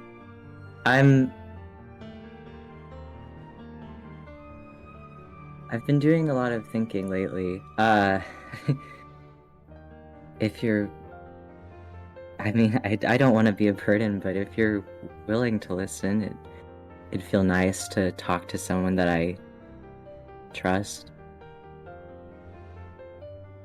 Merru, he blinks a few times at that. The Kai trusts him. He's not super sure why Kai trusts Merru with... Like, he was reaching out, hoping that Kai would maybe say yes, but he wasn't actually expecting Kai to trust him with emotional stuff like this. But I mean, he doesn't mind it. So he kind of tilts his head a little and he goes, "Is it a burden if I told you to talk to me? I mean, I thought things were only burdens if you did something that someone didn't ask for. I mean, I offered, didn't I?" You're right. Thank you. And, Kai will... I think he'll, maybe not fully sit back down next to Merru, but, like, hunch over near him, kind of drawing his knees up to his chest, because as much as he just said that he wants to talk to Merru, it's not something that he's done in many years. So this is gonna be a bit new for him, being the person venting rather than being vented to. And he'll look at Merru and he'll start talking. I know that you've never seen all of these scars before. Kai kind of shrugs and pulls his arms out a little bit to draw attention to cuts that Merru probably hasn't seen more than glimpses of. I really hate how they look. They aren't self-inflicted, by the way, or at least not most of them. Not originally. They're from someone. He hesitates for a second. Not prior, in case you were wondering. Someone who wasn't very good to me when I was younger, before I ever met Prior, actually. He just kind of checks to see if Merru's following along. Yeah, no, Merru, he's kind of not curled in on himself, but he's probably honestly sitting in a kind of similar position, but a little more relaxed. Because he normally kind of sits with, like, his knees to his chest, but he probably has, like, his, like, leaning forward a little bit with his chin resting on his knees. His eyes dart to Kai every now and then. And towards the end of what Kai said, when Merru meets Kai's gaze, there's sort of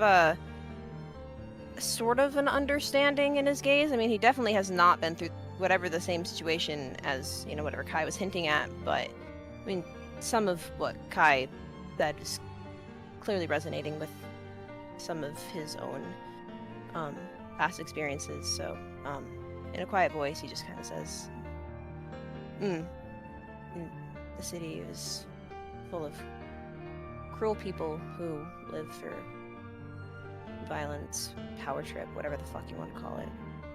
So, yeah. Yeah.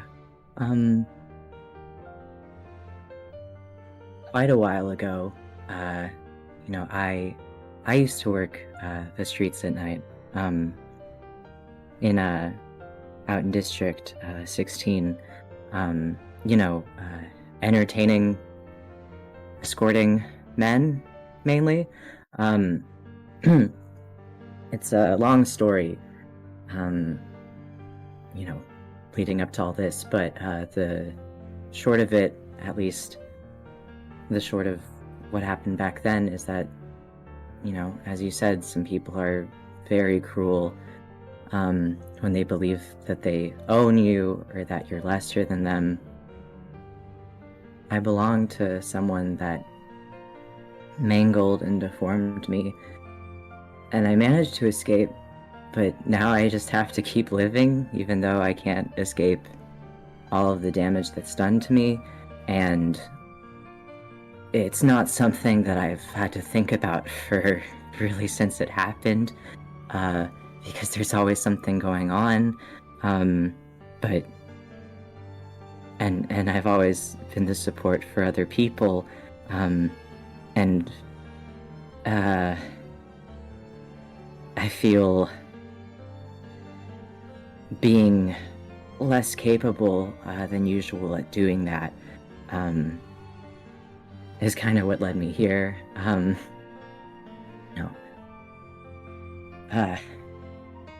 Kai's picking at his skin absentmindedly. He said he trusted Merru, and he does, but sharing this is agonizing.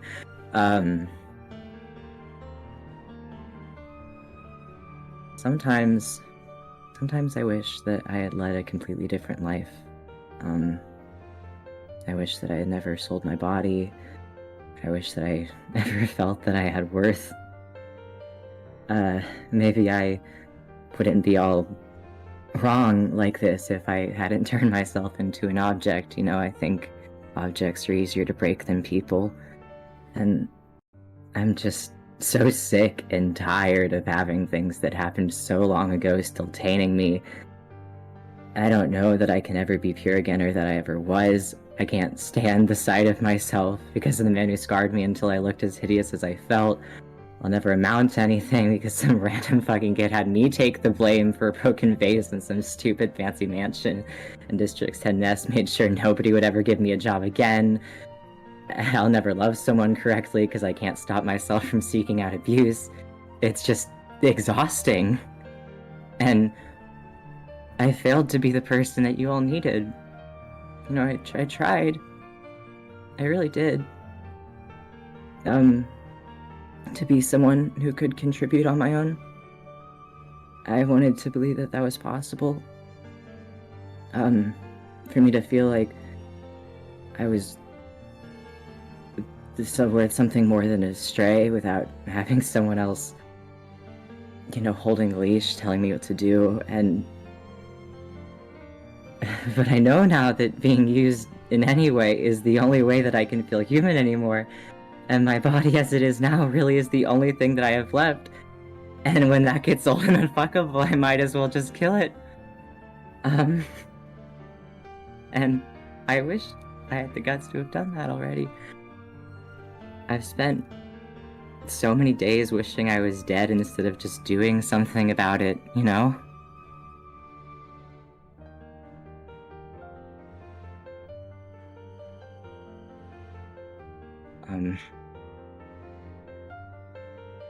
Kai realizes that he just said a lot, but I don't think that he can stop the floodgates now that they're open.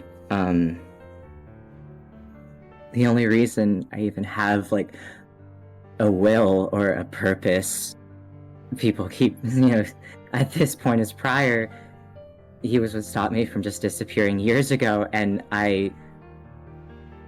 he's the only person who I know how to really love anymore, because he saw and accepted my ugliness at its most apparent before I had learned how to glue myself back together, and he didn't look at me with disgust or pity like everyone else did back then. You know, he looked at me like a pet, I guess, thinking back on it, but that was what I needed then. I've never been enough to be more than that anyway. I wouldn't, you know, really know what to do with love from him if he gave it to me. I've been trying to be less in his way about that lately. He's trying to consider me a friend, and that's still more than I deserve. And it's something I want, but no, I could never be worthy for, and the only other person I've felt that way for, I don't think she'd like the person that I am now. I'm not... kind of composed himself. I'm not very good. I'm not admirable. I'm not determined. I don't have direction.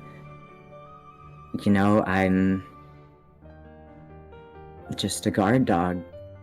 You know, I've been astray so many times. No one wants to keep me around long term. I'm defective as a person, and I have learned to accept that, but people keep taking me in until they figure it out too.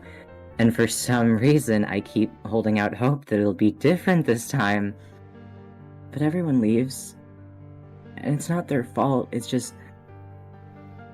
I wish someone would just put me down instead of throwing me to the streets for someone else to find every time. But I'm a bad and incomplete person, and I should be punished for that. I just forget that sometimes. It makes me sick to my stomach, though. Being so beneath everyone, knowing that they all see it too. But I also know that I don't deserve any better than this because I don't put on a good enough act. I don't, you know, even if people don't think that I'm ugly, I'm still not enough. And either the other ones who feel like this are much better at hiding it than me, or I am completely fucking alone.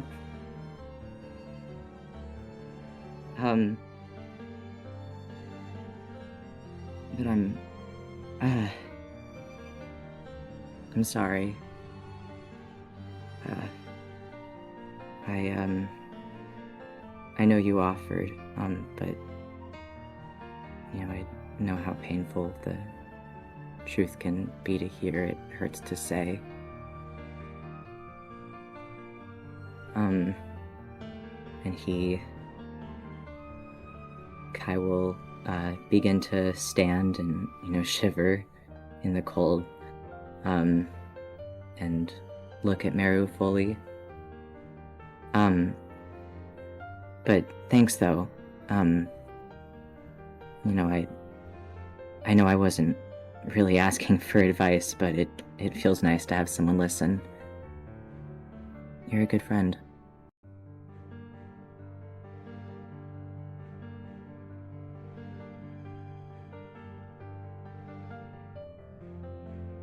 And, yeah, I was gonna say if Merru doesn't have anything to say, but if he does. No, you can keep going. If Merru doesn't have anything to say, Kai will make his way over to the hatch on the RV. And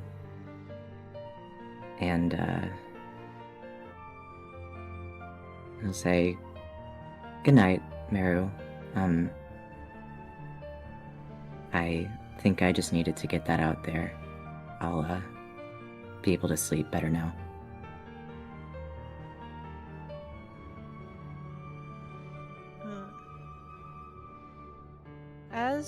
As Kai had been opening up to him, Merru, he'd been pretty deep in thought. I mean, he was absolutely listening, of course, but while Kai was talking, Merru realized there was that they were having like a moment there,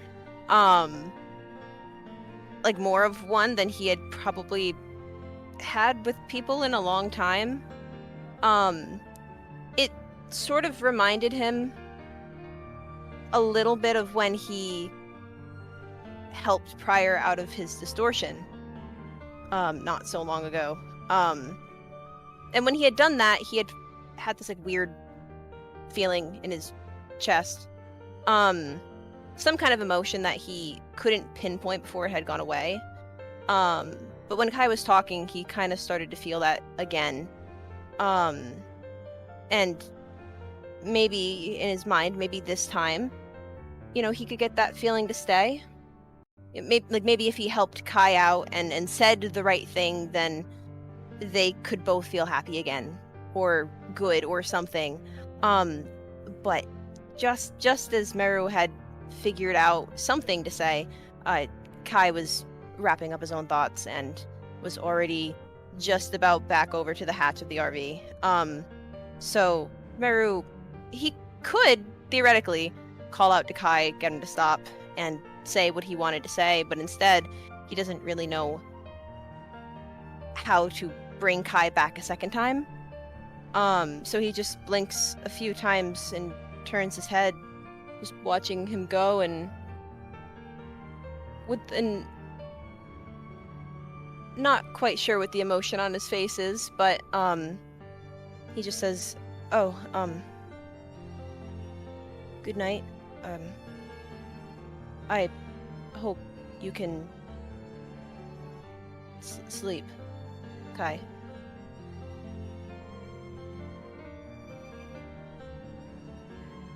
And Kai will smile at Merru. And he'll say, "I appreciate it. And good luck standing guard. I hope you can get some rest soon." And with that, he'll close the hatch to the RV and descend back inside.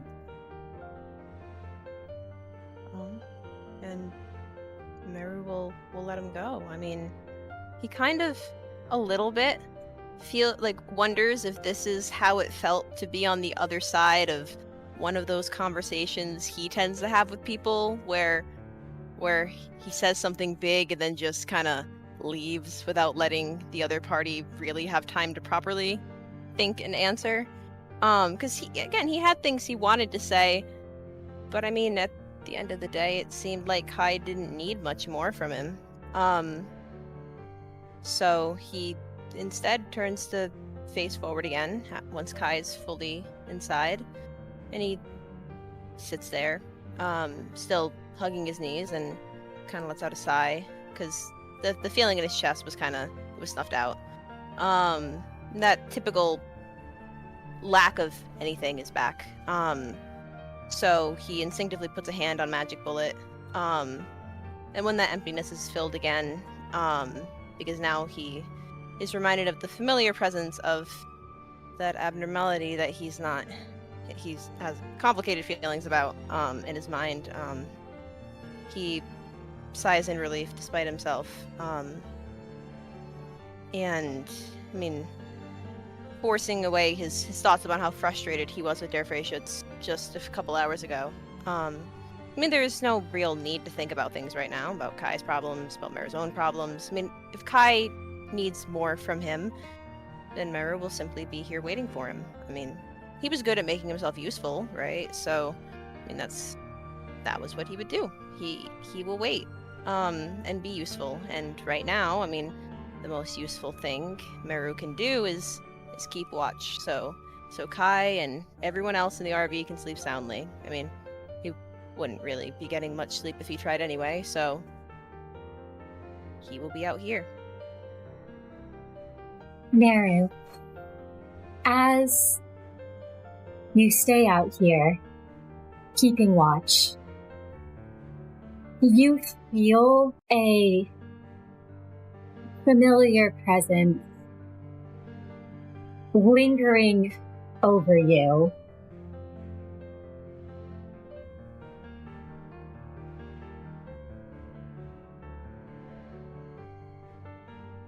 Merru, he doesn't say anything. He knows. And he continues to stare into the distance of, looking at J Corp and all of that. Even Contemplative, but quiet. even though it's night, you can see the bright light in the distance. Does Merru stay out here until the sun starts to rise? I mean, if he's allowed to, he will. He might fall asleep a little bit, but it's kind of... I mean, he's used to sleeping outside. He probably doesn't sleep for long if he does, but if he's allowed to, he'll stay out for as long as he can. Likely at some point throughout the night, there is, perhaps let's say when Merru's starting to nod off a bit, you hear the hatch open,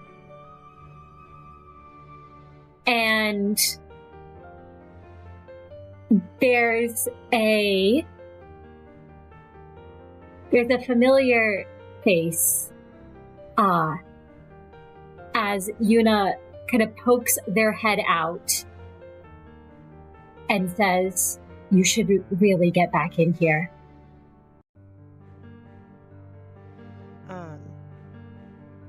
Merru doesn't necessarily startle, but he stiffens a little and looks back to see Yuna. He probably hadn't even realized how late it had gotten. And when Yuna makes that reminder, his eyes widen a little bit because he knows just a certain time of the night he's really not supposed to be out here when, depending on where they are in the city. And he grabs his rifle as he makes his way back to the hatch, and he doesn't say much, but he nods in Yuna's direction, and just goes, "Right, I'll come back in."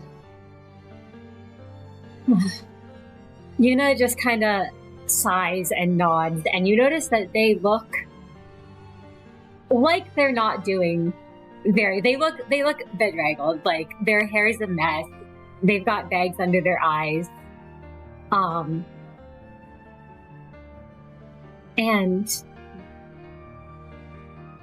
Merru, as you head back in, you feel that familiar presence that was lingering over you sort of subside, for now at least.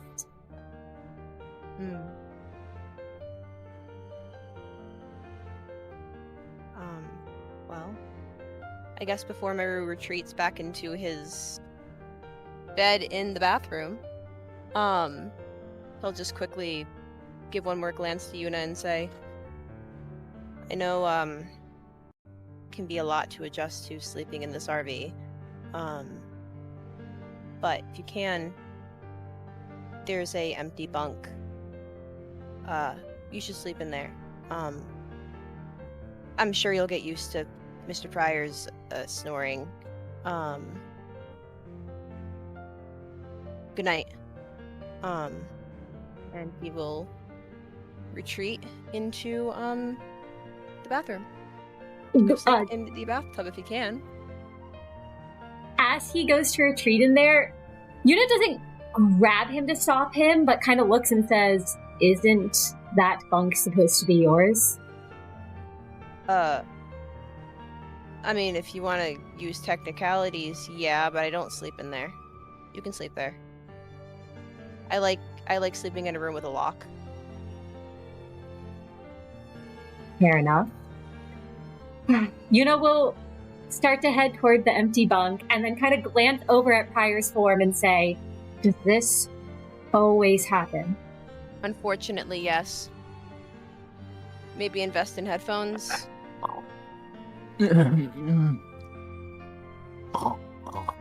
I lied. There are two reasons I sleep in the bathroom. One is I like a room, and two is I like to have at least a little bit of a buffer between me and the sound of it snoring, at least until I can get used to it. I'm tempted to ask to join you in the back room, but Please I have a don't. feeling... Yeah, I knew you would say that. Yeah. It's honestly not that bad after the first few nights. You'll get used to it. They look like they do not believe you. But they crawl up there and kind of try to put the pillow over their head to block out the noise.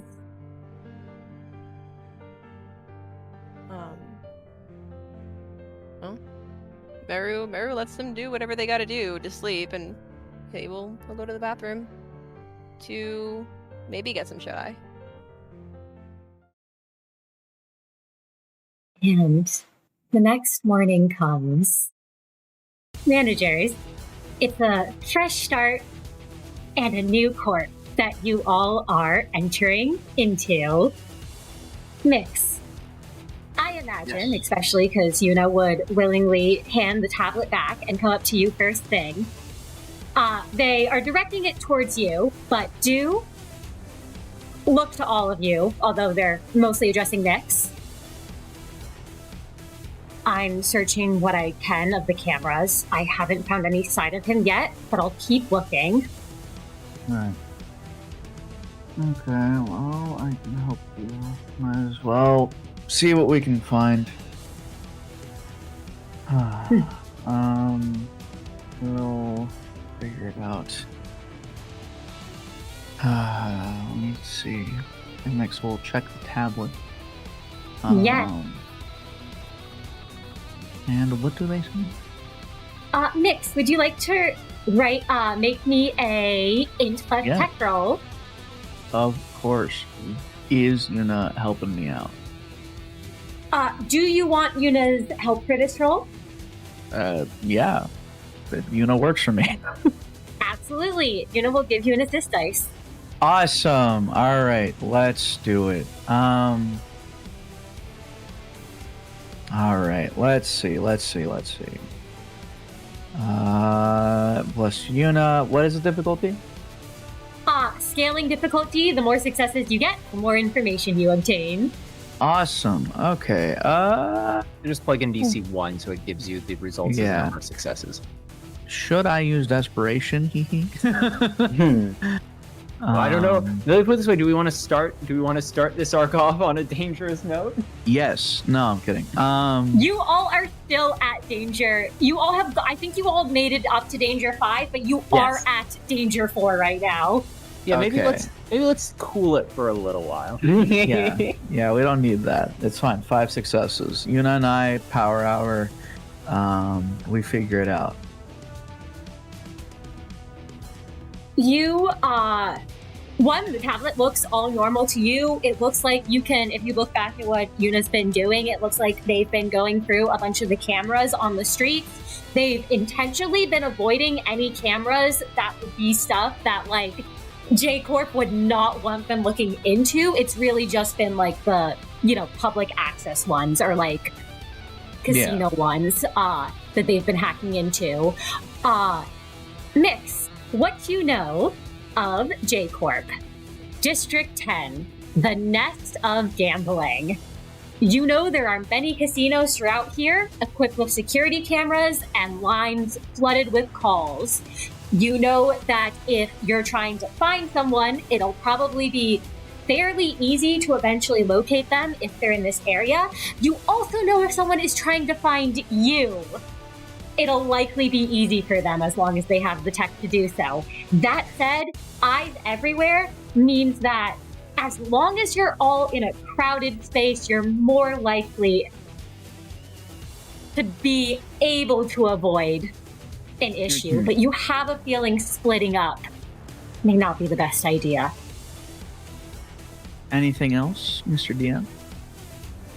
That is basically... Oh, one other thing you would get is the fact that J Corp, all those casinos, probably a great place to make money, which you all are fairly low on, because I believe your only funds are what you took from the facility and what Merru has looted off of dead bodies.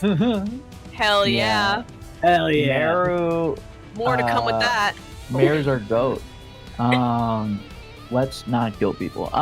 So I think yeah, we Miix sort of looks through this, nods to themselves. Gotcha. Okay, yeah, that makes sense. Okay. Will, for a moment, look to you all. They'll kind of hold out their hand to take the tablet back and say, I can keep looking on things. I think I should stay here. I'm not leaving this RV. Especially because they look over to the tearful thing. Yeah, no, that's fine. Okay, so, okay, so it's about what we expected, everybody. J Corp is J Corp. Cameras everywhere. Definitely, do not want to be split up. Because that would be bad. Let's stick to crowded areas. Make sure that we are all within arm's reach of each other. And, well, this is a thing that should be obvious. We are low on funds. We have no money. Except for the little bit that we've been able to budget. It is this much, and Miix shows a tablet, and it's a pitiful sum. It's not great, so we're left with this amount. So I think our first order, well, not our first order of business, we got to find the guy. But if we want to get more money, which we need, I think it's obvious what we got to do, which is gamble.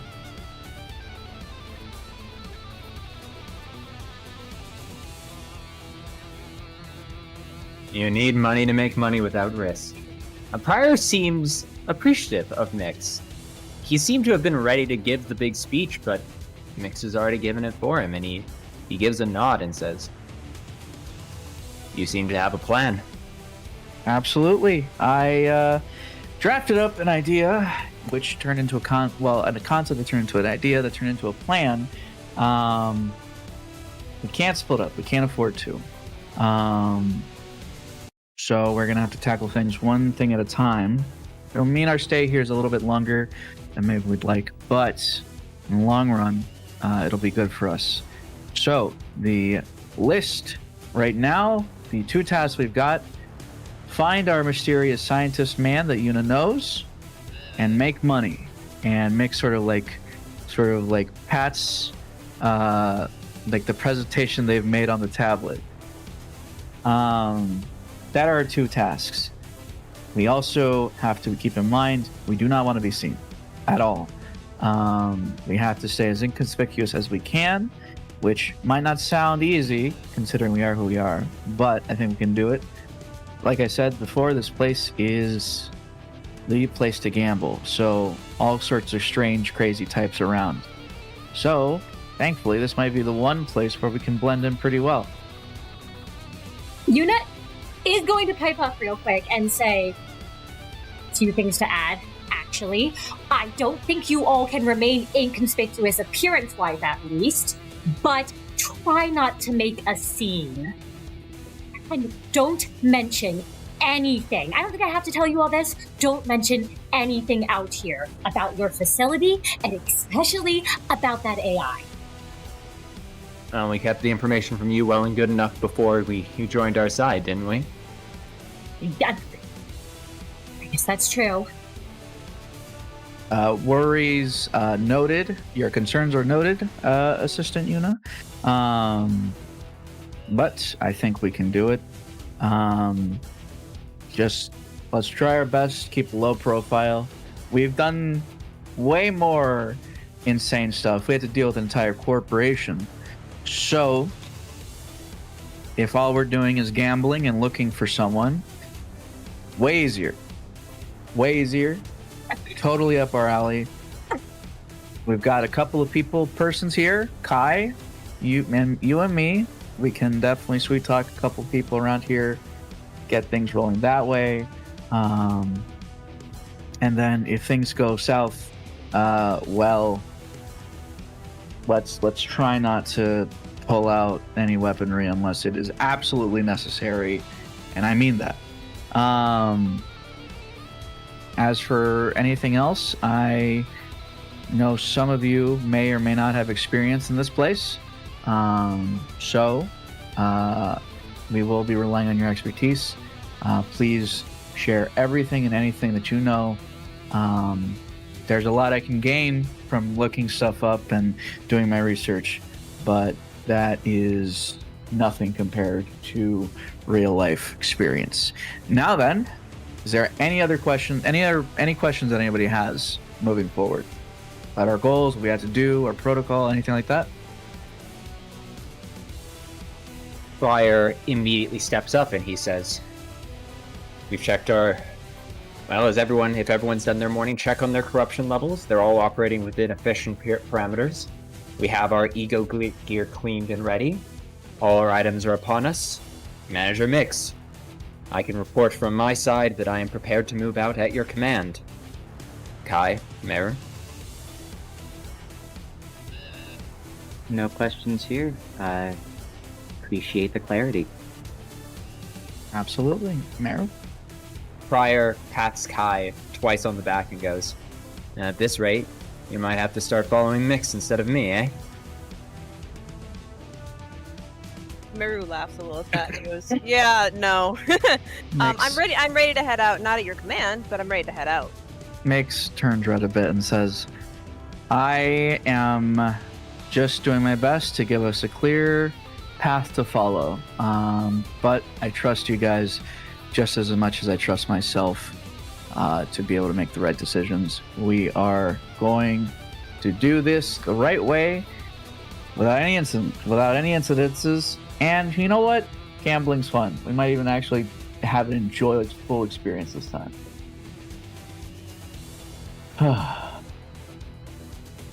And Yuna, your role, stay here, take care of the tearful thing, take care of Pascal, take care of Lady Wolf. Trusting you with all three of those. You think you can handle it? I can more than handle that. And he kind of looks at each of you and is like,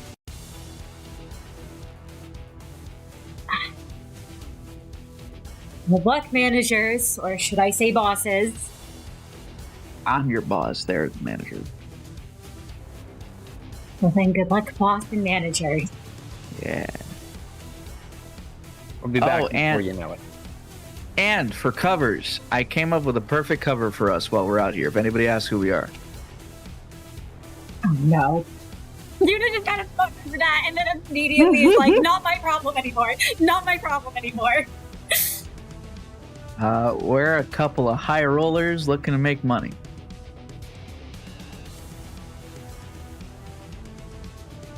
Short, simple, and to the point.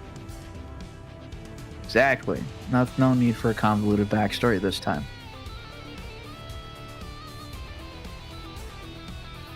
If it works, it works.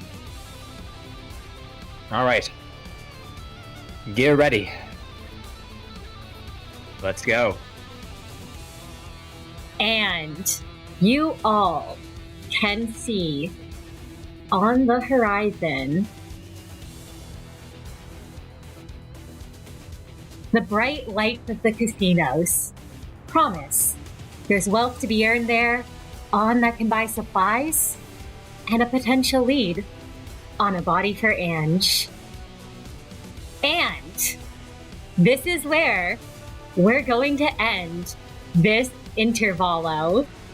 Thank you all so much for coming. We really appreciate all of you being here. I love always all of the comments that all of you leave, hearing your theories, hearing your ships, hearing your thoughts. And I hope you all know how much I appreciate every single one of you who tunes into these, whether you're chatting or lurking.